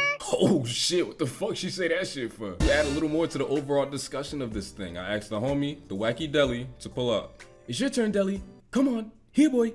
Come on. Ah, Deli! Oh boy. So I have been asked to discuss this episode in particular because while Tariq is very well aware that I hate talking about this, thinking about it, coexisting with this episode, I am probably more qualified to opine on it and communicate some form of a well-rounded opinion, which, I mean, debatable, but we're gonna try. Let me be clear, like, this is just a bad time. It's a bad cartoon. It's a bad Phineas and Ferb joint. I think as far as bad crossovers go, I think it exemplifies something that you would want to try to avoid when you're making one of these, which is just that it has no vision. When you think of the idea of doing this crossover, it's an opportunity. It's a money-making scheme. A money-making scheme that I don't think many would turn down the opportunity to make. And I'm sure there were plenty of nerds on staff that could have made this a certifiable banger. Unfortunately, it seems like the crew involved was too busy fighting with the Marvel consultants responsible for preserving the artistic legacy of such classic franchises as Hulk and the Agents of Smash. It very much seems to me like there's a fundamental mismatch in tone going on. We are taking the Marvel characters here. This is the whole point of the crossover. This is the important piece. But this is the world of Phineas and Ferb. This is a Phineas and Ferb special. So trying to drag this down into something a bit more like serious and grounded perhaps isn't the greatest idea. And as a consequence of that, aesthetically, shit just feels off. I think they did a good job like porting the actual characters into the universe. The animation, it's a little floaty at points, but I mean, it's alright. It should concern you though that the songs in a Phineas and Ferb joint are mid. You can't remember one joint on any of these. Go on, try it. You can't name a single one. It was indicated pretty early into promoting this thing that there would be a subplot centered around female empowerment. Just to keep it a buck, Phineas and Ferb was never batting 1,000 as far as representation goes. This show is unironically a product of its time, and if you cannot accept it at its ooh, yeah, then you cannot have it at its gitchy goo meets that I love you, you know what I mean? But they chose to implement this in the most brain dead way possible. Like, it's definitely in character for Candace to be a bit spacey, maybe even a bit ditzy, but like her Destroying this machine twice in a matter of minutes, it doesn't really add up, especially if the running narrative is like she knows everything there is to know about these guys. She's desperate to fit in within the clique. This shit just comes out of nowhere. Pretty much everybody hates Phineas's little outburst here. I mean, it's definitely uncomfortable to watch, but I don't think he was wrong. He's very well justified. If I were him, and based off the comments and most of these shits, I practically am, but if I were him, I would not deal with it as well. Most people in that scenario are cursing her out. Bare minimum. Also, where the fuck was Isabella? Where the fuck did she spent a majority of the show literally chasing after the boys for shit to do? Half of the stuff that they've built would not be there without her and or the Fireside Girls. Do you know they build multiples of these shits in a day? That would not be possible without them. Her literally just like disappearing for half of the shit until it's time for the big angsty number is wild. In what universe would this actually happen? Overall, I'm just shocked. I'm flabbergasted to this day how not good this was. Moral of the story, go watch that Star Wars shit, it's a banger.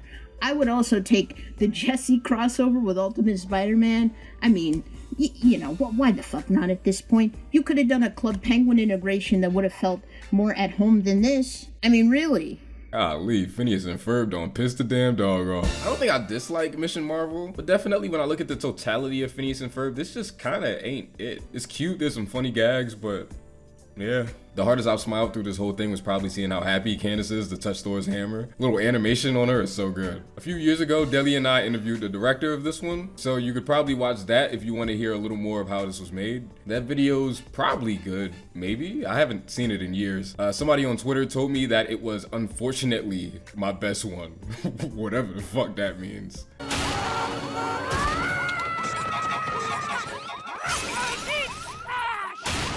Oh, I didn't know they made a store for me. That's cute. They sell FUBU in there? Hey, if they sell Sean John, you might as well just burn that shit to the ground.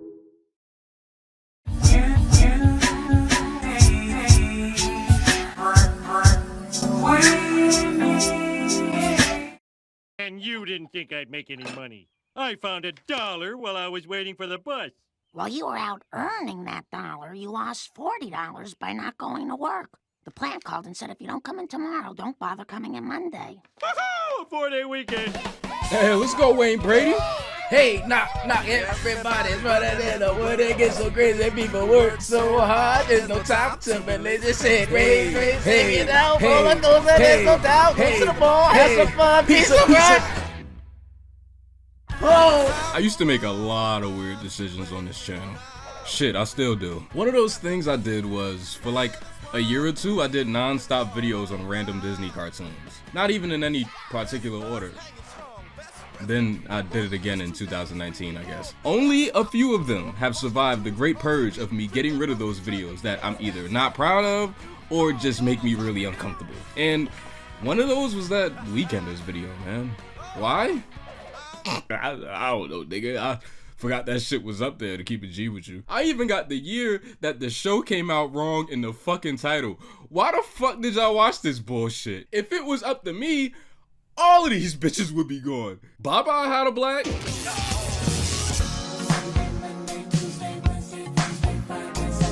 The Weekenders was an animated series produced by Disney TVA that ran from 2000 to 2004 about the adventures of 4 friends: Tino, Lore, Carver, and Tish. Running for 4 seasons, it became the show that killed Pokemon, according to TV Guide. Yeah, okay, here, go ahead, baby, lie again. Pokemon! I always felt like The Weekenders was one of those shows that deserved a proper revisit from me. Black slang words, random references to Tupac, jokes I'll have to apologize for in the pinned comments in a few years, and full of unnecessarily loud hip-hop music.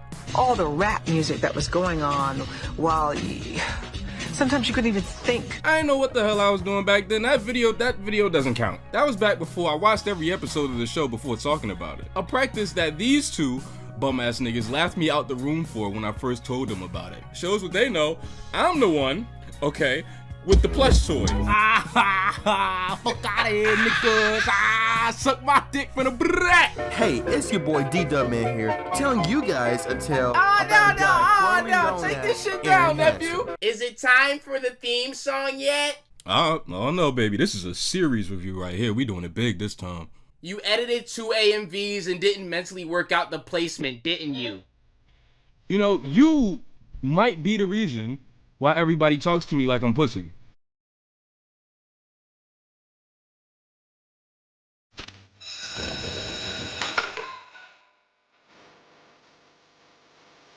You mean a lot to us, but we wanted to give you the best weekend ever.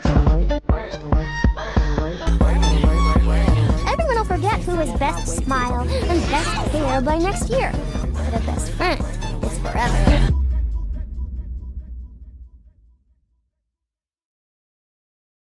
Ladies and gentlemen, the weekend.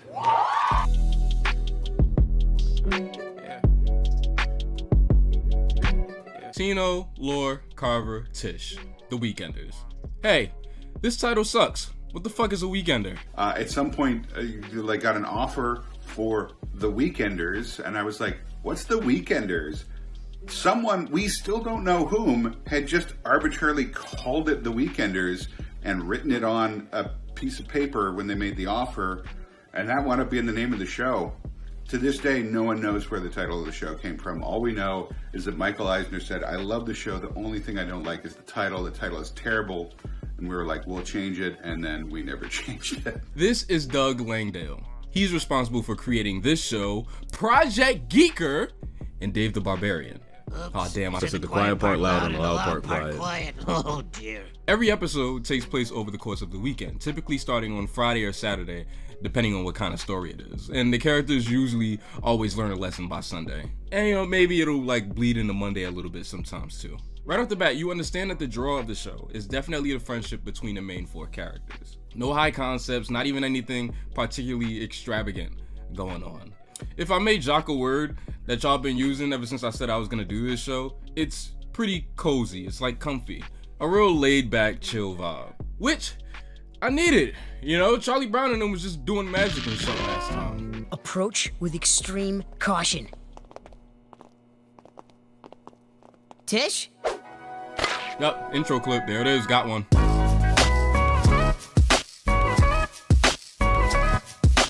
So Tino's our main character that we follow, especially in the first season. My man gets on his Dora to E and typically addresses the audience and lets them know the setup for every episode.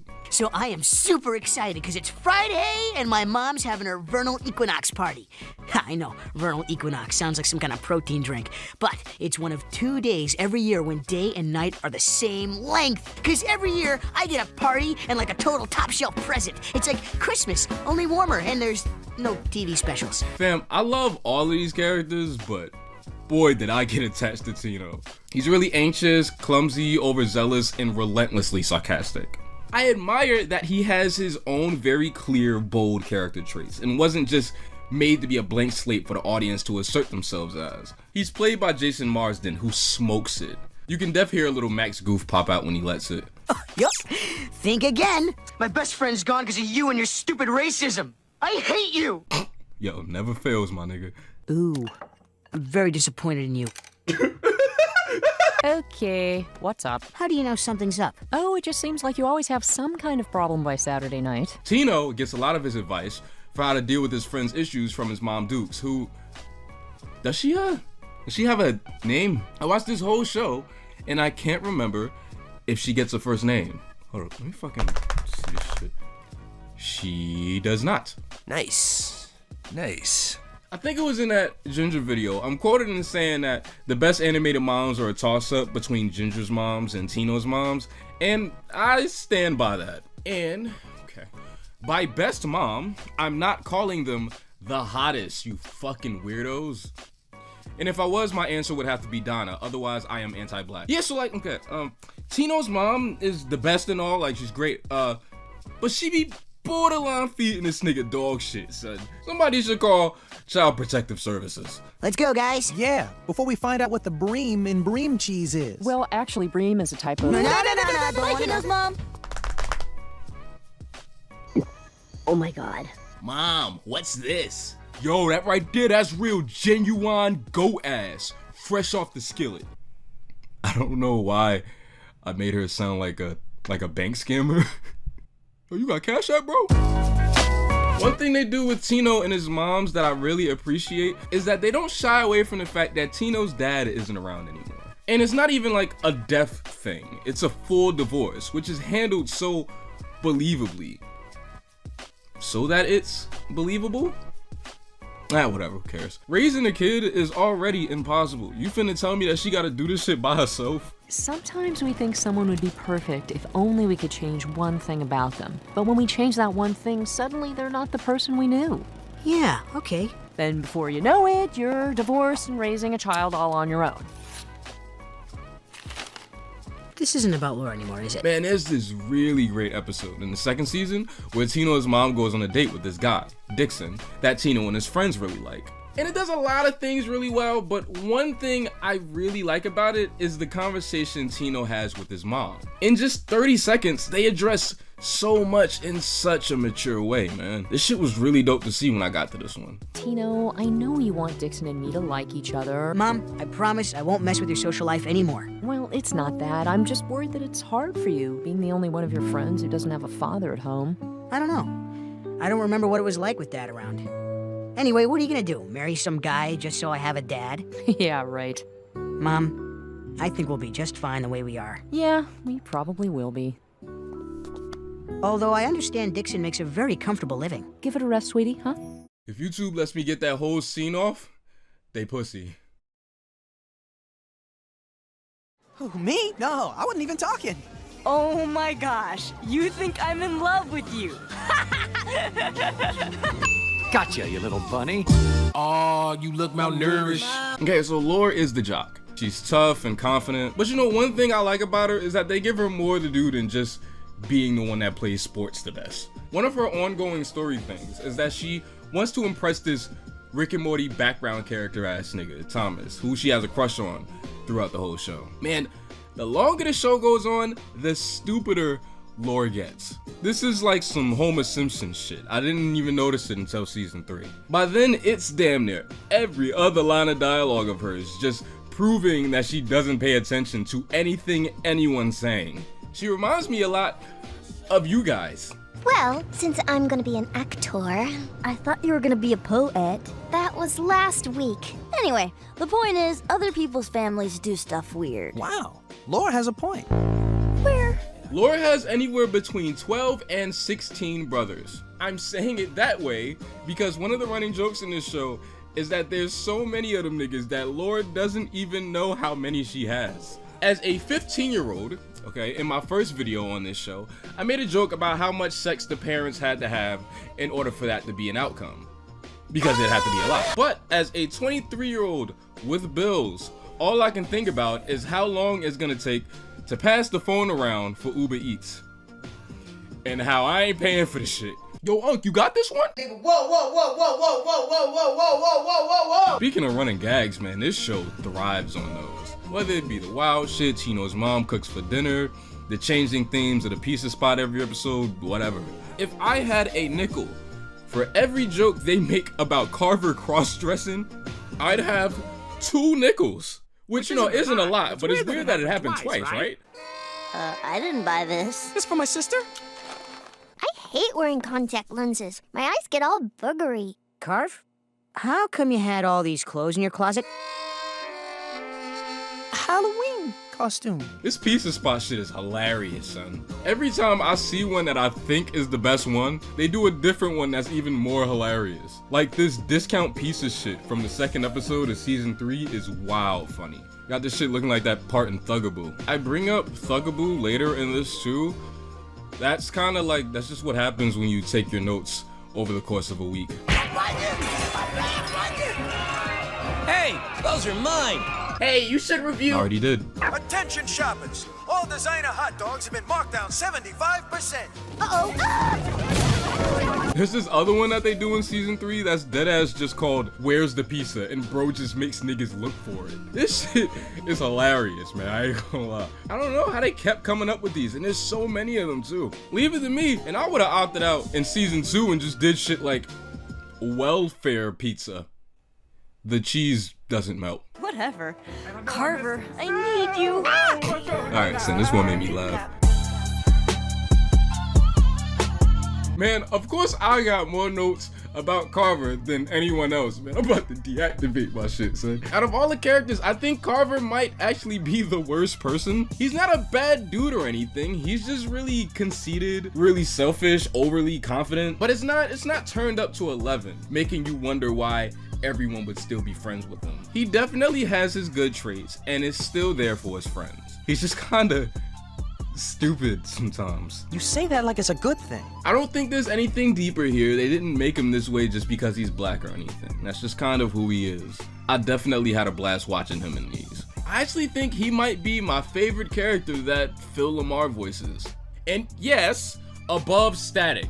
Fuck, golly, y'all be on bro dick so much, y'all might as well just start paying rent. Hey, and yeah, okay, so like while we're doing this, can more black women get into voice acting, please? Why the fuck does Cree Summer play 3 of Carver's 4 family members? What type of shit is this old one-man show face ass? Oh, come on, Carver. Penny's been babysitting Todd for years now. Yeah. I like having fun with Carver. I don't know, I thought that this nigga invented the little sponge hairdo that like all the kids born around the first SpongeBob movie have on their heads, but apparently they're dreads. Tough talk for someone who's gonna be combing pudding out of his hair tomorrow night. You can't comb dreads. This nigga Carver be trying so hard to be cool with them little H&M ass white kids. Do what you want, my nigga, you know what I mean? Like, just, you do you, just make sure you don't let them buy you a hoodie, you know what I mean? Boo! Carver is a lot like Gerald from Hey Arnold, where he thinks he's really cool, and just like Gerald, I think he kind of succeeds. This nigga got swag, man. They made sure to let you know that he's the one with the fashion sense. There's episodes based around that. He definitely got the best drip out of all 4 of them. Lore is probably second. Dude, enough with the vows already. Cartoon characters are hilarious when they're dressed like me, son, I tell you. Oh my gosh, Thompson Overman just asked you to hang. You are so lucky. Like, so lucky. He's such a hunk. Like, so hunky. This how I be when y'all be treating me like a piece of meat in the comments. Oh my gosh, does anybody else like low-key have a crush on him? Your voice is so soothing. You're so funny. Fuck me. If you didn't notice by now, these cartoon characters do not wear the same outfit every day like normal cartoon characters do. This one operates kind of like Ginger in terms of fits. Every season, each character has a rotating set of fits that change between episodes, so they aren't wearing the same thing every time. But here, I think it's really clever because every episode takes place over the course of 3 days. So the different fits each day helps the passage of time. Even though there's already a title card, it helps you tell that a scene takes place on a different day. I think that shit is so dope, man. That's a detail I wouldn't even have thought to add. Tino's mom though, she definitely changes fits a little less often. I feel like they could have given her a different fit or two since she's pretty much in every episode, but you know, honestly, it's probably expensive enough to do this with the kids. It's definitely still an achievement. Laura's worst fit? Gotta be this goofy shit right here, yo. If you take this bullshit off, sis, motherfucking Easter Beagle ass nigga, fruit by the foot built ass. Here's the rock, we can shake them head ass nigga. No, I'm trying to figure this out. So how the fuck are you giving Teen Titans Go on the top and Steve Irwin on the bottom? Wait, okay, hang on. Let's look at one of Tish's fits. It's giving Segway. Alright, I'm ready. This is gonna be worth it, Carver. Not many people can say that. Alright, that's all 4. I found all 4. What do I win? More peanut specials. Ah, crap. Thoughts in the coloring. Tish is probably the main character that I remember the least about, but she actually gets a lot more to do in honestly all 4 seasons than I remember as a kid. If I had to pick one that does the least, it might actually be Lore, now that I think about it, but they do a good job spreading out these stories depending on the character. Yeah, so like the show starts out about Tino, so a good chunk of the episodes are gonna just be on him early on, but they do a good job letting you know that all the other characters are just as important. Okay, so Tish is the brains. She's really smart, artistically inclined, you know, maybe just a little bit pretentious sometimes, but she's still a really great friend. She's a perfectionist, which makes her a little controlling. In some respects, that's one of the main traits of hers that they play around with throughout. Looking it up, Tish is of Greek and Ukrainian heritage. All the other kids are other races too. Tino's Italian, Laura's Scottish, Carver's, you know. I'm part robot. But I feel like Tish and her family's heritage gets the most attention. Now, I have no idea if Tish's parents are any form of racial or regional stereotypes, and it is not my place to say. So I am going to keep my black ass mouth shut and mind my business. Shutting the fuck up is mad underrated, guys, I swear. What up, my homie boys? Tish's mama is in the outhouse. I am one sick fat fly illin. Word? This is what y'all act like I'll be sounding like when I be using slang. Excuse me, what dialect is that? Nigga. Okay, but what region?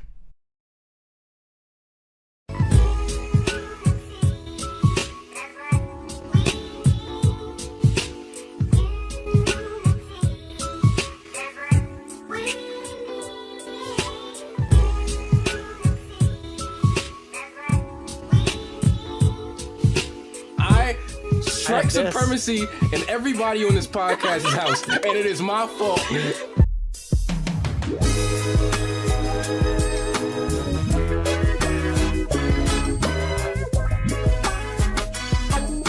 First of all, man, this show is gorgeous. Look how often these characters move. It's damn near non-stop. Their body language game is crazy. They add a lot of nuances to the movement that they didn't have to, but it really makes these characters feel alive. Come on, I said order! Oh, right.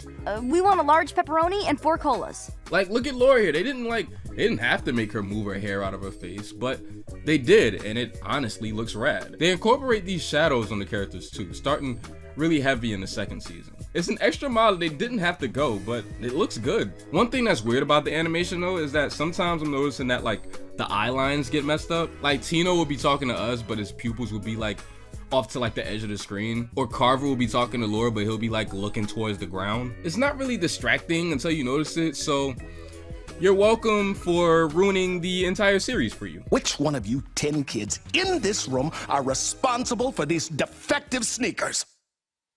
Principal Iverson, we're over here and there are only 2 of us.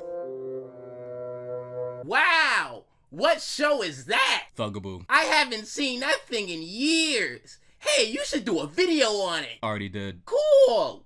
Will you ever do Static Shock? No. Alright, but what about Rocket Power? Because I really want to hear your thoughts on it. Oh my god, I'm finna go plan an intersection or something. Weekenders is fucking jokes, man. This show is so funny. I found myself dying laughing a few times, and it ain't even the drugs because the Molly ain't kick in yet. What? What? Maybe we could get plastic surgery to look like famous people. Yeah, famous people get invited to everything. Ooh, I want to be Tiger Woods.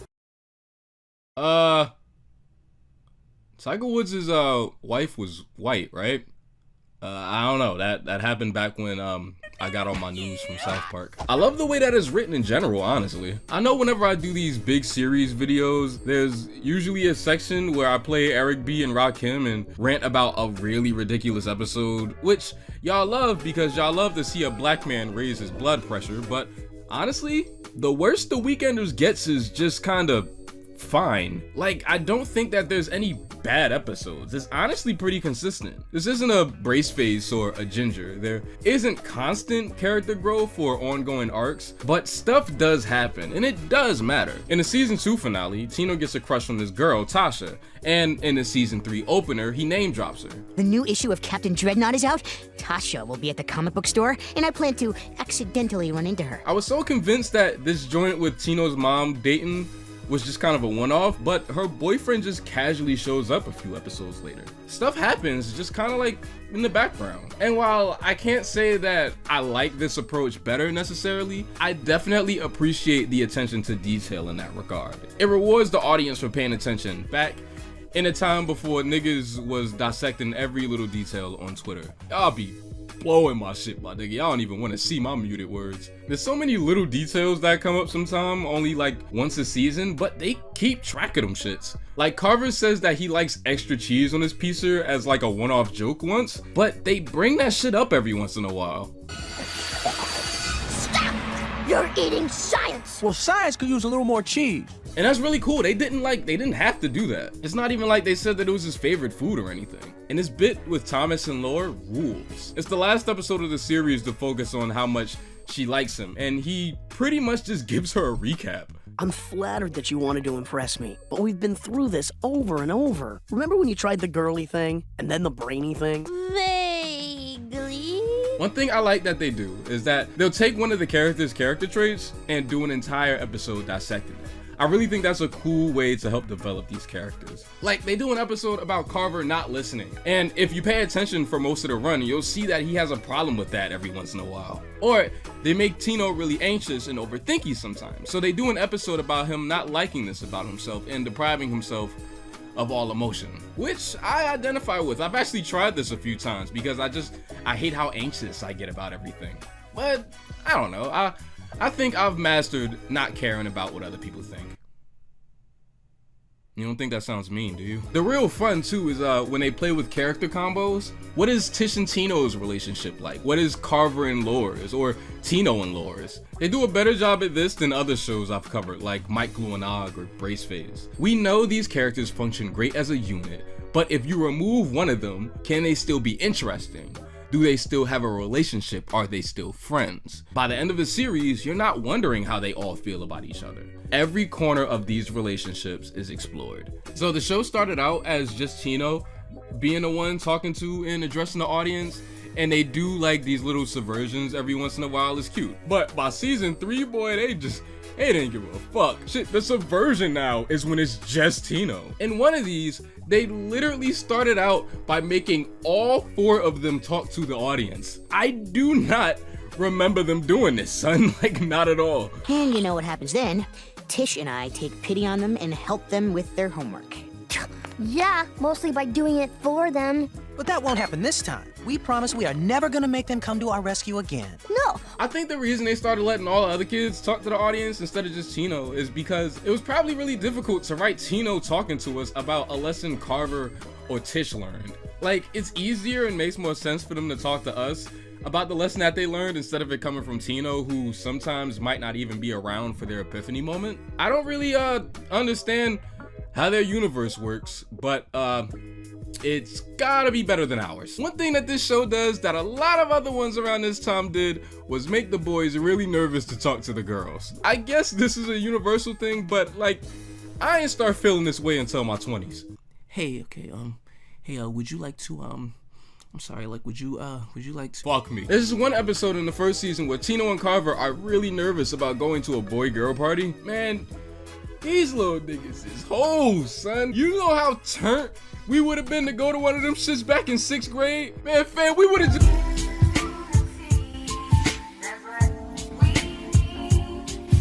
And you know, once everybody like calms down a little bit, you know what I mean? You just like, you throw on one of them Trey Songz records from that time, and then you really just...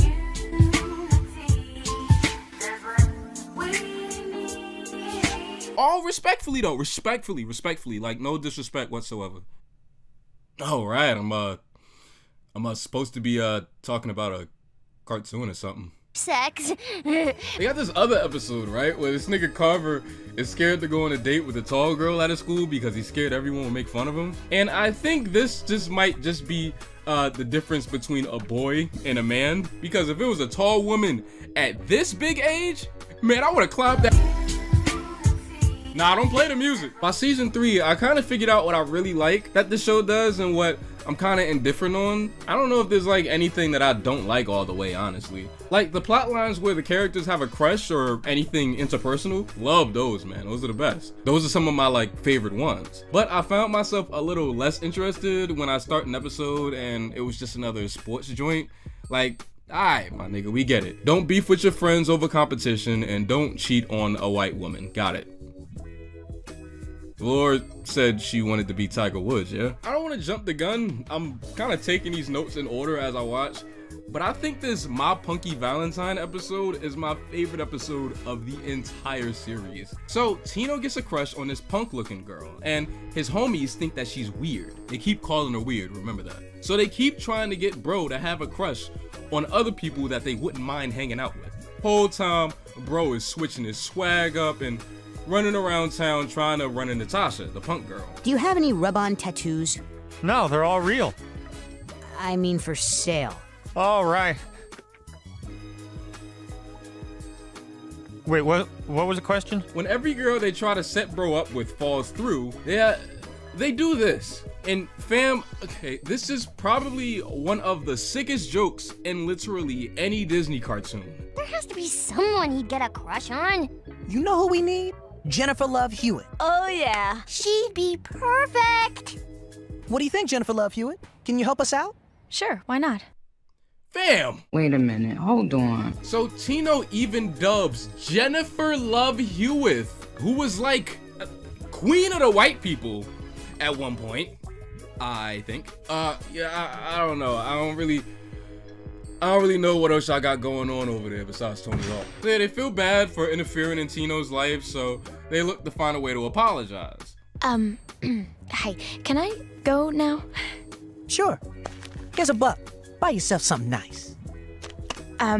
Gosh, thanks. Tino gives up and goes to the arcade solo, and Tasha actually walks up on him, saying that she heard that he's a fan of his favorite comic book. Well, how did you find out that I like... Those 3 weird guys told me. Thanks, guys. Not only is this episode hilarious, but it's really sweet. It's a great blend of all the great aspects of this show. There's a lot of other episodes that have this blend, but not all of them have these jokes with the White Queen. You can call me Whitey. I think not. Oh, can I say it? Yeah, why not? Later days. I sound like such a dork. Fam, they get so mad. Look at this nigga Carver said he about to put her in a chokehold. Alright, one more. There's this one episode where everybody makes fun of Tino for crying at a movie in class. And it reminds me a lot of you bitch ass niggas. But, okay, I think the difference between me and Tino is I really beat niggas the fuck up. Yeah, go ahead, nah, go ahead. Comment all that tough shit if you want to. Just make sure to drop your address too. Because I'm pulling up and I'm smacking niggas' uncle. I will put your play cousin in a chokehold. Don't let this little plush toy fool you. I know it's cute and everything, but I am from Newark, New Jersey. You're scared of me. Scared I'm gonna say something. Motherfucker. Bro, you say something. Y'all been fucking with me for a long time, you know? So, how does the show end?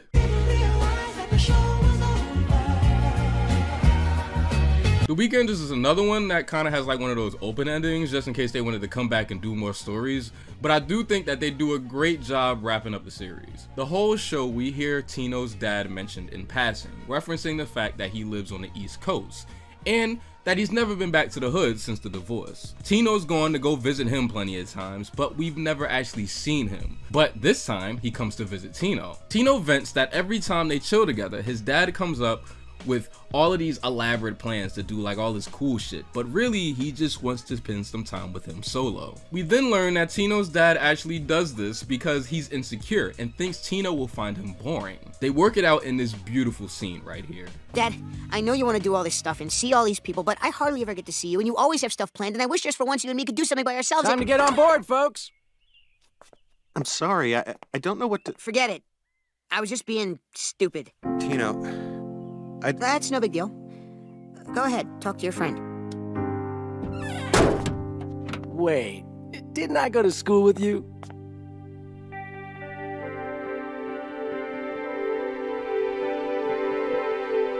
Sorry, you must have mistaken me for someone else. Carver, Laura, and Tish spent the entire episode working so they can buy tickets to this event, but they spend the money on Tino and his dad instead for the blimp ride. And I think the sweetest thing about this story is that they never tell Tino that they brought the tickets. He actually never finds out. They just let him enjoy it. Man, The Weeknders is a good show, man. It really is. It's really sweet, really funny, really clever, and it understands that its true heart is the relationship of these 4 kids. Tino, Laura, Carver, and Tish care about each other, and you really understand that. They're all vastly different, but come together to create a really unique friendship. Look, I know you guys want this on Disney+, but it's actually one of the only Disney cartoons to have the complete series out on DVD, so I mean, that's always a cop. My favorite season might actually be the 2nd season, because It has the perfect balance of heart and comedy, and my least favorite is probably the fourth one. It almost kind of feels like the show was running a little low on steam near the end, but listen, I had a blast with all of it. So don't judge me if I watch it again. Shit, I know what I'm doing this weekend. I had to keep at least one line from the original review, son. Come on.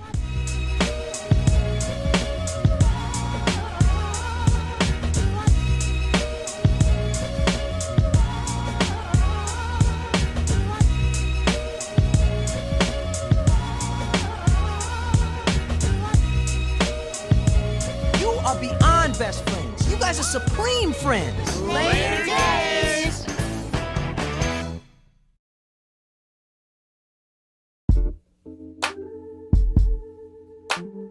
So, in the middle of watching this show, I threw on my old review of the show that I did when I was a kid.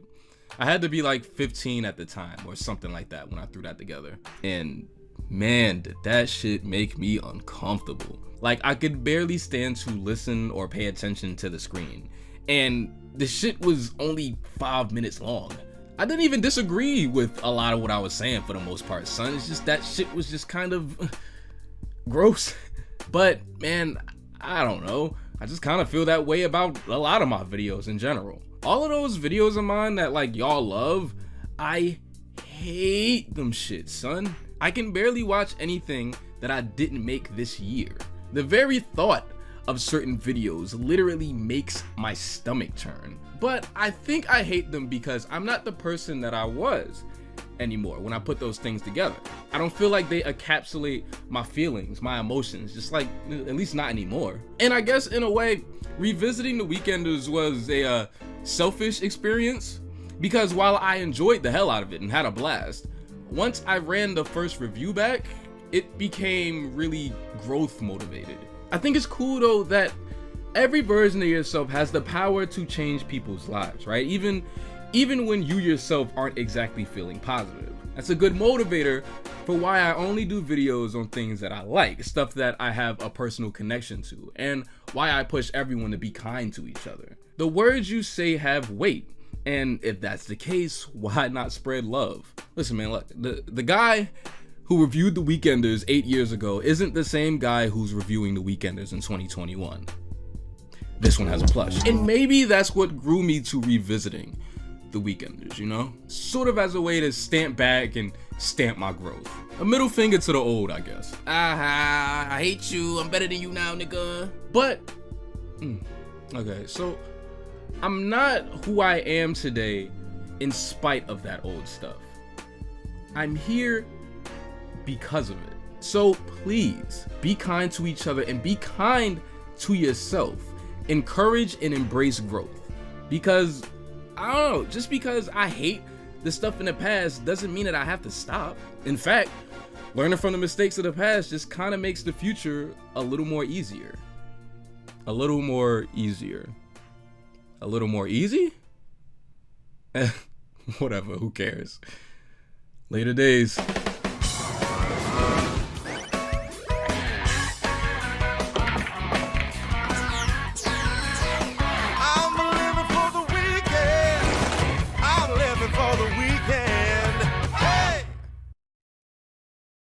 Yo guys, snackage.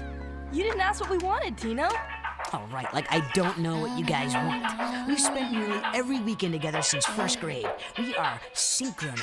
So whenever you're ready, I'll be here. Love you if you... Tino, you need to have balance in life. You work hard at school during the week, and I think on the weekend, having fun and hanging out with your friends are perfectly good goals.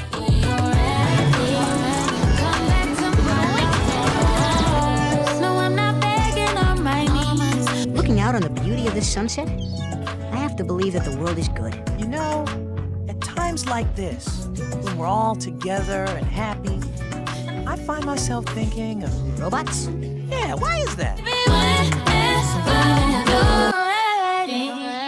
I'll be here. Love you if you let me. You'll see me. You'll never forget me. Let's be clear. Whenever you're ready, I'll take you with 3, 2, 1, 0. Later days.